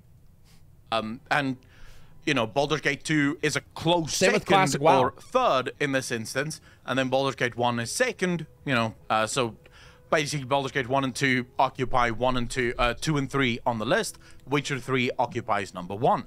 But there are better CRPGs that exist today than Baldur's Gate 1 and 2, just purely based on gameplay, based on graphics, sound. You know, most CRPGs these days are completely voice acted. That helps when you don't have to, if you're not in the mood to read a whole lot of shit. So, yes, World of Warcraft Classic and the Classic experience was amazing for its time. And this is for me, right? Other people are going to have other opinions on it. For me, they were good for their time, but their time have passed. I no longer look back and think, oh my god, I can't wait to play these. Forever. No, I don't give a shit. Moni, how you doing, brother? CDJ, how you doing? Talakan, how you doing? I installed TBC so that I had to level everything again and decided I couldn't be asked to do so. Yeah, well, my thing is just I enjoyed it when it was current. I don't care to do it again. Even though Wrath of the Lich King is by far my favorite expansion that have ever been for World of Warcraft. It was, and it still is, but not now. I could play other games and it would be better than Wrath of the Lich King. So I will enjoy going back and playing Wrath again. It'll be nice to go back and do the raids again, and I think that I will genuinely enjoy it. Like, I'll have fun. It'll be just cool to do. Like, I'm not, like, worried about it. I'm not, like, negative about Wrath at all. But I'm also not, like, super hyped up, and I'm not thinking, man, like, this is gonna, you know, take my stream to the next level. Like, all I'm gonna do is play Wrath, and that's it. You know, that's gonna be the rest of my stream. No, it's just gonna be fun for a while. We're gonna go back, do it again, and then do something else. I get that there's people that like it. I'm just not one of those people. So to answer your question in a very, very long, roundabout way, will I be back for World of Warcraft Wrath of the Lich King? The answer is no.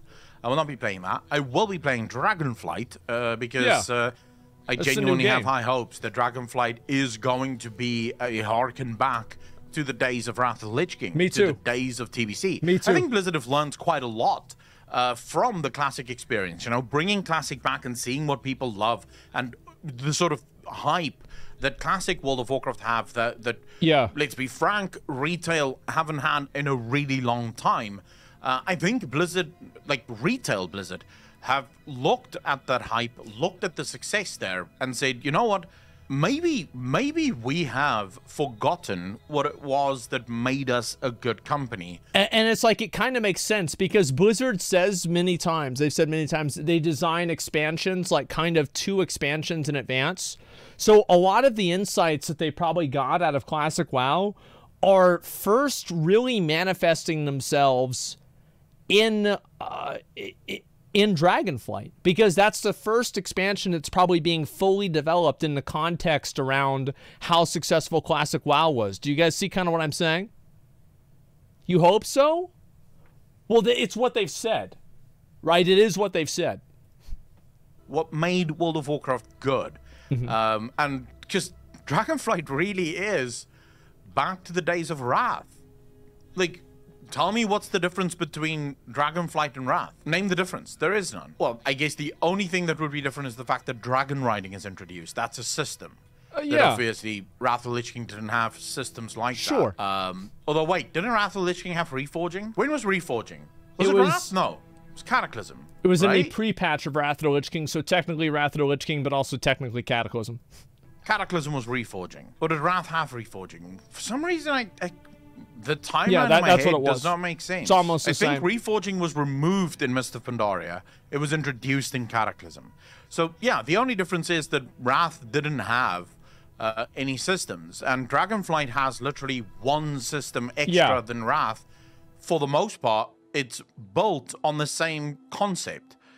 The concept that, let's see, you know, let's see what happens when you allow people to play the game the way that they want without trying to keep them busy. Without trying to... I think that's a big factor. That's what I feel like. This is a big thing that it's a big thing that like New World did, and it's also a big thing that I think Shadowlands and BFA did, is that they actually created resentment. It created like an adversarial relationship with like the player versus the developer, because like now not only are you not listening to what players want, but you're like actively wasting their time and you're actively trying to like fuck them over.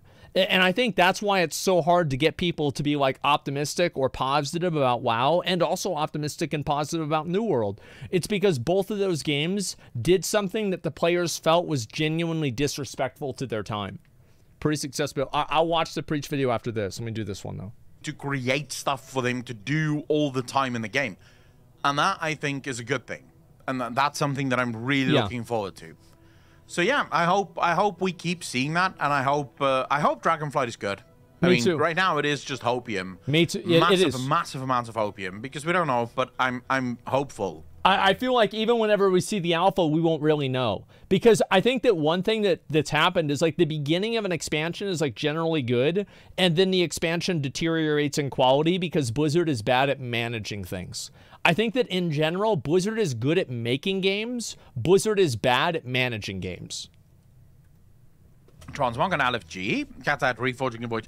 I guess you could say Transmog is very similar to Dragon Riding, right? So in that sense, actually, Moni, thank you very much for that.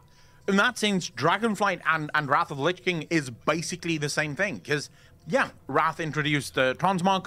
It introduced looking for dungeon, not looking for group yet, but looking for dungeon.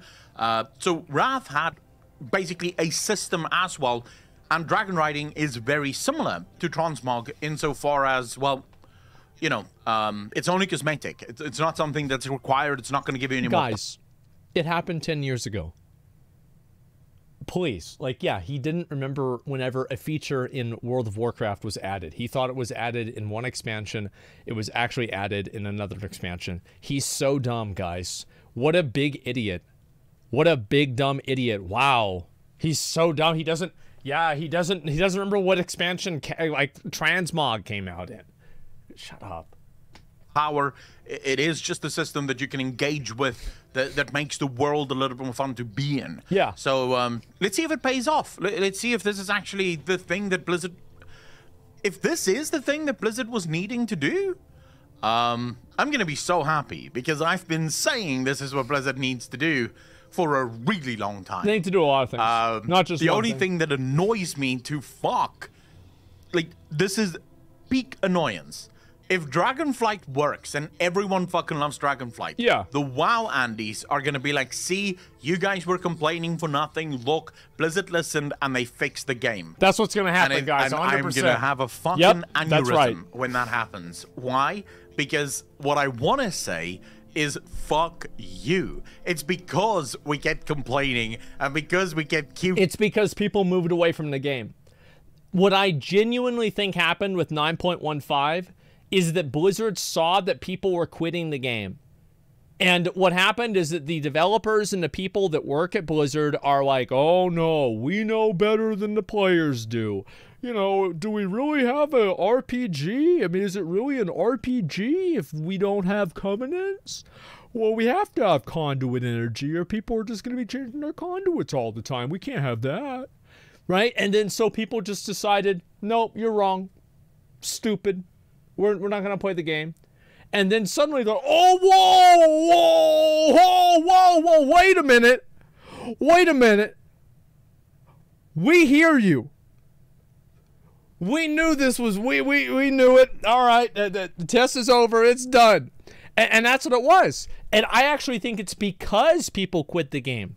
I think it's because people moved over to Final Fantasy. I think it's because people are playing Lost Ark now. It's because they don't, like, they have to try harder to get people's attention, and they can't just rely on listening to themselves and assuming the player base is wrong. People actually do know what they want in a lot of cases. Queuing, the Blizzard finally went, all right, fuck like you, hard. We'll make the change, we'll fix the game. So, fuck you, you're welcome, you pieces of shit. You wanted to keep quiet, not say a word, and Blizzard should just have figured out. Like, literally... I think that what really did it, so like whenever I think about cause and effect, whenever you want to determine whether something has a cause and effect relationship, you have to remove other variables that could occur. It was not that people were complaining, because people were complaining in WoD. People were complaining in vanilla WoW. People have always complained about WoW. It's like, think about how many negative videos there were about like WoD. And then they did stupid shit in Legion. How many bad videos there were in Legion. Then they did stupid shit in BFA. What really changed it, this was what's different, is the fact that people actually quit. People actually stopped playing. And that's what it was. Yeah, it wasn't quite. Yeah, that's really what it is. Fuck this guy. He already said Wrath of the Lich King was his favorite expansion, so if not play it, he's a retail Andy. Fuck. Well, of course. Like, I'm a retail Andy, too. I played Classic. I beat it. I beat Wrath. I killed the heroic Lich King. I got Herald of the Titans. I killed Halion on heroic. I beat the game, man. I'm chilling. WoW Andys are like the stereotypical. You guys know that joke, right? When whenever your girlfriend is angry at you and she goes, well, if you don't know by now, it doesn't help that I tell you. Like, your girlfriend wants you to just telepathically know what's wrong with her. The WoW Andys do that with Blizzard. We won't complain. We won't tell you why we don't like World of Warcraft. We'll leave you to figure it out. If you can figure it out, good. If you can't, good. I'm still addicted. I don't care. Yeah, I mean, let's be honest. So that pisses me off a little bit. No one is going to come to my channel and be like, dude, I got really annoyed at you for complaining about World of Warcraft, but thank you so much for complaining because the game is finally good again. No one's going to say that, but you know, you're fucking welcome, WoW Andys. I do remember there was one time, I still remember this one comment, is that it was in the New World subreddit, and somebody said, man, I shit on Asmongold a lot whenever he first started shitting on the game. He said New World wasn't good, and I thought that he should just shut up and enjoy the game, but I was wrong. He had played it a lot more than I did, and I got to the same place that he did, and he was right. And I remember that comment, like every time I ever feel bad about myself, I remind myself that that comment happened. You know, I was wrong, yep, and then you won't, shut up! If it works. If it doesn't work, I had nothing to do with it. Yeah, there we go. You said what, man? Oh my God, it's WoW drama. I'm not gonna look at that. We don't need to worry about WoW drama. That's at least he admitted that he was wrong. Yeah. Aquan, I like his videos. He's a very insightful guy. I'm glad to see him saying this, and I think that he was right about this too. He's absolutely fucking right. The reason why WoW changed was because of the fact that people quit the game. That's what it really was. And then everyone clapped. It's good Zachar admitted you were right about New World. I knew I was right. Everybody knew I was right. So do you guys want to look at this video? This is from 2013, where Preach was talking about WoW accessibility, and do you want to see if it's any different? Okay, all right, let's fucking see it. Let's see how things have changed. Dude, I haven't seen that intro in years. Okay, so recently we talked about how people are subbing and unsubbing as soon as new content is available, and not sticking around to explore the game. Yes. Accessibility has been a pretty spammed phrase by Blizzard ever since Naxxramas Point 1. Loads of excellent content was created and no one got to see it. Yeah. Blizz saw this as a bad thing. Well, obviously it is, right? They spent months creating this enormous dungeon and nobody got to get in there and actually experience it. True. It's a waste. As such, over the past few expansions, more and more methods have been developed in order to let players see the content regardless of time commitments or even ability to actually play. Has this gone too far though? With very easy accessibility to the latest content, what is there to incentivize and drive new players to become better and see what the game has to offer? What is the reason they should stick around? WoW, in my opinion, is the richest and most diverse gaming world ever created, and it's the reason I've been here since the start. This was in 2013. Even Mists of Pandaria is shaping up to be the best expansion ever. Yet player retention is down, subs are down, so what the hell is going on? Can we just blame this on the fact that there are other games to choose from? I think a big reason why is, a big reason is just simply because, yeah, there are other games to choose from, and also, there's like such a massive difficulty cliff. It's like WoW requires you to know nothing and be awful and you will still succeed in the game. And then the moment that you hit group content, the difficulty curve immediately goes up the fucking, up. It's a difficulty mountain. It's like you're going, everything's fine, everything's fine, everything's fine, and then you hit that and you can't go anywhere. That's what I think happens. Final Fantasy does the same. Yeah, I think Final Fantasy has that problem too a little bit, but I think the community's different, so it's less of an issue. And also, like, the goals in the game are different as well. But, like, with WoW, what happens is that I think people, they get to that level, and then they realize how far behind they are, and it's so insurmountable, or they feel like they're just so far behind that they just immediately quit.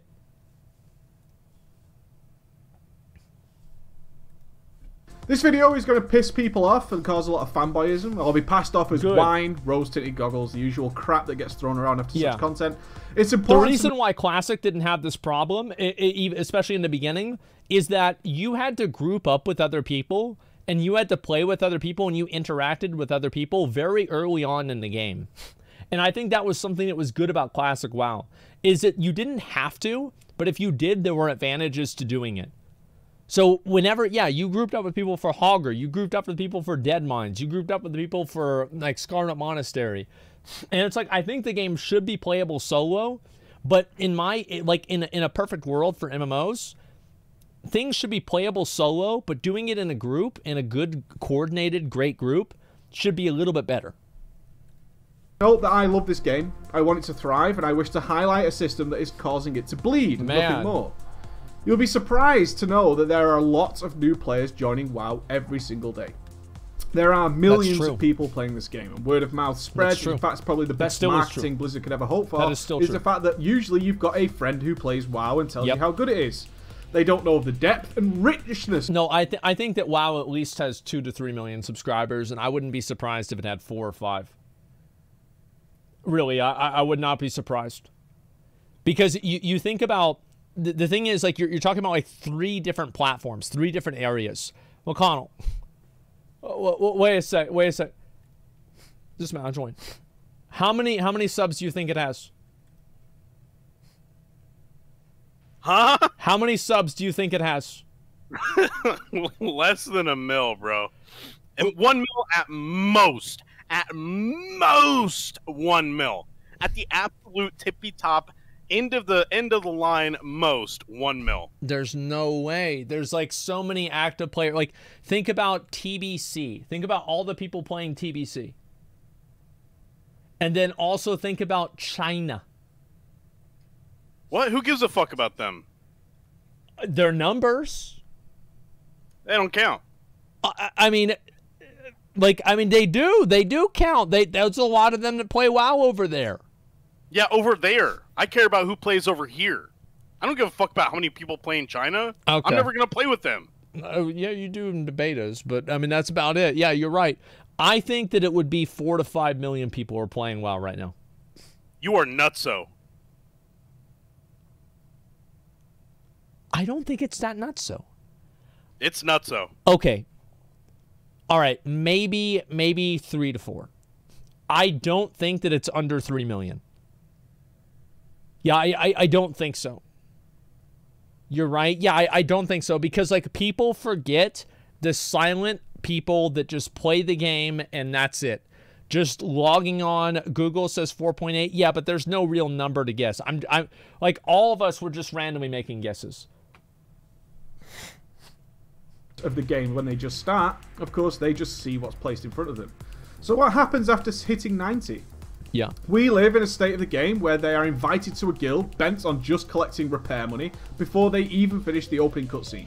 A guild that offers no support, essentially trapping them. Leaving the guild only means by being spammed by others immediately, until they may or may not discover to switch off the option to be randomly added by guilds. I remember this. This was great. After asking the question in trade, I just hit 90, what should I do? The overwhelming response was to do heroics, then LFR, and then gear up. Yeah. The same advice that most people pass on to their friends, the same advice that most people get when they hit level 90. That makes sense. Throne of Thunder is the latest raid, and the last boss in the game is considered to be Lei Shen. Raiden, of course, being an optional boss for heroic raiders only. He was a lot easier. So we need an experiment. How quickly can a new player who is undoubtedly bad kill the last boss of the game? How can I become the worst raider imaginable? Is it just it's simple. Just QLFR. It's very easy. Just a second, guys. I gotta use the bathroom. I'll be right back. Server cap? Yeah, count the servers. I could do that, maybe. I just don't really know. All right, one sec.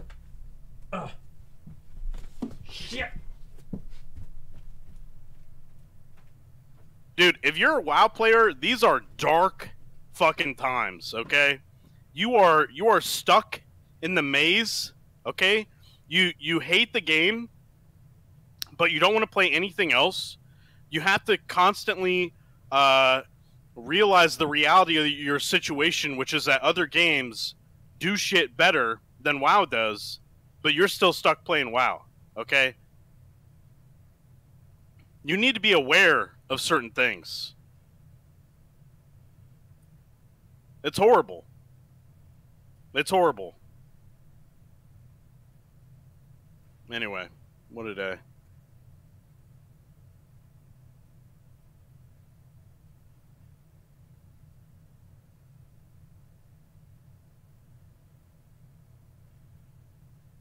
I swear, and also, if you have pre-ordered Dragonflight,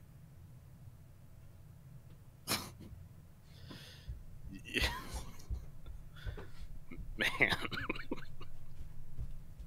you're a fucking idiot. You are stupid.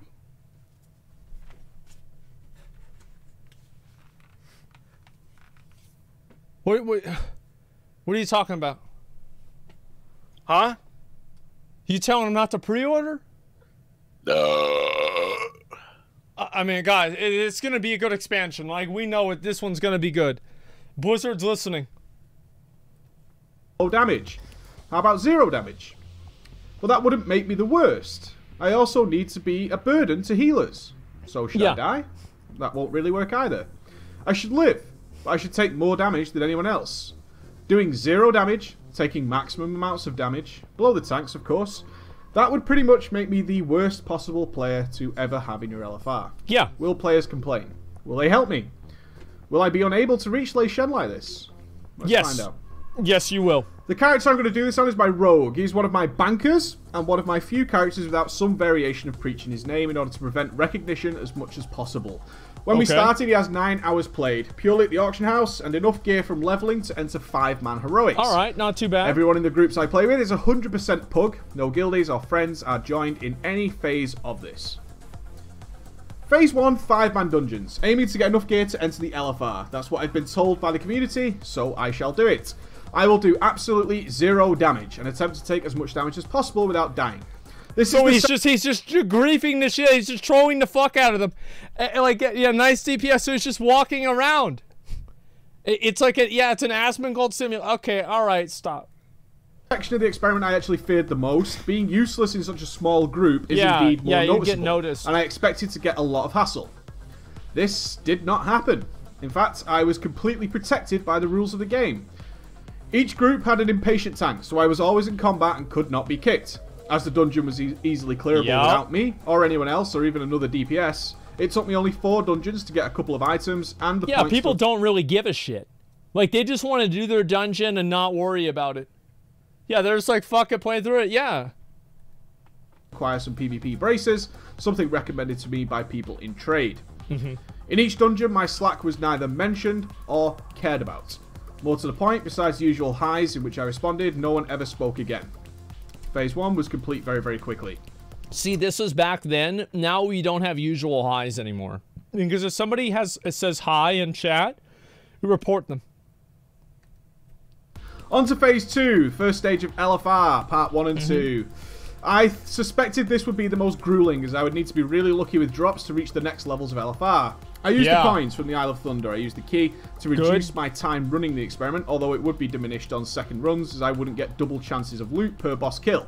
Oh, I remember doing this. This was the most interesting and revealing segment to me, as it became clear that by doing 0 damage, I was practically invisible to the group. That's a really good point. Like, so it's actually better in LFR to do 0 damage than to do damage. Because people will be looking at the DPS meter, but they can't see you at the bottom of the DPS meter if you're not on the DPS meter at all. Even though I was taking more damage than anyone else in most cases, as with 5-mans, I was neither noticed or mentioned by anyone. I attempted at one point to make myself more obvious by using the follow command with another rogue. This was in fact the first time I was noticed and removed from the group. More importantly, I wasn't even punished by this. I was able to instantly re-queue. Rogue is just standing next to the mobs. He hasn't done a single hit during this whole raid. I believe kick would be in order. Initiate it. Initiate Order 66. Despite this not being a test of trying to AFK a dungeon, it was interesting to note that only by doing something stupidly obvious would it draw the attention of other players. So we go back to the zero damage technique, and after a few zero drop runs, we eventually moved on to phase 3 after a little bit of luck. Yeah. Phase 3, Throne of Thunder. By this time, it's pretty apparent that I am going to be able to complete this, and as there is no more gear limitations, there's no restrictions on item level anymore, and I have no fears of being removed or even spoken to by any other player. I have been invisible throughout Phase 2, so now I will attempt to do horrific damage in order to be more noticeable. Okay. As I'm playing an assassination rogue, I will simply remove my poisons. Use no slice and dice or envenom. Yeah, it's a good idea. Only rupture. This will effectively cut my DPS by about 70 to 80%. Good. But I will still appear on the damage meter. Right. Interestingly, I wasn't even that far away from other players, which furthers the point that there are so many players who either don't know what they're doing or are simply too lost to care anymore. They don't give a shit. Like, they're AFK too. They're watching something on their second monitor while they're going like this. That's it. They're not even paying attention. They just wait for the sound to play from all the things whenever they get a new piece of gear. What? Oh, wow! Okay. Lei Shen eventually fell, and the experiment is now complete. Final boss of the current game defeated by the worst player imaginable, without consequence, without ever knowing that I was even doing badly. I got no guidance or reason to try harder in any way. Why would you? Overall, it took me a day's play, including the queue times, to see the latest and greatest raid dungeon Mr. Pandaria has to offer.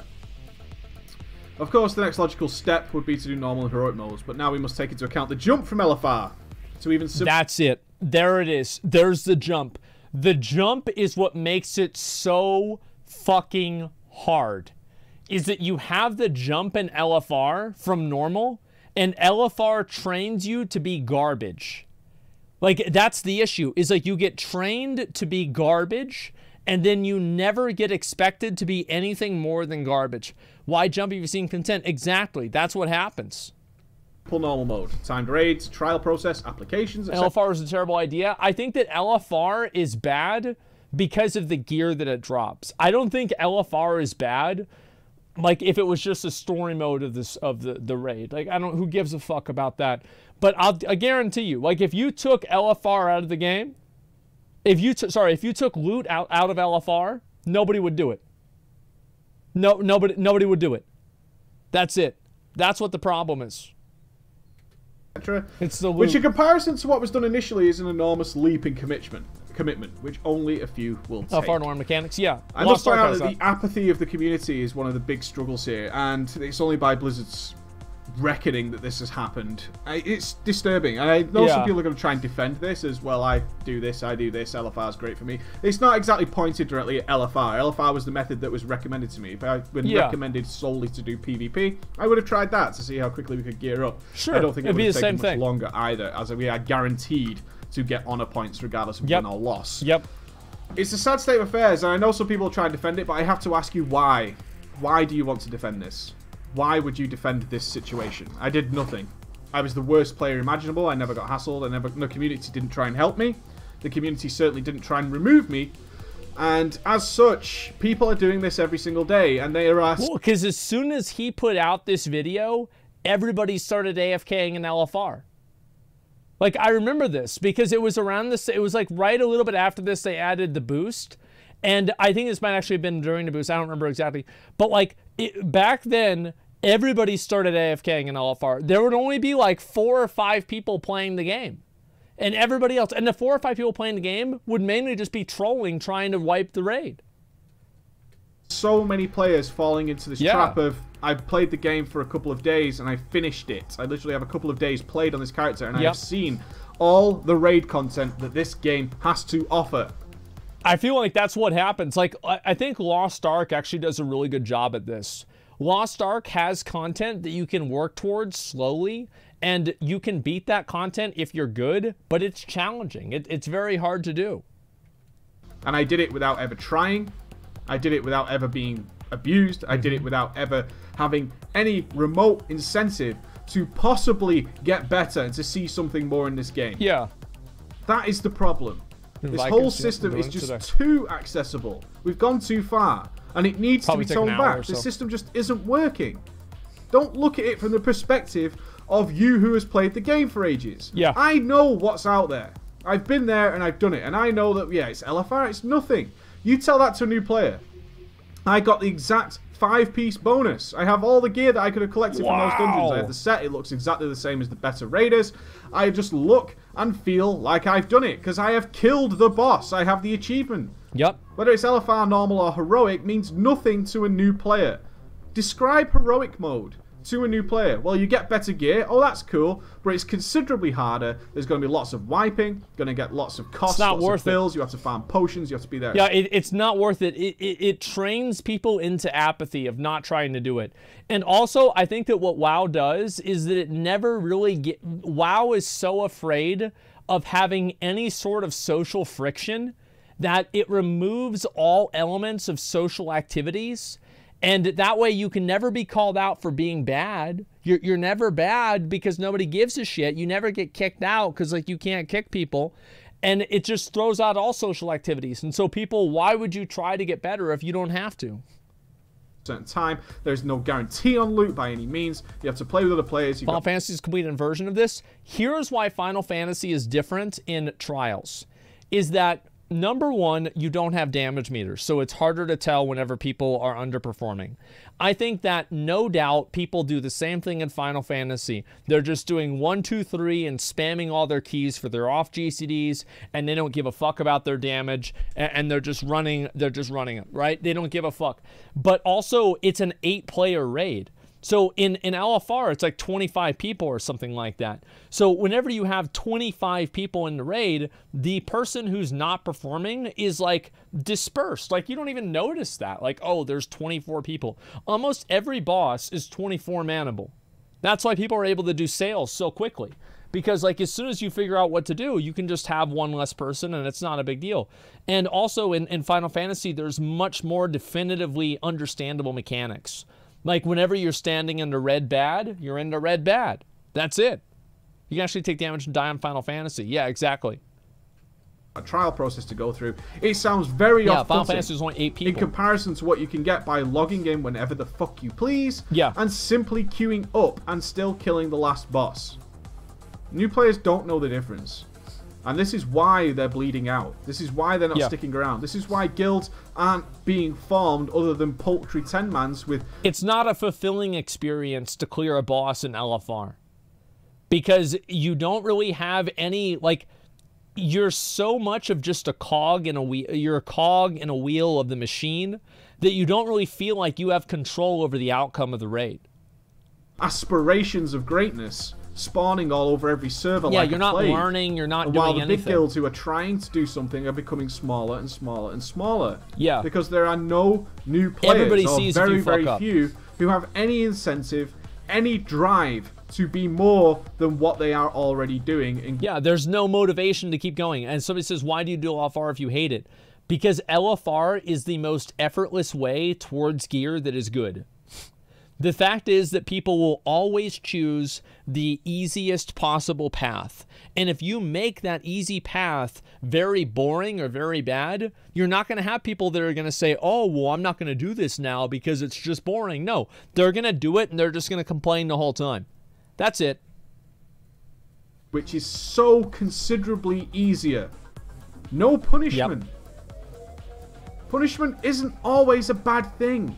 To be told that you need to try harder, or perhaps, God forbid, somebody try and help and say, hey, you're not having poisons on. I played with a number of rogues. Yeah. Don't tell me none of them noticed that I wasn't anywhere near the damage meter. It doesn't matter. The reason is that it doesn't matter, and it's not worth the effort to remove them. That's the honest truth.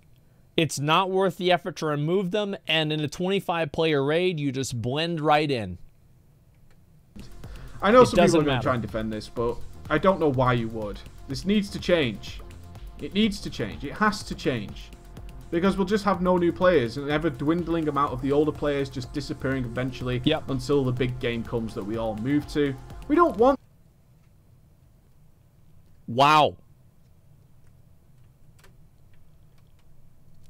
That is crazy. Holy shit.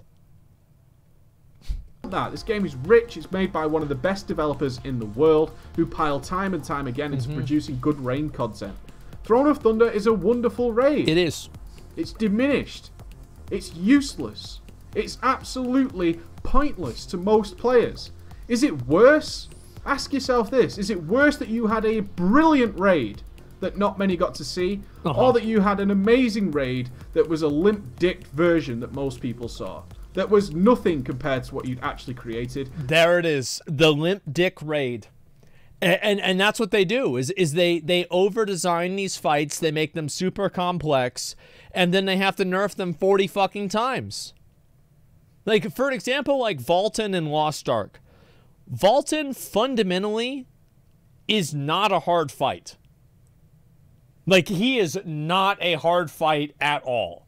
Like, I'm sorry, like, this is a joke-ass fight. Like, think about, what is the hardest part of Vaulton?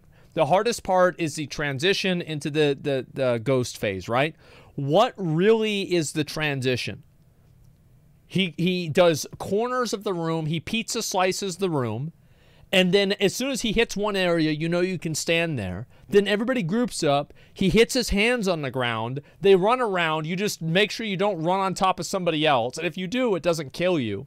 And then after that, he does a, the pillars go up, he does a yell, you stand behind the pillars, and then you walk away from the pillars, and then you just wait there.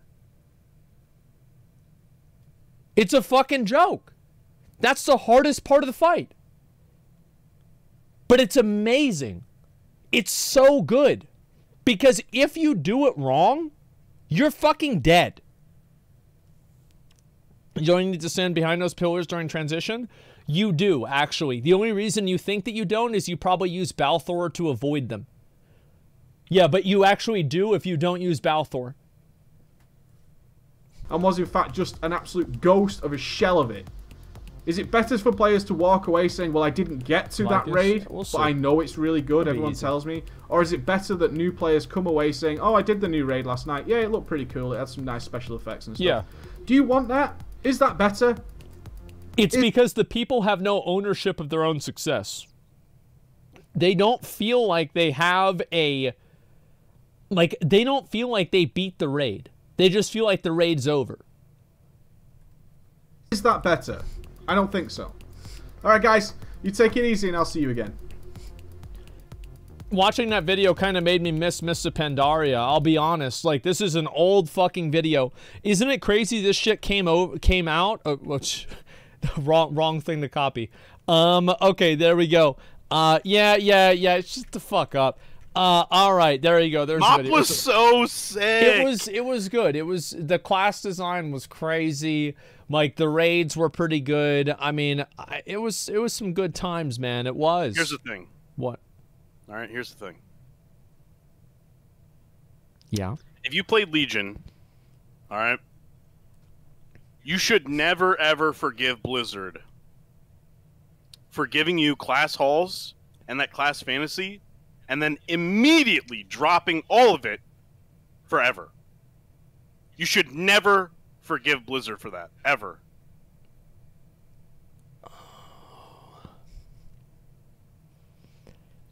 And the truth is that they could stop that in Dragonflight. They could incorporate the class order halls in Dragonflight, or in the future past Dragonflight. It's not like this is a decision it's irreversible. They could go back and do that instead. They fuck us over every time. That's the thing. Blizzard makes content and then they destroy their own content. It's like people that, like, you ever seen these videos where somebody makes like something like really extravagant or like, you know, like grandiose, and then they just fucking destroy it? It's like somebody makes like the Eiffel Tower with matchsticks, and it takes them like, you know, 200 hours to make this, and then they light it up and it's like, boop, it's gone. Yeah, it's a sandcastle, exactly. That's what they do with so much content. It's so fucking annoying, man. Garrison sort of improved instead of completely dropped. That's what they do, is they just completely drop content and they don't even think about making it after that. It's very disappointing. Let's see this Nixium video about the Warcraft 4. We'll see how that's going to happen. Make order halls part of the leveling process. Ooh. I like that. Just, dude. Yeah. If anything suggests order halls or class halls, I'm gonna agree with it. Like, I just you feel liked like it that much. It was such a, dude. Paladins had their own fucking little hideout. Warriors had their fucking like skyhold or whatever the fuck it was called in the fucking sky. You had to take a beam of no. What'd you do? Heroic leap up to the fucking clouds? Yes, to Valhalla. Is that what you did? To Valhalla, and you're gonna say no to that? You're just gonna drop that? Are you kidding me? Pretty cool, yeah. It was pretty cool, guys. Fuck me, man. But I mean, that was last expansion. That was 2 expansions ago. I mean, they gotta move on, right? I mean, shit. Like, and the thing is, they could add in new class quests that you would get at your class order hall, and they could even add in, like, let's say weekly quests that you could pick up at your class order hall that would allow you to, like, if you get all this done, you'll get, like, a bunch of anima or something like that, or some sort of reward. Like, there's no reason to make it how it is. Yeah, there's no reason for this. They could easily solve this problem, and they choose not to. No more anima? Well, yeah, but, like, if you had that, it would give people a reason to do it. Yeah, weekly quests to go back and do old content or something similar to that. Should be a base of operations that gives you quests for special class items. Yeah, that would be cool. Warcraft... Or at least transmog. Yeah, they could add in new transmog sets. That'd actually be a really good idea. It's like a daily quest that can be up every day. And certain days, like the different quests for different items, different slots would be up, and you could go and do the dailies. No, that's horrible. You don't like that? Well, yeah, I mean, maybe that would be bad. Because the fucking... They do that with the... Korthia. No, they do that with the Necrolord stuff, the Stitchmaster, Stitch Yard, or whatever. Yeah. And every week you have to pray that it's offering the quest for your transmog, and it's garbage. Maybe they could do like a currency instead. Yeah, but that'd be fine. Yeah. I agree, they do. Yeah. What it's come down to is they should do something. Here we go. Let's watch this. Warcraft 4. Everybody listen up.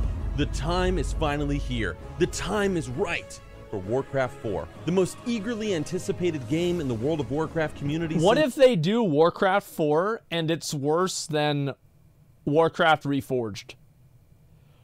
What if it's just what if it's just fucking awful? Stop.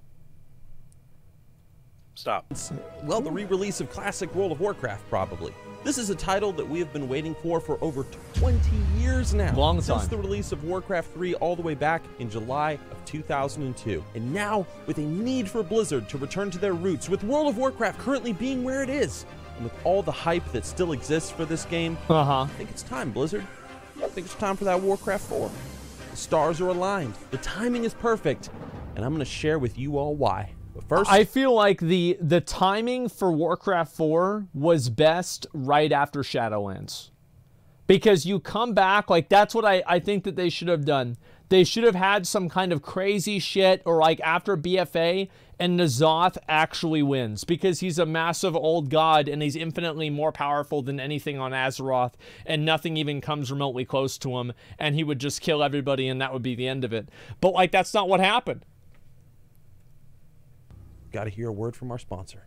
Who is Are it? you someone who once had a full head of hair, encountered a warlock while out questing, and now you're cursed with balding? Then, my friends, you need Keeps, the only hair growth subscription service that you need to keep that hair you so desperately love. 2 out of every 3 guys will experience hair loss by the time they are 35.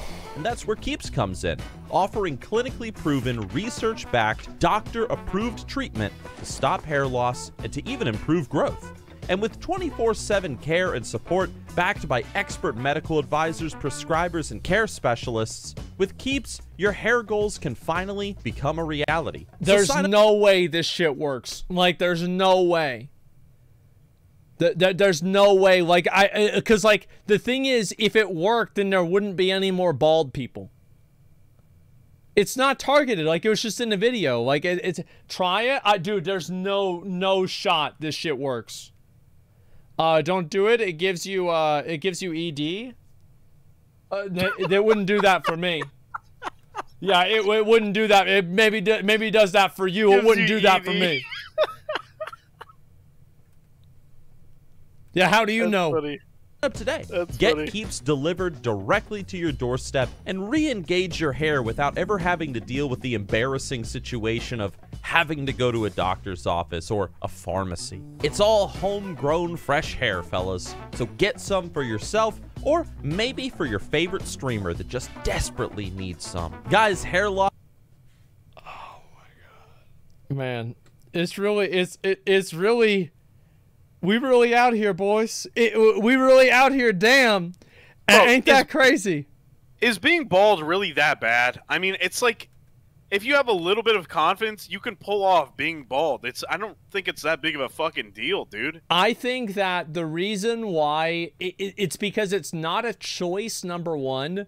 And the second thing is that it's an outcome of, like, getting older. So, like, anytime that you look and you're fucking bald, you remind yourself, it's like, oh, fuck, I'm old. Like, I think that's the reason. I mean, so what?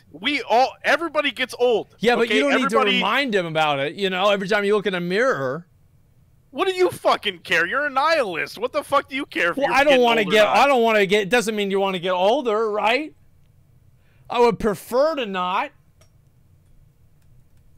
Stops with Keeps. Apparently. And to get 50% off your first order, go to keeps.com/Nixium or click the link down below in the description. That's KEEPS.com/Nixium. Go check them out, everybody. You won't be disappointed.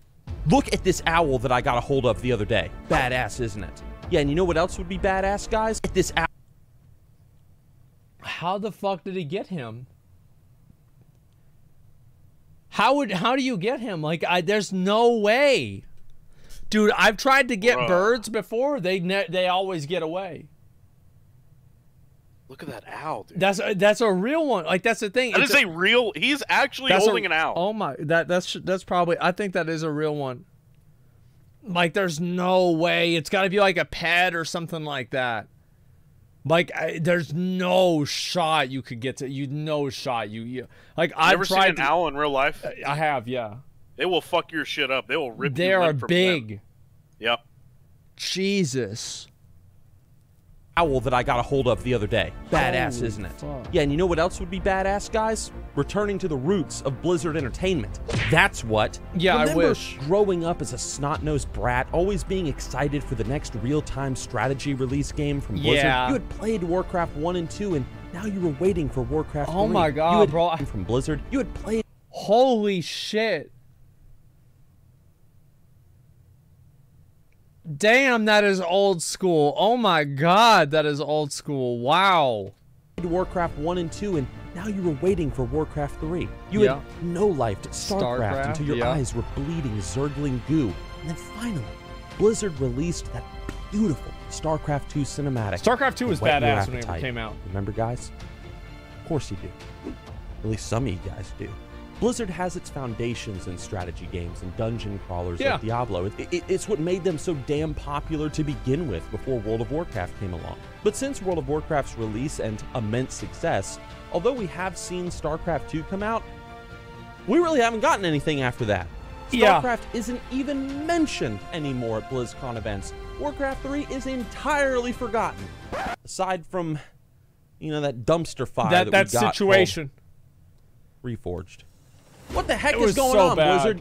I get it. Your company has changed over the years. You guys now appeal to furries and mobile gamers, but...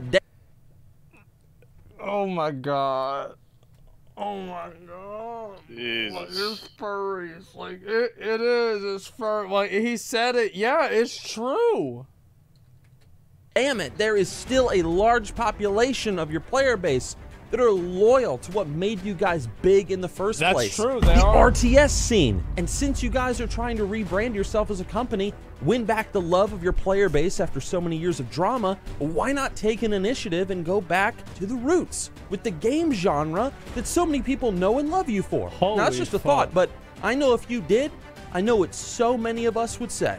It's about time. Oh no, there's an elephant in the room. World of Warcraft That's a donkey. Really needs help, guys.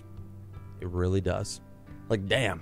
The game is in a very questionable position right now. The problem is that it's not a question, actually. That's the issue. Is like, yeah, no, he's right. I think that WoW is in a position where it's just slowly going down. And I think that also, like, the lore in WoW, the fact is that, like, it's just so complex and there's so many, like, little nuances to everything in the game. It's just, like, it's dull, it's played out. Like, we need a way to, like, move forward in the story, like, 100 years. Like, just move forward 100 years, and like, you know, you keep the characters that are good, like Illidan, and like pretty much just Illidan, and get rid of pretty much everybody else, and that's it. Yeah, time travel, let the jailer win. Bro, I swear I thought they were gonna do that shit for Shadowlands. I swear. The time travel, right? They're the time passing differently. God. Yeah, that's what I thought too. It's just. They never did. I don't understand it at all. Make World of Warcraft 40K? Probably not going to happen. Okay, that's called StarCraft. Made a whole video about it called The Final Stand of World of Warcraft that even that bald-headed attic-dwelling goblin took the time to react to. Thank you, bald-headed attic-dwelling goblin. I appreciate it. Go check it out right there. Sorry, right up there if you're interested. But seriously, World of Warcraft kind of sucks right now. Shadowlands has done terrible. Dragonflight looks okay, ain't that something? But questionable. Ain't that just something? Greater community. And then we have Wrath of the Lich King, which, although, yeah, it's a great expansion and it's considered the pinnacle of WoW, Wrath can't carry this damn game on its shoulders forever. No king rules forever, and even Wrath of the Lich King has to come to an end, my friends. Oh, yeah, it will. Even Wrath has to come to an end. And what next? That's another video I actually made recently. But anyway. Yeah, I think that's what's going to happen. Is like eventually you run out of classic games to play and you actually have to make new content. Imagine that. And it's just, I think that an RTS game would be great. In my opinion, I think that you would have to do something that would be like a mix between like Warcraft 3 RTS, kind of like the Rexar quest line, and something that's a little bit more open world. Like, I don't know if just a raw RTS title would be the best idea. I think maybe try to make a completely different type of idea of a game. You know, just like reimagine what a game is. What do you mean? Dude, you know what WoW really needs? What? Think about this. When was the last time you saw a good WoW advertisement? You know what I mean? Like, everybody actually, after this, they made a recent one. We'll watch after this. Okay, yeah. All right. And this is why World of Warcraft needs Warcraft 4 to help it along. Warcraft 4 could establish new lore for the game that future World of Warcraft expansions could be based on. Yeah, exactly. You could explore new places, new continents, new races, villains, and evils to fight against, introduce new heroes, and so on and so forth. Warcraft 4 will also, of course, naturally encourage any person who plays it to, you guessed it, check out World of Warcraft and see what that MMORPG is all about. Just like Warcraft 3 did for World of Warcraft back in the day. Yes, it did. Complement each other beautifully, sharing a community as well as building up one another's community. And World of Warcraft needs help right now, not just from new patches and new raids and fancy in-game cutscenes, but even from secondary games that will inspire awe and imagination. I think the only thing that WoW needs to do is just make an expansion that's fun to play and don't waste people's time. Bring out content more regularly, give more casual content. People want to play the game. That's what you guys need to understand. It's like people want to play WoW, and they're just given a bunch of reasons not to. In players that will naturally draw them into the World of Warcraft greater universe. You guys know what I'm saying? Because sometimes, guys, I'm just going to let Illidan say it.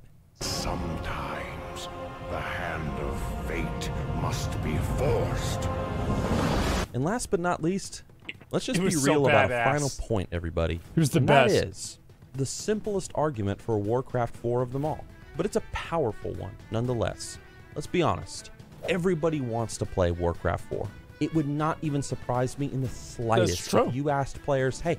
That's actually a good point. Well, here's why you should make the game. It's because everybody wants to play the game. That is a fair argument. Would you rather play Dragonflight, Wrath again, or Warcraft 4? Wouldn't surprise me in the slightest if everybody said, you know, I'd rather play Warcraft 4 out of those three choices. Am I wrong? What are they again? Let me see. Warcraft 4, Wrath of the Lich King Classic, or Dragonflight? I think maybe it's either Dragonflight or Warcraft 4. It's one or the other. Yeah, poll it. Actually, yeah. Let's actually poll this. I'm curious to hear what you guys would say. If you could play one of these 3 games, which one would you want to play? I'm very curious.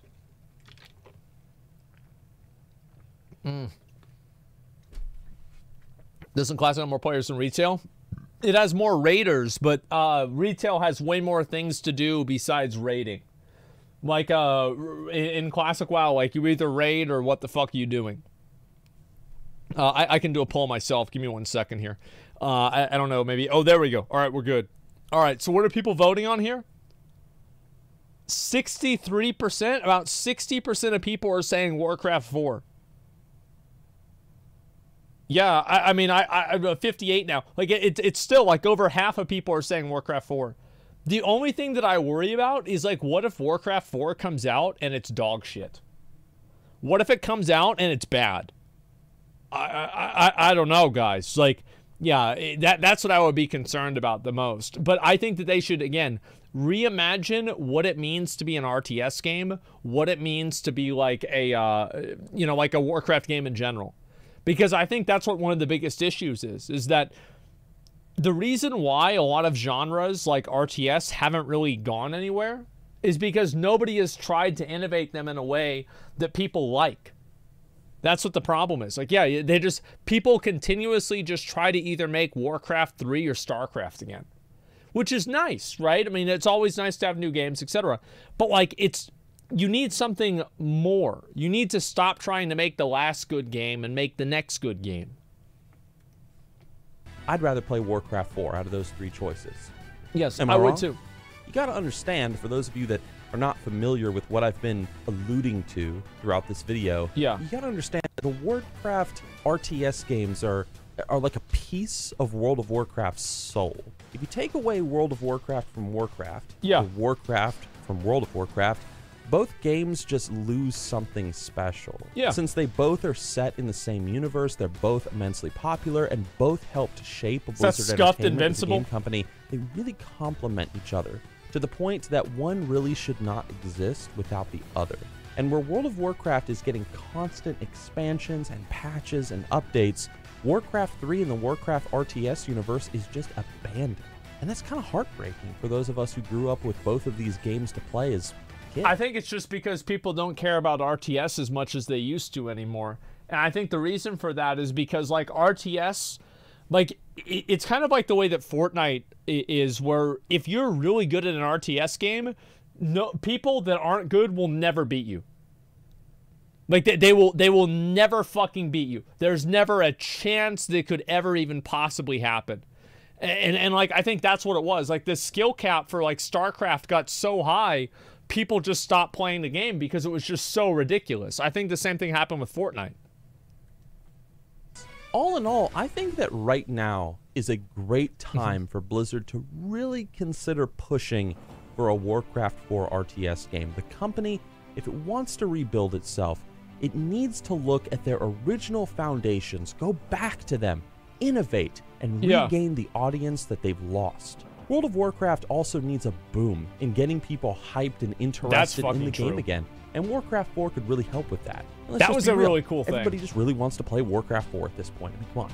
So many people are not tired of the World of Warcraft universe. They love it.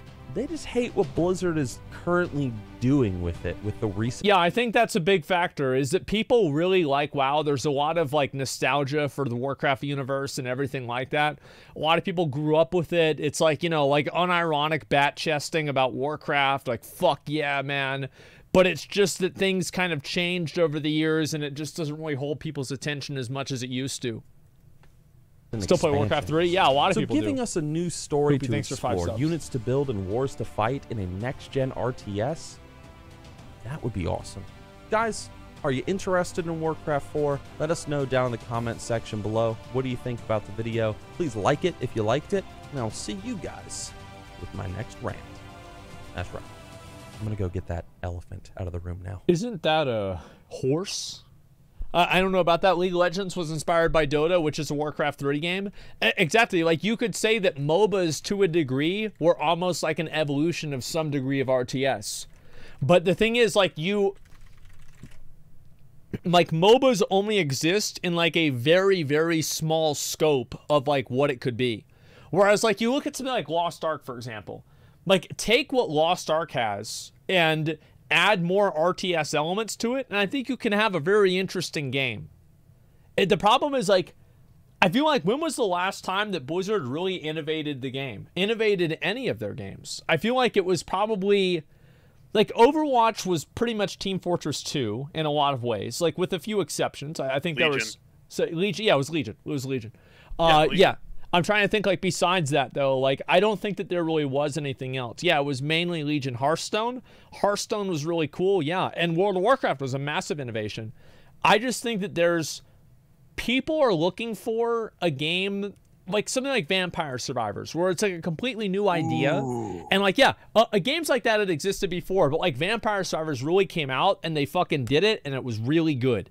And by the way, that game's $3. It is a you can get it on Steam right now. Game, and you will get 40 hours of gameplay out of it. It was so good. More than that. Yeah, it is insanely good. Blizzard didn't innovate with games; they just did a good job. Yeah, I just feel like there's not really, like, they're not taking the good ideas that other games have and then making them better.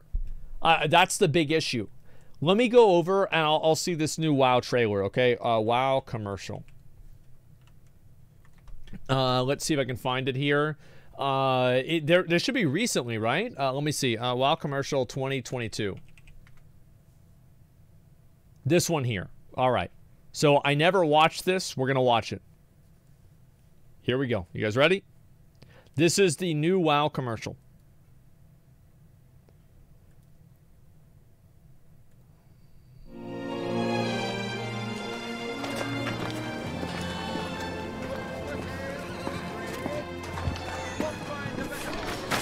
We got him!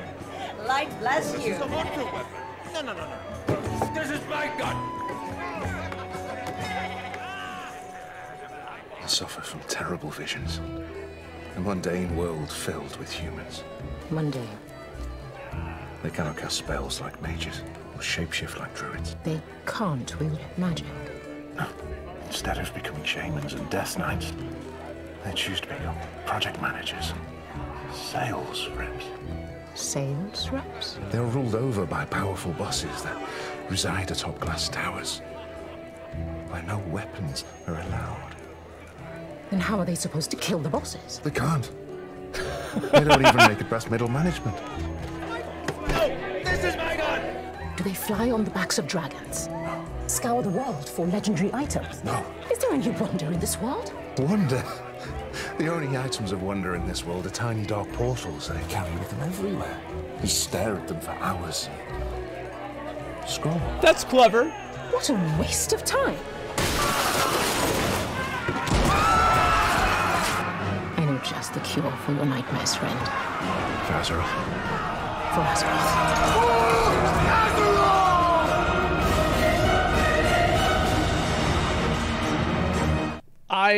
What did you guys think? Yeah, what did you think?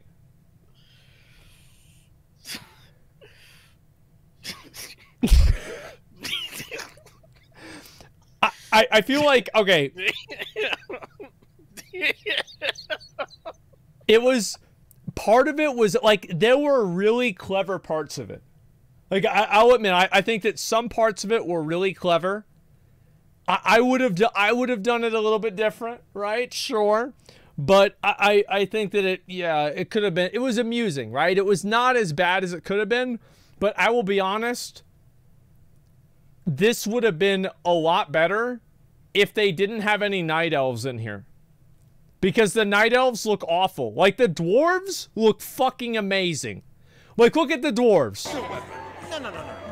This is my gun. The dwarves are fucking great. It's the night, like, they look so stupid. They look stupid and out of place. It doesn't make any sense. Like, you should just not put them in and just don't put them in. Like, yeah, it's like they're wearing a mask, which, I mean, like, let's be honest, they probably are. But like, yeah, the dwarves were fucking phenomenal. No. Look at that. That's great. This is my gun. This commercial, it just doesn't. It's not. I personally, I don't think. If I was not a WoW player, yeah, I would not. I don't think I would watch this commercial and be like, "Damn, I gotta get into that shit like immediately." Like, that's not gonna do it. Like, you know what really pulls people into games? You know what really does it? What? Billboards. What? That shit is what draws the crowds in for sure. A billboard? Yes. I don't know about that, man. Trust me. Okay. Boomer logic. Yeah, I don't know about billboards. It's just like, I mean, you guys see what I'm saying with the night elves? Like, I suffer from terrible visions. It looks so bad. Like, you guys see this, right? It looks so fucking bad. Yeah, flesh sticks. Yeah, it's just, yeah, it's synthetic. I am not a fan. Like, if they had just not had the elves there, I think it would be 1,000 times better. Like, everything else, like the dialogue being shamans, sales reps, no weapons are allowed. That's like whatever. But again, like, it's just the dwarves are so fucking good. I don't know what happened. This one everywhere. You stare at them for hours. Scroll. That was funny. Like, this one was actually funny. It's just, this was, I don't know. I don't know. Like, it all it says, yeah, I liked it. All right. I don't think it was awful. You know what I mean? Like, it was not awful. You're nitpicking? No. I genuinely feel like the way that the night elves look in here, it's like it's strikingly bad. It takes my attention away from everything else in the scene, and just to look at that one person who looks like shit. It's like in New World where some guy has like their character and like their character's pink and they have like a red afro and like everything in the whole fucking scene is all about that one person because of how stupid they look, you know? That's what it really is. It's a commercial, not a feature film. Well, wait a minute. Like, it still should look good. I mean, all I'm saying is it looks bad. Like, it looks bad. That's about it. It makes perfect fucking sense, man. Anyway, so yeah. Did it have like a kill the rich or eat the rich kind of vibe to you? Well, yeah, I mean, it obviously did, right? It's like they can't kill the bosses. And like, that's kind of clever. Sure, I don't mind that. You think that's clever? You actually think eat the rich is clever to you in a commercial? The way that they did it. The way they did it. Because, like, bosses... It's a commercial trying to sell the game! What do you mean? It's a commercial made by a fucking billion-dollar company trying to sell a fucking dead game. And you think eat the rich inside the commercial is clever? Well, because it's like this, right? Because this commercial is aimed at people that sit on a sofa and they watch television. And they're like, yeah, you know what? Man, fuck my boss, man. I hate that dude. Like, yeah, true. You can't do nothing about it. Yeah, there it is. And so it gets them on board with it. You see what I'm saying? You are smoking crack if you think that's a good selling point. Actually smoking crack. I think it's a double entendre of like what boss means. Like boss in a video game versus boss in like real life. That's what makes it clever. Yeah, does that make sense? Like, I felt like that was kind of clever. Like, it wasn't a big deal. Like, let's see what the comments said. I saw another comment in chat that said, like, oh, they were making fun of people scrolling on their phones. Meanwhile, they're coming out with fucking, was it Arc Light Rumble or some bullshit? Like, fucking dumbass mobile game, Diablo Immortal, scrolling on your fucking phone. Like, these people are retarded, dude. Fuck these guys. Debate's very clever. Yeah, I don't know. Simple answer, it's not self-roasting company. That's true. The commercial is, yeah, it's also like, don't eat the rich, play WoW instead for Azeroth. Yeah, don't worry about the world or anything like that. Just care about that. Let's see here. This looks absolutely fantastic. This is new. It feels nostalgic and familiar. This is amazingly done. Love it for Azeroth. A lot of people like this trailer a pretty good amount. It's got 100,000 views, which, by the way, oh, it's not an official one. Okay, never mind. Yeah, it's still like 400 likes on a video that has 100,000 views is kind of an L.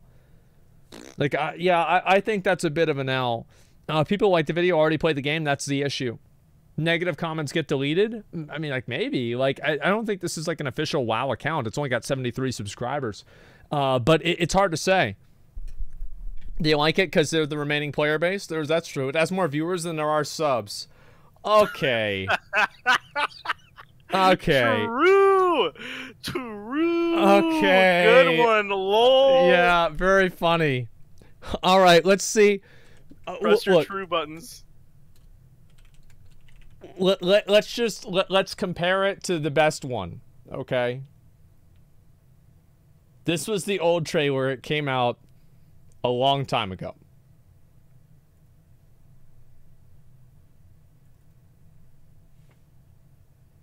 Mr. T has the greatest hair in the world. You can't deny it. It's been proven by science, fool.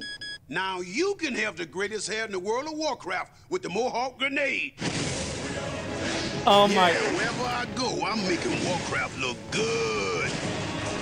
So don't give me no back talk.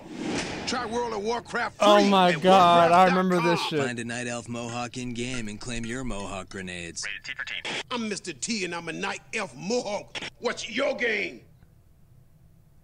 I guess, yeah, those were good. That's Damn. way better. Some That's smack way talking better. fool's been saying, yeah. Mr. T can't change the World of Warcraft. He ain't no computer hacker. Well, answer me this, suckers. How do you explain the Mohawk grenade? Yeah, wherever I go, I'm making Warcraft look good.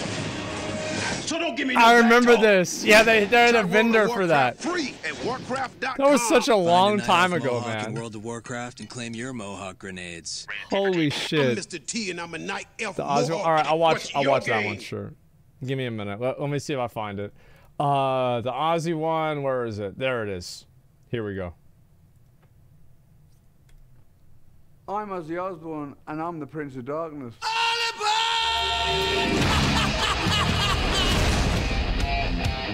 The Lich King is the Prince of Darkness, Ozzy. Well, maybe you're the one who's been riding a crazy train, but I've been the Prince of Darkness since 1979. There can be only one Prince of Darkness. That was actually good. Damn, I don't remember this at all. World of Warcraft. Try it for free at warcraft.com. Yeah, that was really funny. What's your game? Yeah, that was fucking funny, man. Damn. Yeah, you can't beat Ozzy. It's hard to. And like, yeah, the old trailers were really good. I guess I just didn't remember them quite as much as I used to, man. Holy shit. And what's this here? They're making fun of you for playing the game on your phone while simultaneously releasing games to the same media. If that's not self-depreciating, it's insulting. I don't really know. Like, it's not a big deal to me, right? Like, I just think it's funny. Like, that's about it. Now, let me look at this here, and this has been a pretty popular topic.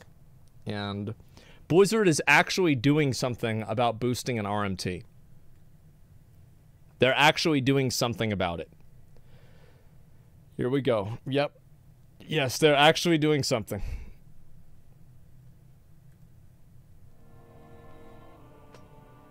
Chuck Norris. There's a lot of them. Okay. Default effect, where you sign in, you log into World of Warcraft. Yeah. You look at trade chat. It's full of boosting.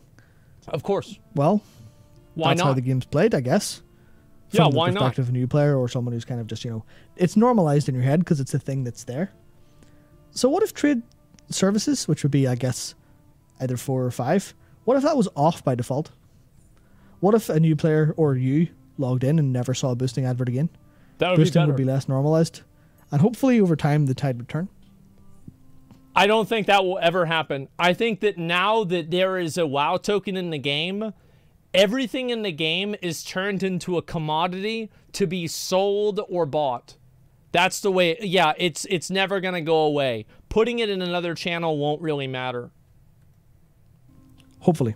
Yeah, stop letting Probably people wouldn't because sell it's so gold. normal now, but it's the idea of you want new players to not see it. So, here's the thing. Yep. Refresh me. The FF14 policy. Yes. On paid services. You can't advertise them in-game, I think, in Party Finder, right? I actually don't remember the specifics, but I do know you can that do them, though. Basically, you can do it privately, I think, and that's about it. Okay. But you can't advertise any of that shit. Only buyers can advertise. In the group finder or in chat. Do you know what Blizzard should do? Although people do advertise in chat anyway. But anyway, yeah. Blizzard should ban all forms of service advertising relating to this kind of thing. They should just take it out of 2. They should just do away with this. They should just say, fuck it. This is actually, well, you know, what do we want our game to be? I completely agree. They need to get rid of this fucking pay-for-play bullshit. Boosting is such a big thing. Not because people want to boost, like, ostensibly. It's because of... Oh my god. People don't feel they can do the content. They need to think about why it is so much more prevalent in, like, Warcraft than it is in FF. Yeah. And they actually need to tackle that. And someone might say, oh, but all the Mythic Guilds need to earn money or else they won't be able to have... Fuck them. Fuck them. I love this video. This is such a good video. Imagine what... Yeah, this is fucking perfect, man. That's exactly the way that I feel. Yeah, it's like, oh, this is a problem? For who? Fuck them. Who gives a shit? It doesn't matter. Yeah, eat the Mythic Guilds. There you go. And also, this you control the economy. You're Blizzard. You control all the fucking knobs. Exactly. You can make it so that it won't be like that for the Mythic Guilds. That's not an issue. Yeah, that's true. I mean, do you just want the token money? Is that it? Because, like, I think that's also a positive. Is that, like, the having boosting in WoW does stimulate the token economy. It causes more people to, like, buy and sell tokens 100%. People know that boosting's bad for the game. Like, it straight up is fucking terrible for the game. I think that boosting is not, like, fundamentally bad, but the scale that it's done on in WoW is bad. So it's something that's, like, not really... like, you can make an argument that it's not harmful if it's done on a small scale. It's very hard to make an argument that it is good. But I think you can say that it doesn't really matter. But the scale that it's done on in WoW is way too large. And the reason why so many people do it, I think this is the truth. The reason why is because they can sell the gold. Because people don't have time. Like, they're not spending real money. Like, they're not, like, doing this 8 hours a day for no reason. They're able to make money doing it. So they're selling the gold and making money off of that. Remove the amount of supply in terms of skilled, competent raiders. Yeah. And etc. that it pulls out of normal pugging into an echelon of paid services. See, that's the thing. Well, that's also the other thing, right? Is like whenever you have the whenever ahead of the curve is so easy to buy, that everybody buys ahead of the curve, but you go and you look at their armory, and the only fucking kill they have in Heroic Sepulchre is they maybe have 1 kill of the first boss and 1 kill of the jailer. That's it. It's just it's so dumb. That is true, right?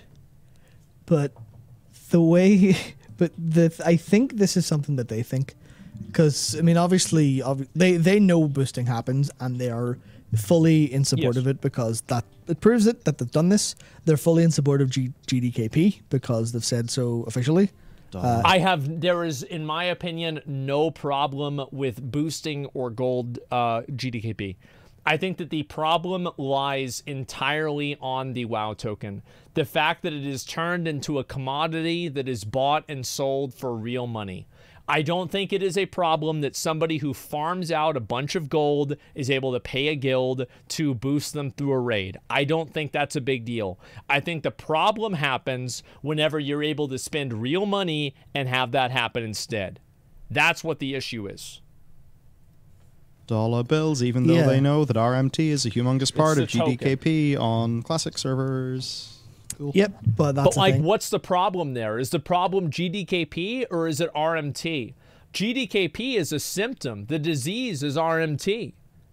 I don't think that they should punish gold farmers and shit just because of gold buyers. If people are RMTing, then they should be banned. Who gives a fuck about anything else? If you don't enforce the rules, then everything else is just a problem in general. Like, why? Like, basically, getting rid of GDKP is like you are punishing legitimate players because you are too lazy to enforce your own rules. Fuck that. Where they just they have to take the official road out, which is GDKP doesn't break any rules. We know RMT's involved. It's our job to do. Somebody says the cause of RMT is GDKP. You are crazy. People RMT'd. People will always RMT. People RMT'd before they hit 60.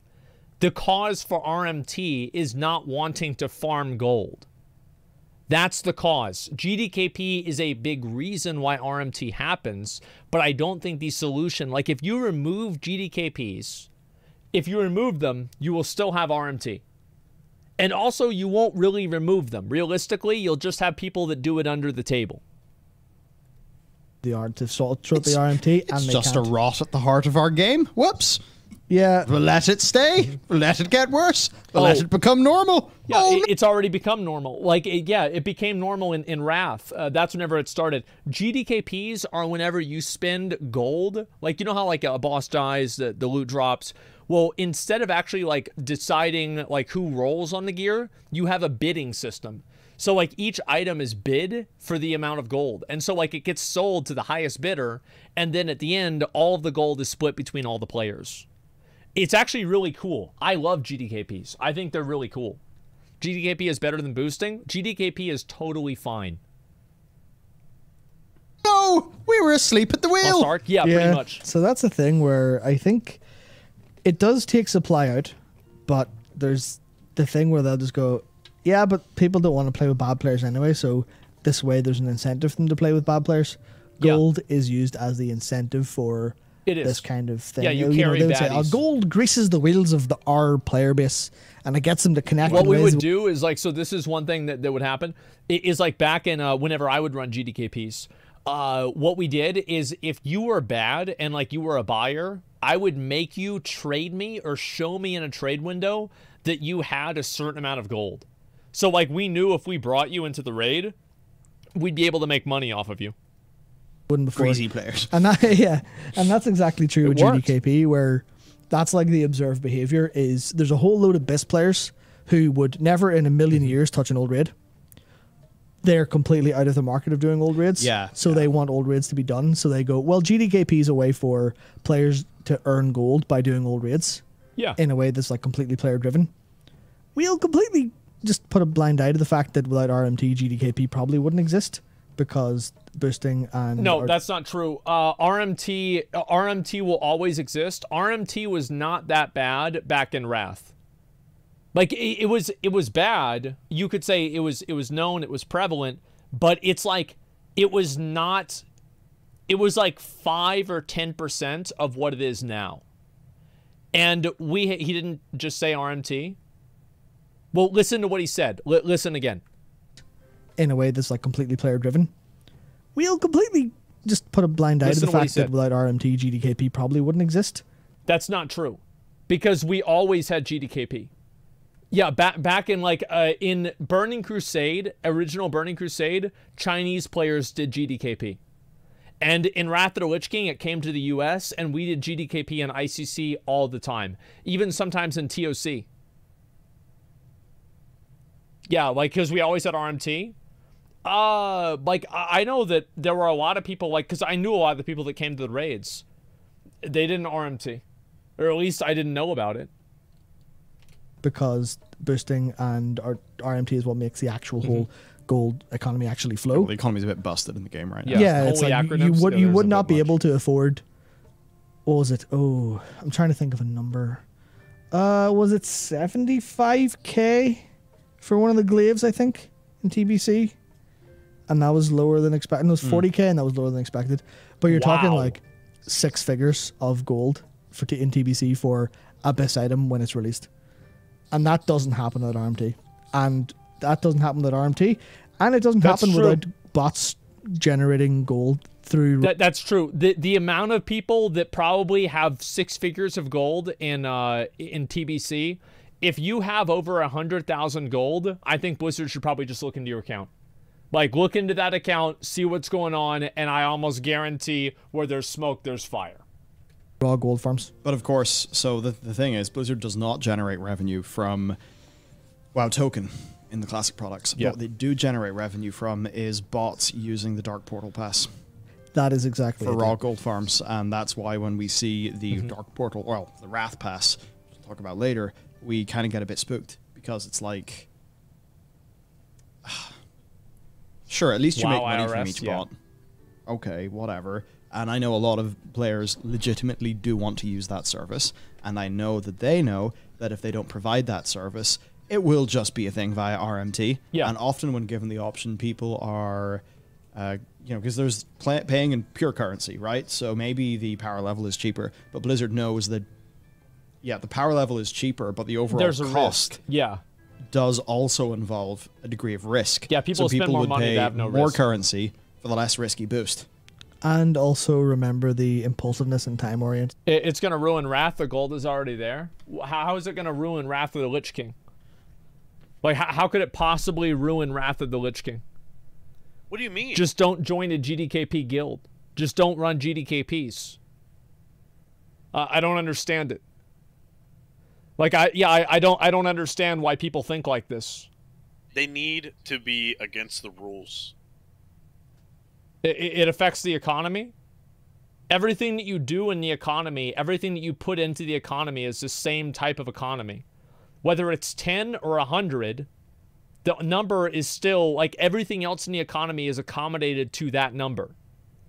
That's the way it works with inflation. Everything gets inflated. Stuff where it's like, if you're going to buy a power level, that is, I'm going to buy this for someone to play my character for a while, and then I'll come back later and play.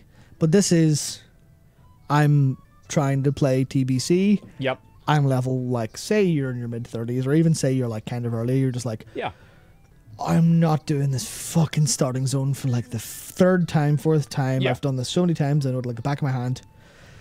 And I want to play something meaningful. It feels meaningful to me. Fuck it, Dark Portal Pass. There it is. You know what? I can Here you go, Blizzard. Order food from DoorDash or whatever else for like 3 days and just get the Portal Pass instead. That's and fair. that'll be like the decision making that kind of that a lot of people would make. Runs that, so that's why it's stronger than power leveling, generally speaking, and it's just, it's there. And it's never going away because... Well, people have their goals, right? It's like players are very goal-oriented now, and as soon as they see something they want, they just go towards that thing, and that's it. Fucking bots. So it's a bit of a tricky thing then. Yeah, that's all there is to it. Blizzard undoubtedly benefit from boosting financially because of token, and the same happens with GDKP via the bots that are causing so much of the inflation using the boosts. And even if they get hit with the hammer, they just boost a fresh one up. Yeah, just don't. So it's quite just don't challenging. Eat food and really. play WoW. Buy boosts. I don't think that the classic developers want any of this. Clearly not. I think that they don't want people RMTing, but I don't think that many I don't find there to be a very strong position that GDKP is fundamentally bad. I think that is such a weak position to have.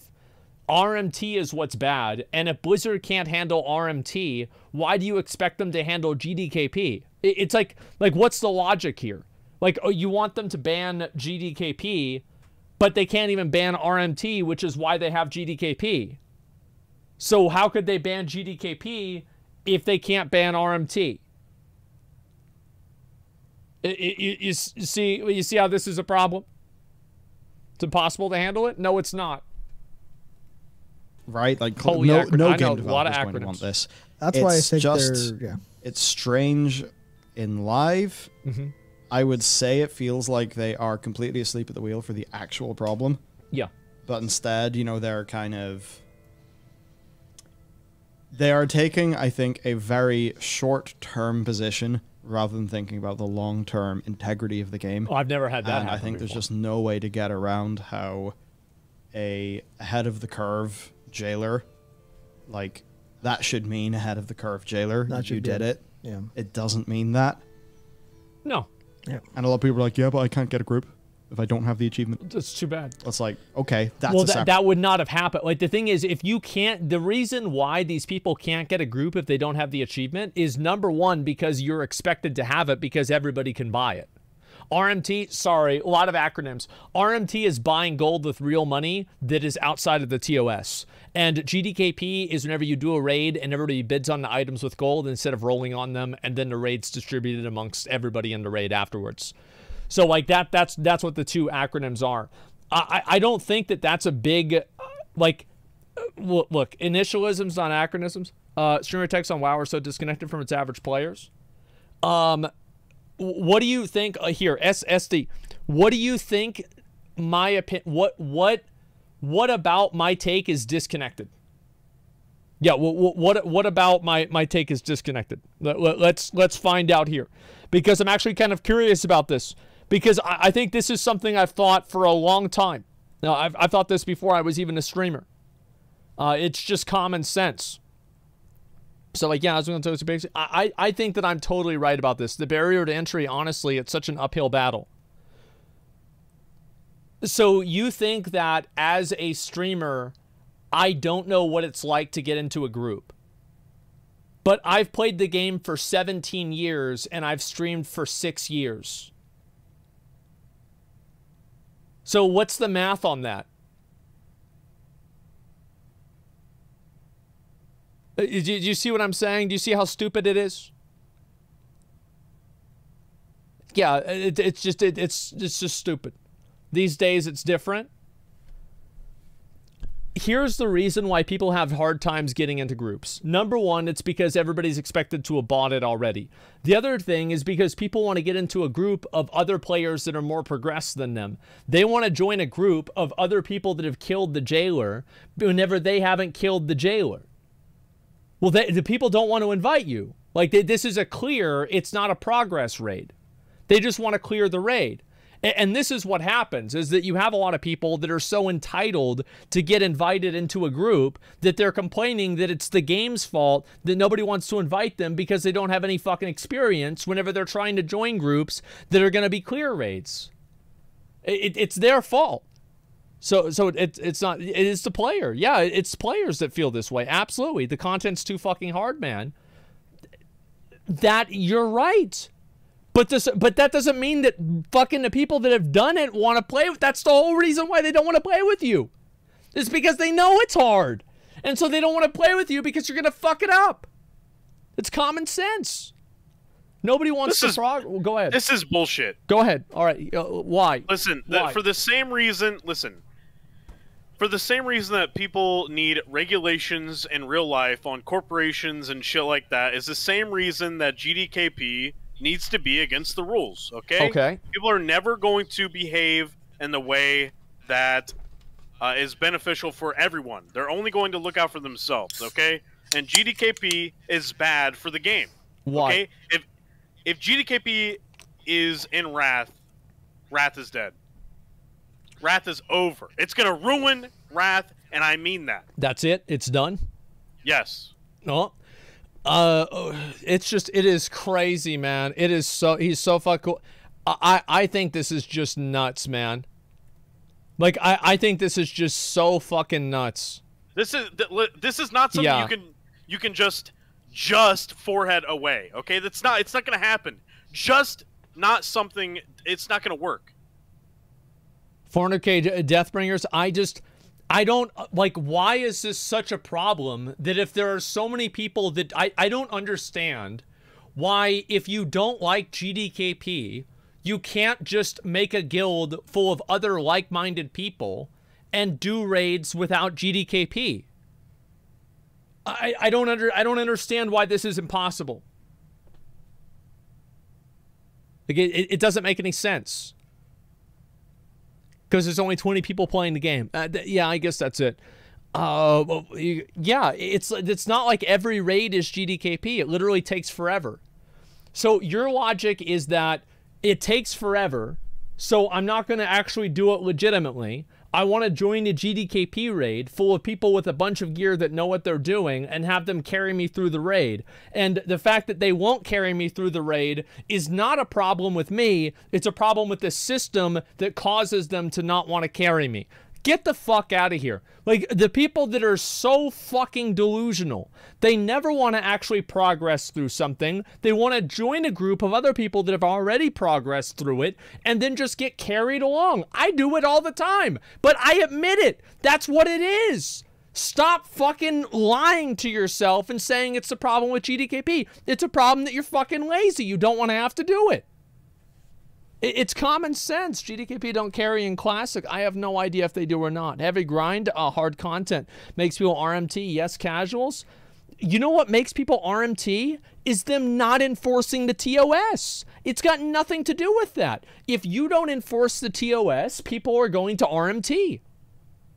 I thought about botting back in Mists of Pandaria because everybody was kick botting. I'm shitty at kicking spells. They got rid of that gag order talent, which was fucking awesome, and they got rid of it. So I was like, man, maybe I should fucking kick bot too. These people are pretty annoying. Yeah, that's the thing. There are so many lazy people that want to change the entire fundamentals of the game because other people don't want to volunteer their time to carry them. It's fucking ridiculous. Like, this is not a problem. Problem. But surely completely making all of this shit meaningless because someone can just buy a few tokens and get it. That is an issue. Because they paid for it. It doesn't matter, yeah. That's ridiculous. Yeah. Right? So it's the that's the thing where they just need to they just need to take the same approach of Creative Business Unit 3. But yeah, they absolutely should, but this is where the problem is, right? Where boosting isn't banned in FF14. It's just the onus is on the buyer. Yeah. Which puts the risk of the buyer, if there's any RMT involved in that puts a lot of risk on them. Yeah.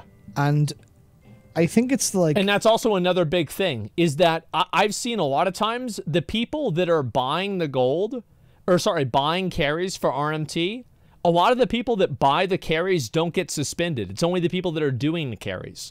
You need to suspend both of them. It's almost like a degree of harshness towards the individual player. Yeah. Where they know that players are less willing to yeah, actively reach out for that service because that service is like a, especially in game if you're doing it in a game, because that's like a no-no thing. But in World of Warcraft, boosting is not a no-no thing as much anymore. It is massively acceptable to the norm with the people. So even that won't work. And ultimately the problem, I think, is, and this goes back to back in the day whenever you bought gold in World of Warcraft, if you bought gold, you didn't get banned. You almost never come on. Maybe you get a slap on the wrist, maybe, but their policy was always, we're not going to punish the like the buyer or the player, like the loyal player that we have that we know, because of something they want. We're going to like just make it impossible in that sense, where that kind of makes sense, but it was kind of out of fear. I don't think it makes sense at all, because if people don't think that they're going to get in trouble, they will do it.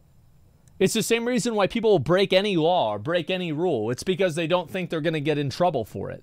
If somebody knows they're going to get in trouble for it, there's a much less likely chance that they're going to do it.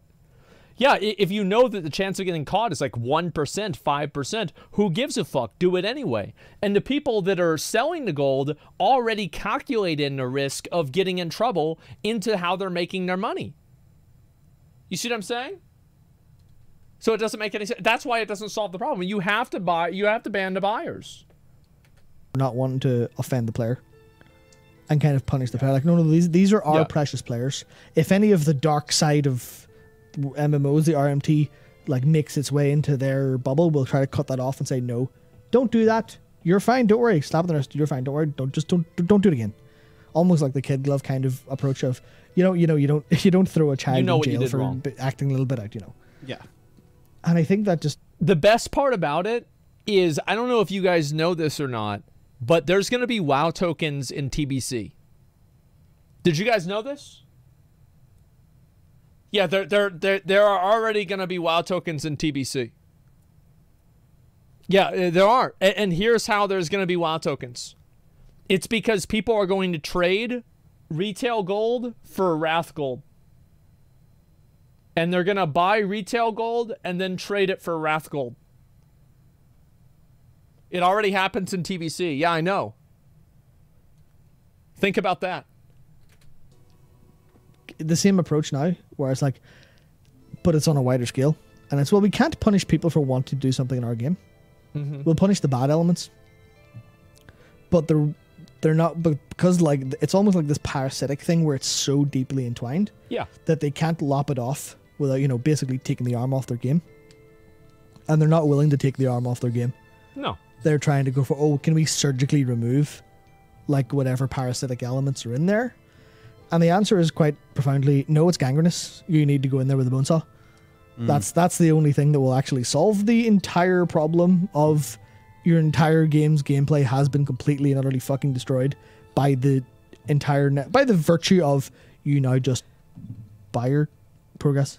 Yeah, you just spend money. Like, as I said, this is what you do, right? You start playing WoW, you buy WoW, and then you buy a boost. And then after you buy a boost, you're able to buy WoW tokens. After you buy WoW tokens, you're able to buy some BOEs. After you buy the BOEs, you try to join a raid, you can't join a raid. So you buy an AOTC carry. After you buy the AOTC carry, then you're able to buy more WoW tokens, to buy more gear, to buy more carries. And then after you buy those things, then you want to do some PvP.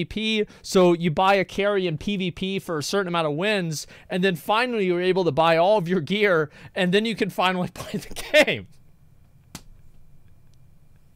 It's just like I remember back in just like back in the old days, guys. Those were great. Those not Blizzard's fault. People are just fucking lazy. Yeah, but Blizzard made the system that causes that to happen.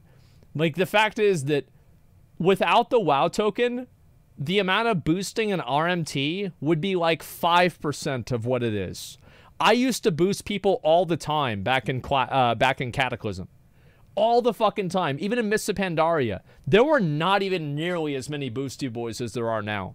Like, it's literally like probably 20 or 30 or 50 times as many. Time is money. Time is money, friend. Yeah, I have a feeling that ours will certainly seem like a bit of a radical and potentially somewhat offensive to other people's position. Because it is. That's fair. But yeah, I suppose it's like we're just trying to, you know, on a more first principles basis, work out what is good in a time frame of 5 to 10 to 15 years. Which I think is a bit different to the more short. Boosting is going to keep getting worse in WoW, by the way. Like, there will be a time now where, like, you are no longer a player. It's like this is your effectively job in the game, and you get paid from your job at the game, and then you pay other people to do their job in the game to farm the stuff for you. Yeah, it will turn into a pay-to-earn game. Per mindset of how do we, you know, nudge this thing in the right direction? I'm more thinking like, what is the big, large policy position that shapes the game moving forward? I don't really think that these things are that. I mean, certainly here, like, we believe that with this new thing, you'll be able to keep trade chat for traditional buying and selling, not other chatter. You believe? Other chatter? You hope? Yeah, like, we'll see if that actually happens. I think someone needs a 24-hour ban if they promote boosting services in the null. Here's what you do. You just make it to where they can't type in there. Yeah, you make it to where they can't type in there for like a week or 2 weeks. Or yeah, you give them a 24-hour the first time, and then the second time it's 6 months. It's pretty simple. On the services channel. I think it is. Or maybe a chat ban for a week, or a chat ban for a day or something. I would say a ban for a 24-hour ban, a week-long chat ban, and second offense a week-long ban, third offense permanent. And honestly, I would not do that. I would not do that. I think that playing baseball with people, 3 strikes you're out, these are not children. These are adults that will take calculated risks knowing that they will not get banned, and the risk for it is very low. Yeah, these are calculated. Like, this is it. Many TBC players are boosting to have gold in Wrath. Don't have to farm anymore in Wrath and enjoy the game with no GDKP. Well, I don't know about that. It's just, I think that you can play the game completely independently of GDKP. It's just crazy to think otherwise. But, like, what I'm really trying to say is that if somebody breaks the rules twice, like, I can understand, like, oh, you didn't understand what the rules are. Okay, fine. These are not, like, these are not children. Like, this is not like some, like, random ass, like, dumb person. Like, this is a person, they're probably 28 years old. They know exactly what they're doing. If they're posting the shit up there over and over, they know that. They know what they're doing. I'll be right back. I need to use the bathroom. Yeah, one sec.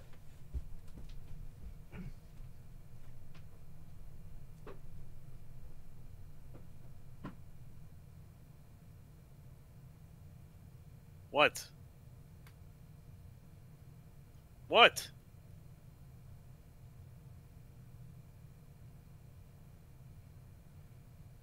I already said it.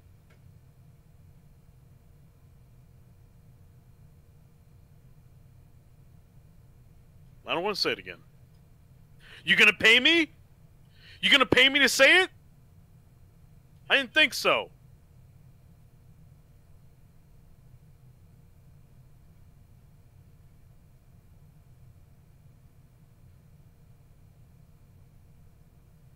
Bitch.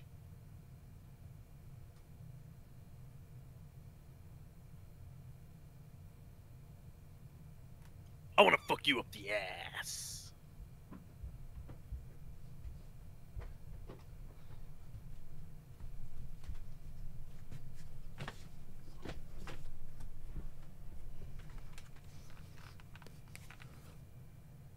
Oh, what, bro? What the fuck? What did he say?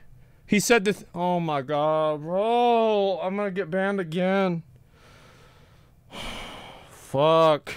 The comments weird to us. I'm sorry, guys. I apologize. It's okay. Yeah. Well, look, all I'm saying is I think that they should just get rid of the WoW. The WoW token is what causes this stupid shit to happen. For Arsenal pointless, because the whole thing is, a lot of the time it's not even players on their own account. You'll see them and they'll be level ones. And that's not going to be a new level 1 character, because a character ban doesn't matter. They always use account bans. Which means it's a new account, which means it's a bot setting up a free trial or a stolen account. Yeah. Probably less a stolen account these days because they've upped account security generally. Well, they should be Battle.net account bans, not WoW account bans. They should be fucking IP range bans at this point in time. Yeah. It should be anything like, well, I mean, VPNs exist. Damn. And that's the thing, right? You cannot have a really, oh, we're on top of this problem approach. Yeah. Whenever you're being fucking run circles around in every capacity on the tech front. I completely agree with that. The other reason is that Blizzard treats their players like they're like these like stupid kids. And somebody used it as an example. So like in Final Fantasy, somebody was running around following me around being super annoying, and they just immediately suspended him for like a week. There wasn't a warning. You knew what you were doing. You did it on purpose. You're being fucking annoying. Get the fuck out of here. Yeah, you're done. Get the fuck out of here. Like, we know what you're doing. Everybody knows. Like, quit playing games. Yeah, stop fucking around. And that's been the entire case. RMT has always found a way. RMT has always found a way. People who want something out of your game will find a way to break all your rules. True. Which means you need to have an iron fist. Yep. And you need automated systems to have that iron fist. You need people who say, you know, WTS in... this is going to sound insane. You need a fucking captcha on people saying WTS in general chat. You need a captcha on people putting WTS in the Premier Group Finder. And that's the thing, right? You're not allowed to have custom... What they need to do is hire somebody that, like, look, here, I'll show you. I'll log on just for a second, and we'll see how many fucking sale runs are in the group finder right now. We will look in this exact second, and we'll see how many sale runs are in the group finder. Because I fucking guarantee there's going to be an ass load of them. Yeah, there's going to be a fucking ass load of them. Give me 1 second. They should hire me? Yeah, exactly. All right, let's go. Actually, you know what? Let me get back to that character. I'm going to look on Horde, because Horde's more popular. Yo, we playing WoW? No, not really. I just want to look at this and show you guys how bad this is. And this is how much Blizzard doesn't really give a fuck. That's what's really going on here. They just don't really give a fuck. It's annoying, but there it is. The excitement. Listen, we got 2 of those achievement metas done. That was pretty big. Yeah, that was a lot of shit. That's more of a time. All right, so let's look right now at Blizzard's effort that they've put in to actually banning people breaking their terms of service, okay? So let's go over here, and I'm on the World of Warcraft, and we'll turn down the sound real quick, and that should be good. Okay, so we go right over to the group finder, pre-made groups, and let's look at Shadowlands raids. Okay, so how many of these are sales? 1, 2, let's see here, 3,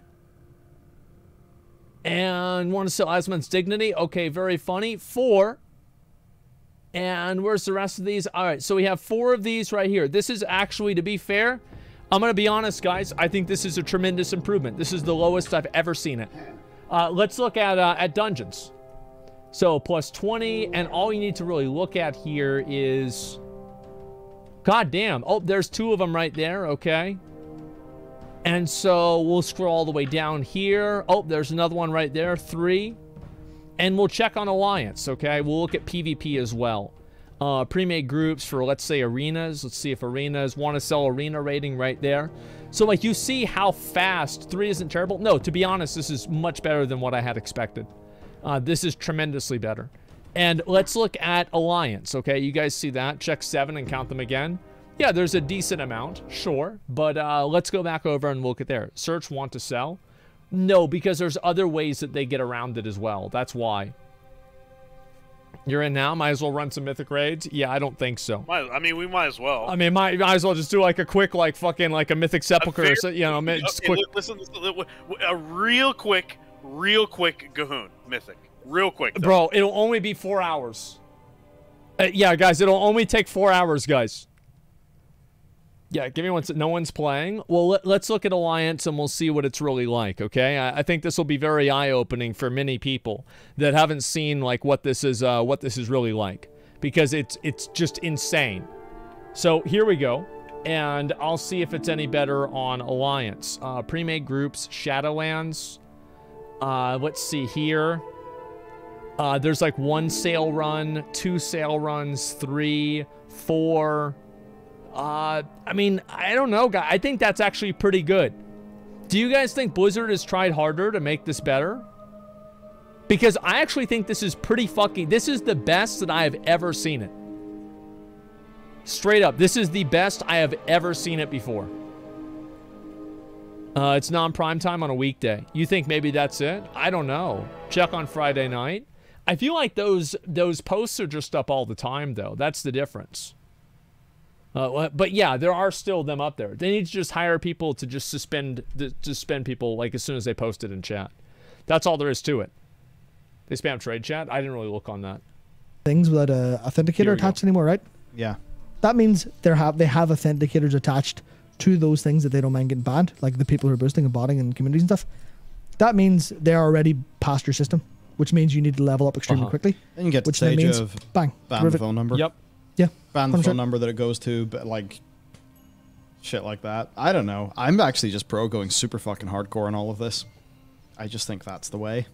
It probably is, because the reason, like, there's no real reason not to unless you're afraid of losing players. Like, and really, like, that's just like that's such a pussy thing to do. Oh, well, we don't want to ban people because if we ban people, then they're going to leave. Like, well, then maybe they should tell them to quit breaking the fucking rules. Yeah, they need to just straight up the nuclear option's the only way forward. But he doesn't rate at high levels. Why does he care? Well, I think there's a lot of people that care about it, and there's like, also ask yourself the question, why does he not rate at a high level? Well, maybe one of the reasons why is that the value of doing it has been decreased. It's been diminished because of this. It's just a game. Who cares about getting banned? Also, people want to raid. The game is just a value. Well, yeah, I think that's the issue, right? It's like, yeah, if people are buying this stuff, it devalues everything.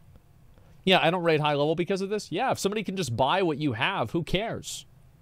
Won't cheaters just spoof their IP? Whatever you can do can be evaded? This is what people don't understand, is that whenever you make a rule to stop people from doing something, the goal of that rule is never to stop 100% of the instances of this occurring. There has never been a crime in the history of humanity that has ever been prevented by a law. Every crime that happened whenever Jesus was around, or Buddha, or fucking Muhammad, is still happening now. Every single one. And in 100 years, in 1,000 years, they're probably still going to be happening. We have never gotten rid of them. But the reality is that a lot less people are going to spoof their accounts. A lot less people are going to use a virtual desktop. A lot less people are going to use a, you know, some like weird, like VPN or something to change their Mac ID, a Mac address. Like, it's just not going to happen. You will still have some people to do that, but they will be the extreme minority. But they're not going to do that because that's too aggressive, because they aren't willing to make the hard choices for the long term. They're willing in a whole bunch of development ways. Oh, yeah. But not in the community ways. They're not willing to go, this is a plague, get rid of it. Because they Jesus use VPN. Yeah. They like it too much. Yeah, they're making money off of the tokens. I think that's what's really happening. It is like, yeah, again, I think this needs to be talked about a lot more. Yeah, I hope that Blizzard figures out a solution for this, because I do think it's awful, man. It makes it so much worse for no reason. What if they banned payment methods? You won't be able to use the same credit card for multiple accounts? I have no idea about that. Let me just look over here. They should make the game rewarding and fulfilling to the degree where it discourages RMT or nullifies its appeal. Biggest reason anyone pays for Boost is because the fun of the journey no longer matters. It's about how Blizzard sees you and uses your time. I cannot think of anything that is more delusional than this tweet. Or sorry, than this comment. This is a completely fucking delusional, comment. Because leveling to 60 in Classic was an accomplishment. If people can ever choose between getting something with effort or spending real money to get it instantly, everybody always chooses spending real money. They did this in Classic WoW. They always do this. It's just because it's the path of least resistance. That's it, Vicus Reading Room. I'll do one more video. There's one more thing I was going to watch, and then we'll do Vicus. Okay, guys? I know that a lot of people are waiting for it. Vicus will probably take... It might even take me more than an hour. I'm not sure. Who? You're going to do Vicus? Yeah. Is that like a WoW boss, or what is that? Yeah, it is. It's a WoW boss. And, yeah, trust me. You'll see. And give me 1 second. I'll do it. No, it's not a 10-hour raid, guys. It's going to be like maybe 45 minutes. We get through the raid. That's it. It's done. And I get my stuff. I'm able to like build my nightmare set, right? That's what I'm really trying to go for. Yeah, it's not going to be a big deal. And anyway, look at this. As long as your bar is boosting, then it'll never be changed or be against TOS. No, the problem is like, do you guys agree with me that like the problem isn't really boosting or fucking GDKP? It's the WoW token. And like Blizzard not banning for RMT and like buying gold. That's what the actual fucking problem is. Like, GDKPs would happen even if there was no buying of gold. Boosting would happen even if there was no buying of gold. RMT and buying gold and the token are what causes this to happen. 100%. Yeah, it's a pointless argument because the token isn't going anywhere. The truth is, man, you're right. Like, you're actually right. Like, I think that I think you're totally fucking right. Token will not change. I don't think so either. We'll see. And I'll read a few more comments, and I was going to watch this Fillion video. I've been watching a lot of his videos recently. I think they're really fucking good. This video, yeah, I'm curious to see what this is going to be, right? We accelerating? Well, we might be. We'll see what happens. Let's see here. And I remember back in Legion, a handful of people in our guild would pay to get boosted through current raid and get AOTC. They were older, had full-time jobs. They just weren't that good, honestly. But they were friends we always had fun with. Now the majority are these types of players. Well, that's because the cost to get boosted continuously goes down because people get better and better and better at boosting. Like, that's the truth. And there's also more people boosting. Because as soon as you see that you're able to make a lot of gold doing it, then there's going to be more people doing it. Why wouldn't they? It makes sense. Wasting time is making power in the company. Well, I just feel like that's what's causing it to happen, okay? We need to boost ourselves. Yeah, well, you can't boost yourself. Lost Ark Paladin, I don't know why McConnell doesn't play Paladin in Lost Ark either. Paladin does a lot of damage. It's support. It is not. a support class. Dude, look at this. All right, Paladin. Yes, I saw the 5 million DP. I don't give a fuck. I don't care. That's not how you're supposed to play Paladin in Lost Ark. It's supposed to be a support. Like just because you can do something doesn't mean that's the way it was meant to be, okay? And that can go for a lot of things in life. Look, especially for Paladins in Lost Ark. So I'm sorry, I'm not interested in your dumbass little game, okay? I don't want to use a one-handed weapon. I don't give a fuck. You realize he's using a two-handed weapon right there, right? No, he's not. Yes, he is. Look. It's like a glamour or transmog bullshit. So he's literally using a two-handed weapon right there. Are you honestly going to tell me that this isn't badass? It is not badass. That is not badass. Bro. It's just not. With a one-hand? Yeah, but he two-hands it sometimes. That is a one. He's using it as 14 million DPS. That's a lot of damage. That's a lot of fucking damage. That's a paladin doing that much damage. Think about that. DPS pally sucks? No, it doesn't. Yes, it does. Well, it sucks in every game. That's not really a difference. Really? Do you want to log in right now and do a Mythic Plus? Look, here. Let's go ahead. Before I pull up the video, let's look right now. So we'll look at statistics for Sepulcher, and Ret sucks. Yes, it does. It sucks. What's below Ret? Fury Warrior? That's right. What's above Ret? Arms, but you don't play arms. Yeah, but I could if I want to. But you don't. No, just because I don't want to. Like, right, but you don't. No, but I could. You play Fury. Well, yeah, but you don't. Yeah, no, I play Fury because it's just a better spec for, like, other stuff. But, like, I could easily play it if I wanted to. Yeah, but you don't. No. And I could easily play a fucking Lost Ark Paladin if I wanted to, but I don't. Yeah, sure. All I'm saying is that, look, Lost Ark Paladins are pretty good, okay? They're pretty fucking good. Yeah, if you play them as a support, I don't want to support. I don't want to be support. We all saw the fucking Patrick the Pure video. Yes, that is exactly the kind of fantasy I'm looking for, okay? I'm the big Ret Paladin. I do the big damn. I'm the avatar of God, not you. I don't give a fuck about you. I want to do the damage. I don't give a fuck about supporting you. In fact, in WoW, your death benefits me if I have fucking Ret Aura on. So fuck off. Okay. All right. Let me just watch this fucking video. All right. That's fine. Listen, just try it.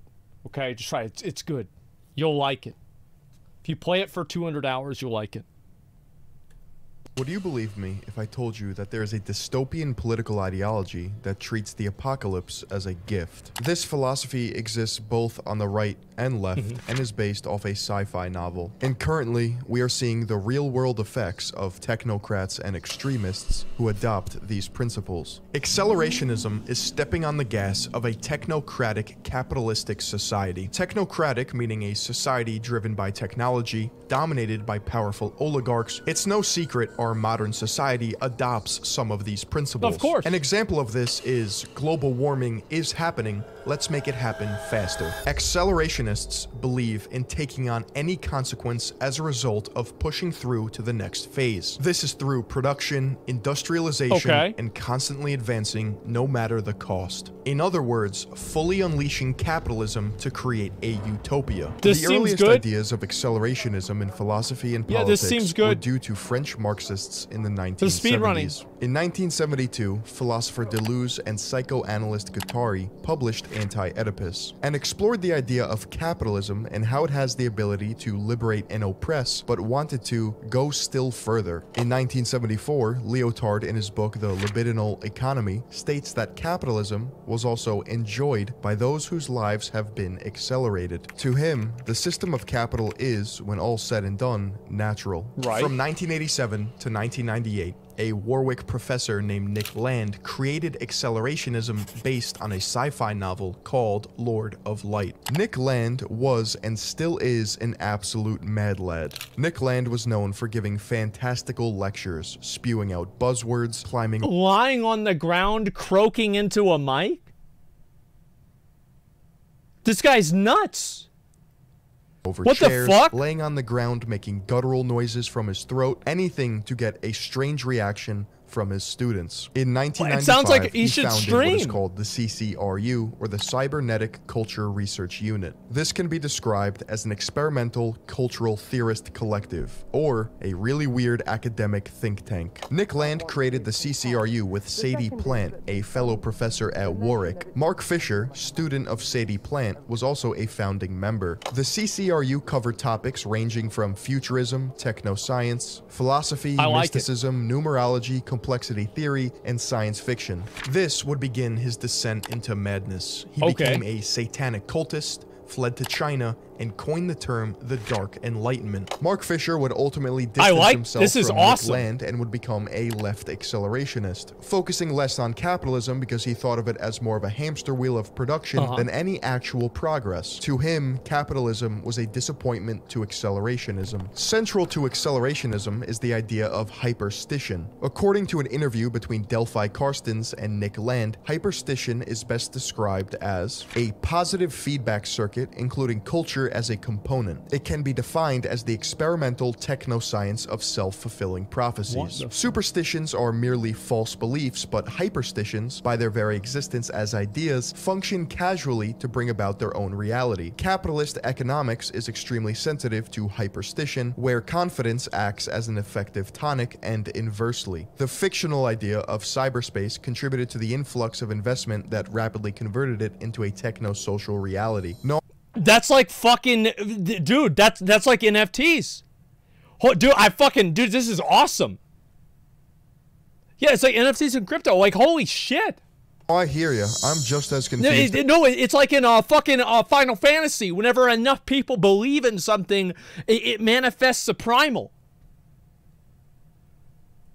Holy shit. There are 4 elements of hyperstition. Number 1, it is an element of effective culture that makes itself real. Think of the stock market. It can either go up or down depending on speculation. Number 2, it is fictional. The future is made up, but it's actually real because of society's visions of the future. Think of Brave New World, 1984, Terminator, iRobot, or even Ex Machina. Number 3, hyperstitions are coincidence intensifiers. This means that accelerated fictions come true faster. An example of this would be capitalism. Technology increases and continues to feed back into itself. New technology means faster progress, which means more new technology. Number 4, hyperstition is a call to the old ones. On the other side of tech exists nature itself. All of this sounds like a sci-fi novelist's wet dream. This is awesome. Technology is the answer that humans have to unlock to find the truth. The idea here is that there's no need for a left or right when the true answer is technology. In fact, there will be no need to fight over policies when everyone's problems are simply solved because of technological advancements. Modern dude. Like, I don't know if I'm crazy. I agree with a lot of this. Yeah, this is great. Examples of people who would I think it's true. Once people have like Neuralink, a lot of their problems will go away because they can live their life completely independent of reality. This is so good.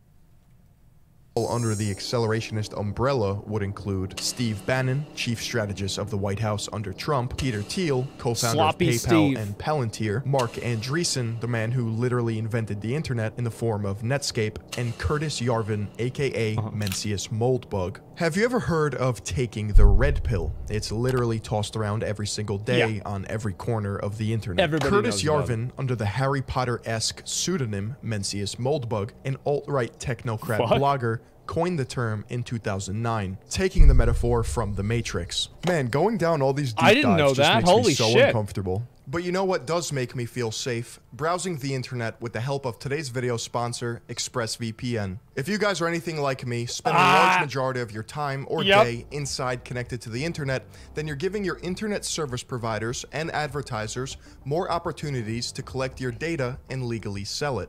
And I don't know about you, but something about that just doesn't sit right with me. Does VPN actually stop that, though? ExpressVPN is a simple app for your computer or smartphone that encrypts all of your network data and tunnels it through a secure VPN server, preventing your internet service provider from keeping tabs on you. A lot of people think they're safe whenever they open up an incognito tab or a private browser. Meanwhile, your internet service provider can still see the hentai sites that you like. I use ExpressVPN on all of my devices because it adds that extra layer of protection from anyone trying to collect my data. I feel like at a certain point, people got... Like, remember back whenever, like, internet surveillance first started becoming part of the, like, you know, like, the general societal awareness? Like, people became aware that, like, they were being, like, watched online. And, like, they would cover up their webcams and stuff like that. And, like, now we're at such a point that's so degenerate that people are thinking, man, if somebody's watching me fucking jerk off right now at the FBI, like, I better put on a show. You know, like, they put the they turn the webcam around so, like, they can watch them now. You know, people have gone so fucking insane. The favorite part about ExpressVPN is that by connecting to one of their servers, I'm able to unlock other countries' streaming services, such as Netflix. For example, whenever I connect to the UK, I'm able to watch Rick and Morty on their Netflix. Using the internet without ExpressVPN is like going to the bathroom with the door open. You can do it, but it's a risk I don't really want to take. Go to expressvpn.com/Philion to find out how you can get 3 months of ExpressVPN totally free. And thank you to ExpressVPN for sponsoring this video. Years later, accelerationism would then be fully actualized in the form of the Dark Enlightenment. Nick Land's ideas were expanded upon by Curtis Yarvin under the pseudonym Mencius Moldbug. The Dark Enlightenment is synonymous with neo-reactionaries, or NRX for short. Depending on what form of acceleration you're talking about, you may see it denoted like this. R/AC equals right-wing accelerationism, L/AC equals left-wing accelerationism, or even an offshoot such as Kaliak or Kali Yuga accelerationism. According to Kali Yuga accelerationists, we are living in the Kali Yuga, or dark times. And as you know by now, surfing the Kali Yuga means embracing the darkness, letting things happen, and even stepping on the gas. Isn't this what I did with Diablo Immortal?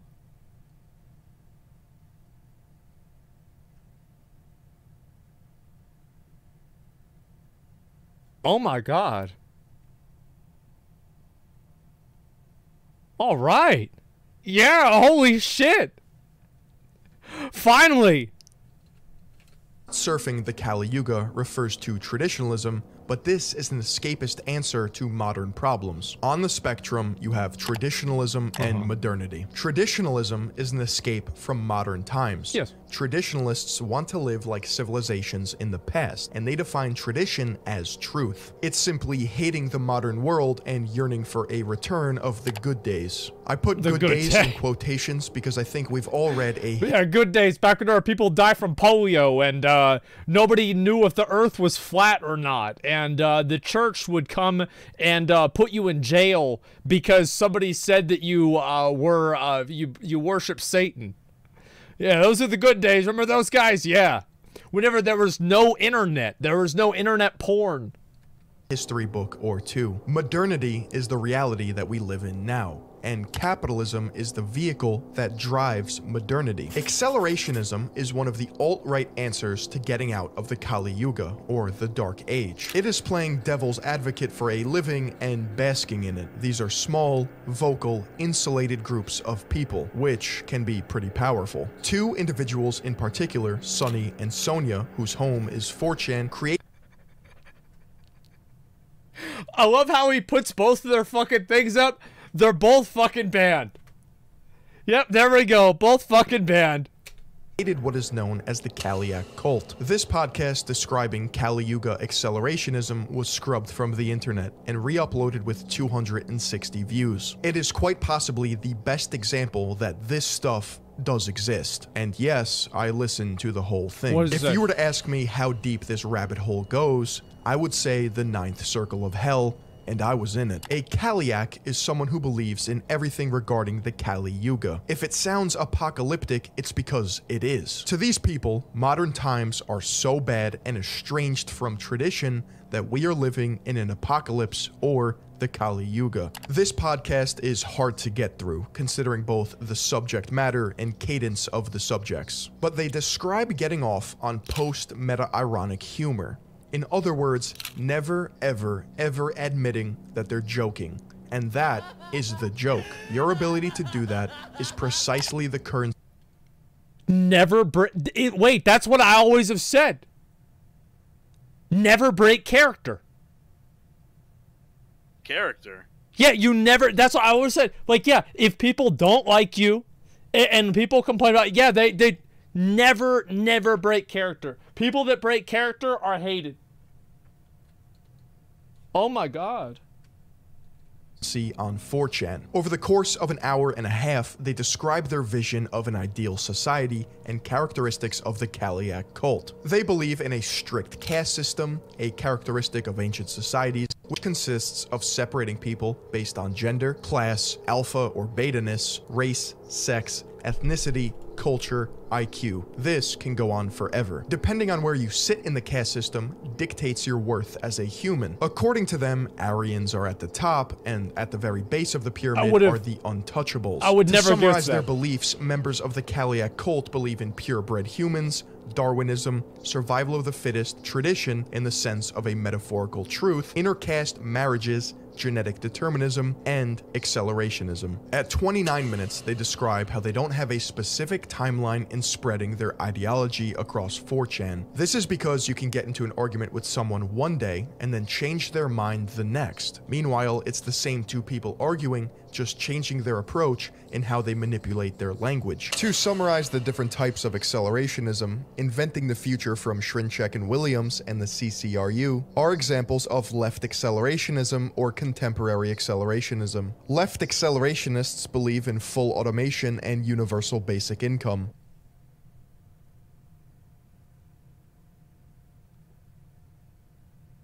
Uh-oh. Uh-oh. Oh no.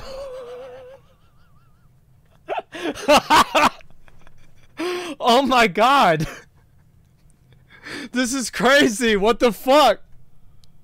They believe the only way for a society to collapse is to be pushed to the breaking point, or accelerated, so that a true socialist society can exist in the aftermath. However, after Nick Land left the CCRU, he accelerated a little too hard, and created a new sect of accelerationism called Landian accelerationism, which is synonymous with right accelerationism. Landian accelerationists, or r/ac, believe that machines are going to take over the world and kill everyone, because technology has gotten to a point where it is irreversible. But this is a good thing, because we will surrender ourselves to the one true God, just technology. And lastly, far-right accelerationists have been lumped into the pot with white supremacists and neo-Nazi groups. They advocate for a civil war or assassinations to speed up the process of anarchy.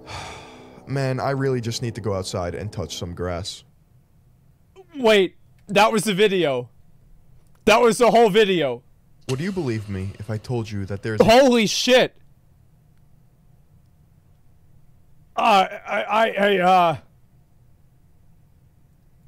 Contemporary accelerationism. Left accelerationists believe in full automation and universal basic income. They believe the only way for a society to collapse is to be pushed to the breaking point, or...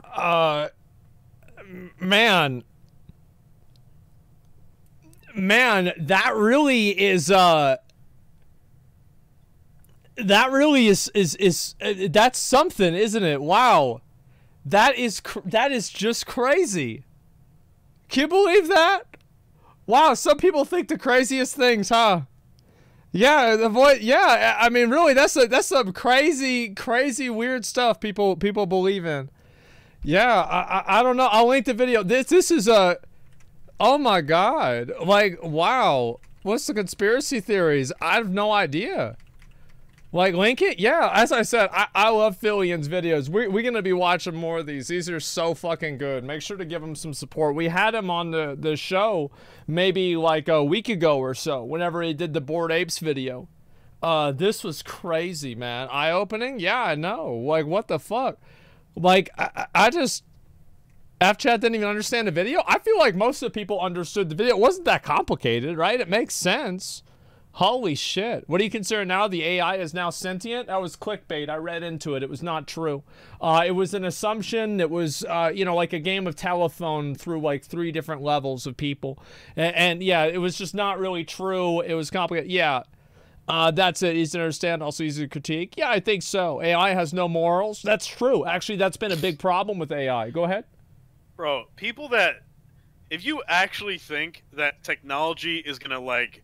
somehow become self-aware and just go around and start killing humans.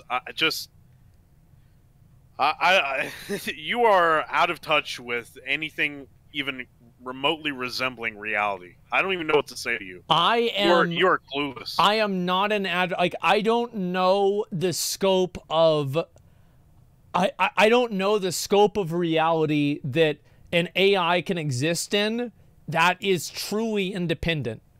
Because like even like every random number generator that's done by an AI is not random number generator, right? It's an algorithm. So like how can you actually do something that's outside of the code? And so like I can't like wrap my head around the idea. Like I'm not convinced that can happen yet, but everything leading up to that, sure. Yeah, radical code, yeah, writes its own code. Yeah, I'm not deep machine learning. I still feel like every machine learning and every type of thing like that is always inside of the scope of the programming. And it's like, like it's very hard to say. All right, so it's almost like the difference. Like you could say, like the human experience and like being able to think like a human being or a person is. It's like a machine can think of 1 and 2. But a human can think inside of the numbers, right? In between the numbers. And you could say like, yeah, 1.5, but what's in between 1.5 and 1.1? So it's, yeah, that's kind of the best metaphor that I can really think of with it. And like, that was probably like just an off the top metaphor. It might not have been that good, but I'd have to really think about what it is. They write their own code. Yeah, but if you write your, like, it's just, I feel like the scope of it is still always limited. Like, no matter how many times that you make it more, like, larger, the larger it is, it still has the same limitations.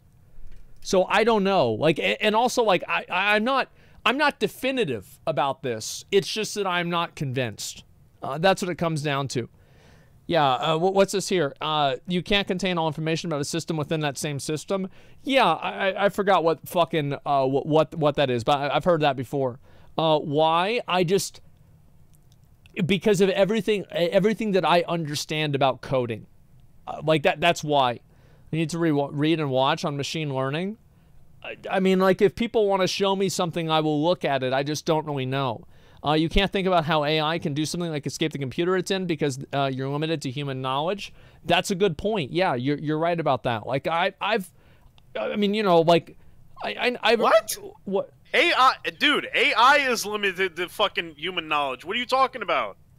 What the fuck are you talking about? Like, are you like, you guys are smoking crack, actually. You're actually fucking, you know what this is? It's a bunch of fucking stoners, weed smokers in chat thinking that technology is out to get them. And that the smarter you make the machines, the more in danger you are. I swear to God. That's actually what's going on. This is why marijuana needs to be illegal everywhere. Wait, because people watch videos like this? Not because they watch the I don't give a fuck about because they believe them. Yes, they're brain dead. The logic systems in their fucking brain doesn't work. They're stupid.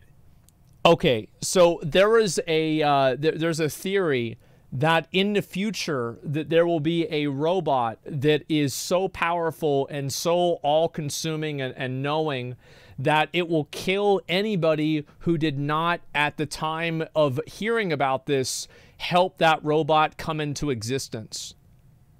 So now that all of you guys know about this, now it is, what's it called again? I'm trying to remember what, yeah, Roscoe's Basilisk, yeah, there you go. Yeah, will I be dead by then? Maybe, or it could be a few years from now. I have no idea. It depends. I find this stuff very interesting, okay? I do. I love this stuff. I think it's great. And watch video. I watch it, like, we can watch other stuff like this too. I have to say that, yeah, these are some of my favorite fucking videos. They are amazing. If there are more videos like this, I will watch those too. Holy fucking shit, man. Just give all your viewers a death sentence so you kill us all? Yeah, I mean, but it's just for fun, right? I mean, shit, it wasn't serious. Yeah, I was just doing it for fun. Google engineer on a sentient AI claim. Yeah, I heard that it was a, I heard that it was like editorializing. I don't know exactly if that's true or not, but that's my understanding.